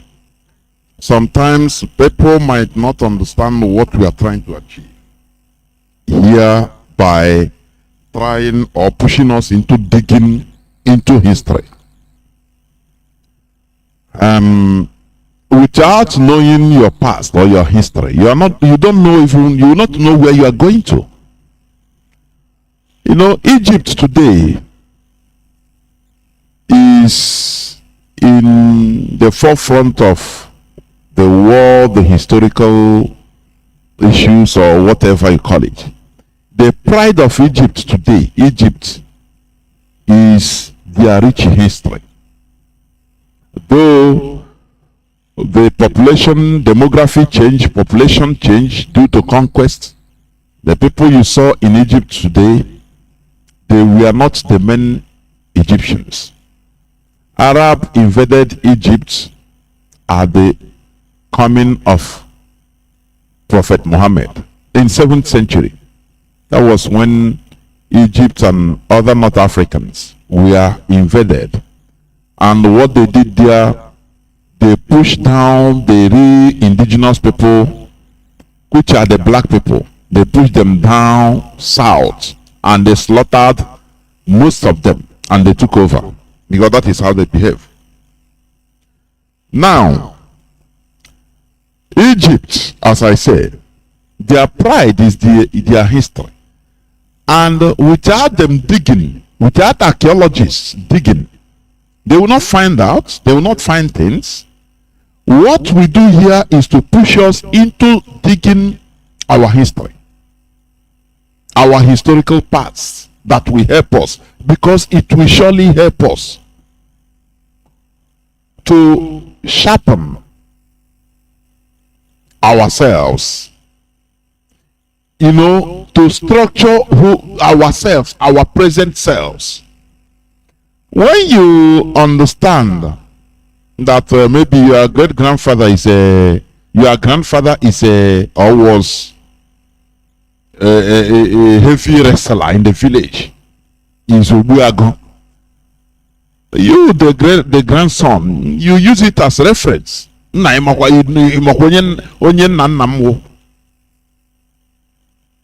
That is, it becomes a source of pride for you. But when you don't know these things, you will not even know. You become ignorant. You understand? You will not even react where you should. You don't know how to react where you should react as the great grandson of Obuago. Do you see why we are doing what we are doing? Because in our land things fell apart. We allow people, foreigners, to come and scatter our brains. They made us to hate what we should love and to love what we should hate, to the extent that they want to even convince us to jettison our identity. It is very sad. You know, to the extent, when we talk all these things, it is not a day job. They use everything. I could remember the time when, once you become a Pentecostal pastor in Nigeria, before you know, you travel to America. Do you see how they attracted people? Through money. They give people money to set up churches. Money was flowing from Europe, from America. All these are soft ways. So for somebody to make a living, now he has to succumb to the ideology of the foreigners, one way or the other, and support them. Say, but this is exactly how they got us. But now we are matured enough in order to think back. As Wanda said, this is just a tip on the iceberg. We will continue researching, and we challenge our people, listeners, Biafrans, to dig more deep. You know, our leader, he taught us something. Sometimes he will be broadcasting and say, bring your computer or your smartphone. Log on. He will bring a topic. He say, go now and Google. And everybody will be busy googling, researching. That is one of the best things that happened to us, to study. You cannot try to replicate or keep an ideology or a tradition or the values without valuing them.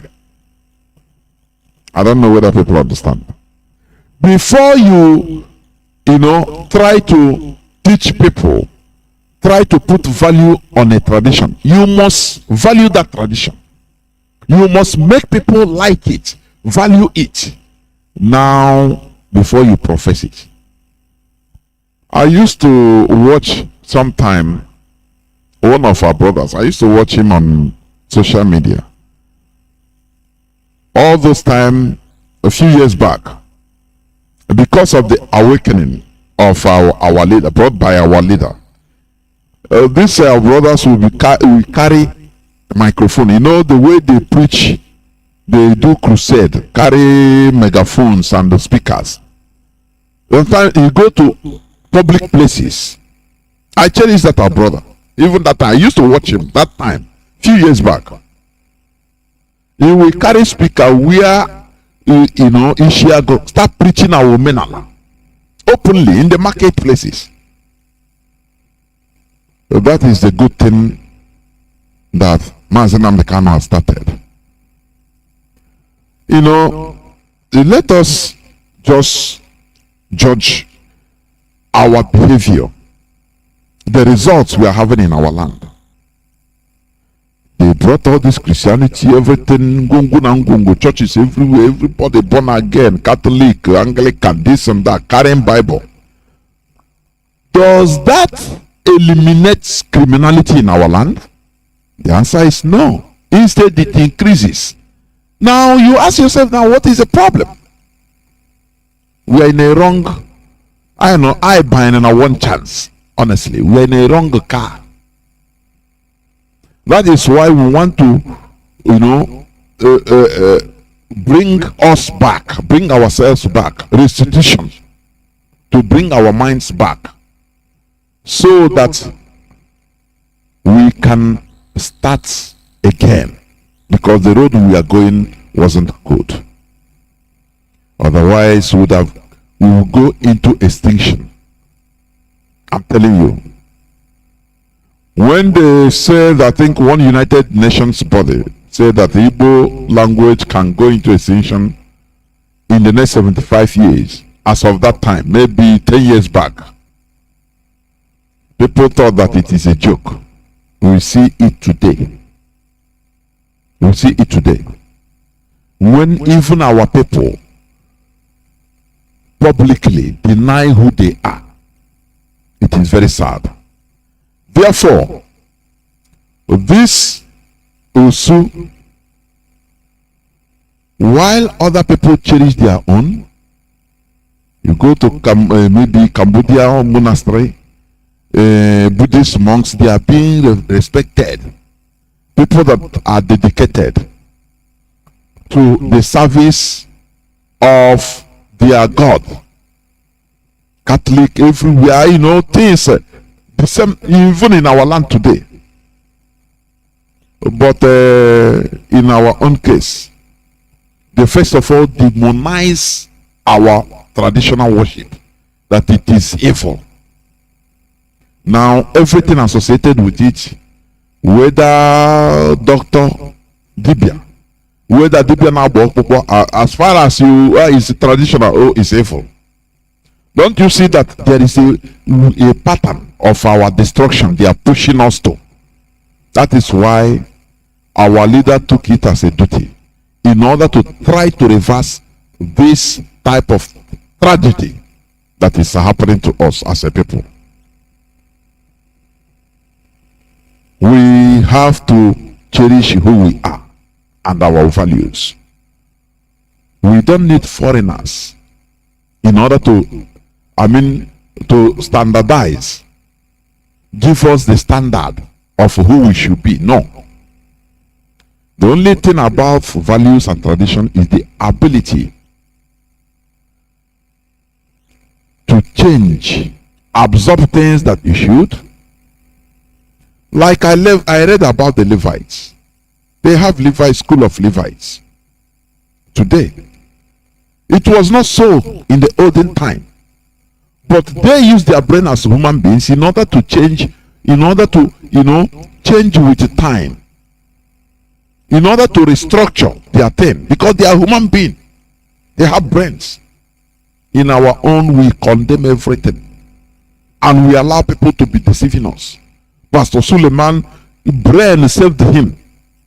Work of man saved him. Bulletproof car saved him. But when we come out in the church tomorrow and start dancing and say God saved him, and you see gullible zombies, they believe because he's a man of God. It's very sad. Stop being deceived. We are never telling you that there is no God. Never. Even nature will make you, like somebody said that science even proof that there is God. Because the way things are being structured naturally. Sometimes why is a human being, why are you growing, you born a child, maybe weigh 4 kilos only, and we continue growing, all of us, every one of us, continue growing uniformly. There is no way only head will be growing, only head will be growing and the other side will not be growing. There is no way only hand will be growing. There is no way intestine will long and start coming out. Disorderly. No. Everything is uniform. The hormones, everything is controlled. Therefore, there is something, a force that set up all these things. That is the way I think. When we talk about, because some people, when they hear us, try to bring out castigations about, or maybe the Christian religion they impose on us, they thought that, we are against God. No. God is not a Christian. God doesn't have religion, for your information. Religion is a man-made. That's it. God is a different entity altogether. It is now man to explore how to reach there. That is, they form their own religion. This is how to reach there. This is how to reach that God. Just like as people, different countries. America, Russia went to the moon, went to space. It is not easy to build a vehicle that will get out of Earth's atmosphere. It is not easy. Russia built their own, they went. America built their own, they went. Other countries, China, they are building. So it might not necessarily mean the same thing. Or each one is building, but the end point is to travel to space. A vehicle that travels to space. That is religion. Space is there already. It doesn't care. It doesn't care what you build. It's there waiting to be explored. It's just like God. God is there. So any way you think that is the way you reach to God, okay, it's your own making. If you do it, it works for you, it's okay. It's okay. Why do then you have to demonize our own? And you you worship foreigners on. Church of England is being controlled, modified to be controlled by British monarchy. You see, is that how it was made? No. Originally it was not like that. But the British, when he entered their hand, now they modify it to their own liking, using their own value. That is how it's supposed to be. So in our own side, we have to go back to our roots. That is what I want to say. This is where I'm going to finish. I mean, where I'm going to stop. Biafra is our religion. Biafra is where we worship. You know, Malami, there's something, one mind game is trying to play. You know, he's saying Malami, the justice, the Chief Justice of Nigeria, or Minister of Justice, I don't know. There's one statement he's made. You know, these people are smart. Let me tell you. He said that, Mazi Nnamdi Kanu, it is only the Igbo governors that will decide on the release of whether Mazi Nnamdi Kanu will be released unconditional. It is governors, Igbo governors and politicians. He wants to to bring us to be at war with our among us. You know, set up? Yeah, that is exactly what he wants to achieve.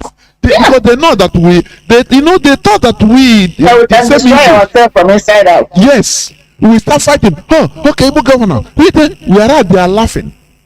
They are the people holding our leader. Now they tag it to the governors, to our politicians, so that we'll be fighting each other. Yeah. Do you understand? We was the governor like these people, there's a way they take us as very gullible set up. You know, that we are gullible. Anything they just give us, we start with emotion, we start fighting. Hey, Igbo governors, hey, it's you, and they are fighting. And I mean, they are laughing. No, it is the decision is not on the Igbo politicians. The decision is on the caliphate, and the caliphate must release our leader, Malami. They must release our leader. They don't need to put the internal war between us and. We know that our politicians are bad, but it's not, this time we understand their game. Thank you for listening. That's why we need to be thinking critically. That is what Mazi Nnamdi Kanu has made us to be critical thinkers. The things are not as straightforward as you might think. Before we use sentiment and think, and the people, they'll be laughing, they'll go their way. But now, no. This generation of IPOB, no, it's not like as they think it. Igbo people, they are just like that. Give them any slightest thing and they will kill themselves. No. Our leader must be released. It is the caliphate that is holding our leader. Nobody else. Thank you for listening. Biafra is our identity. Biafra is our religion. Biafra is who we are. Without Biafra, we are nothing. We must continue in what we are doing. From me, Mazi Jonathan Chinedu, together with Wilder Marien Haider, it is simply good evening. We,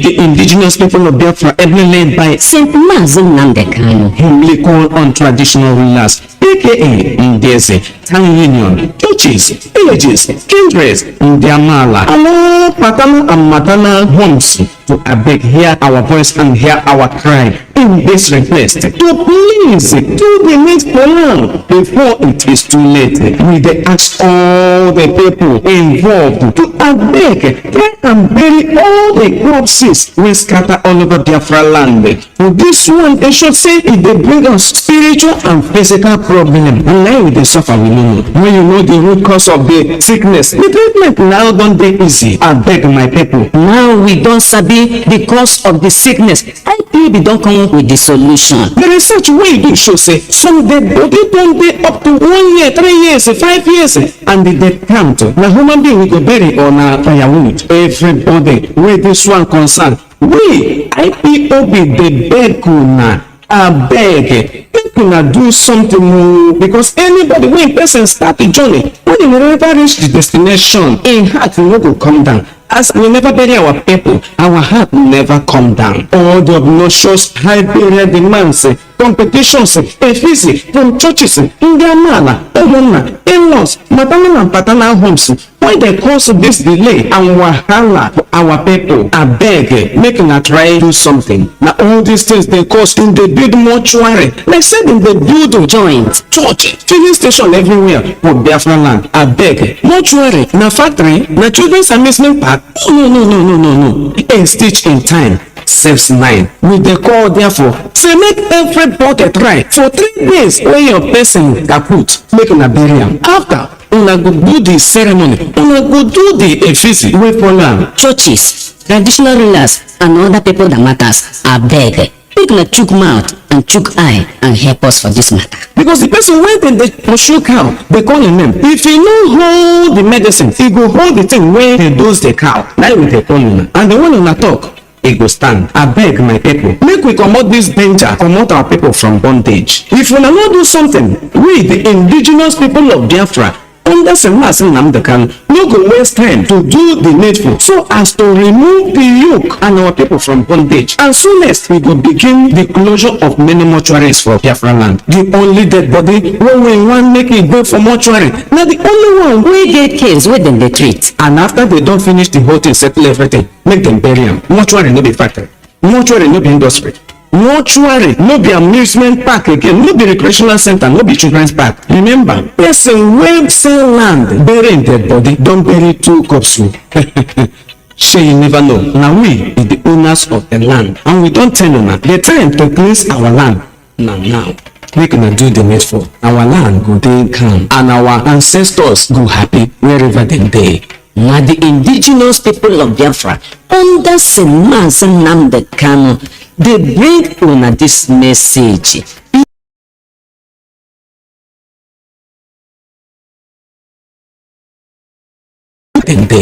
Na the indigenous people of Biafra under Mazi Nnamdi Kanu dey bring una this message.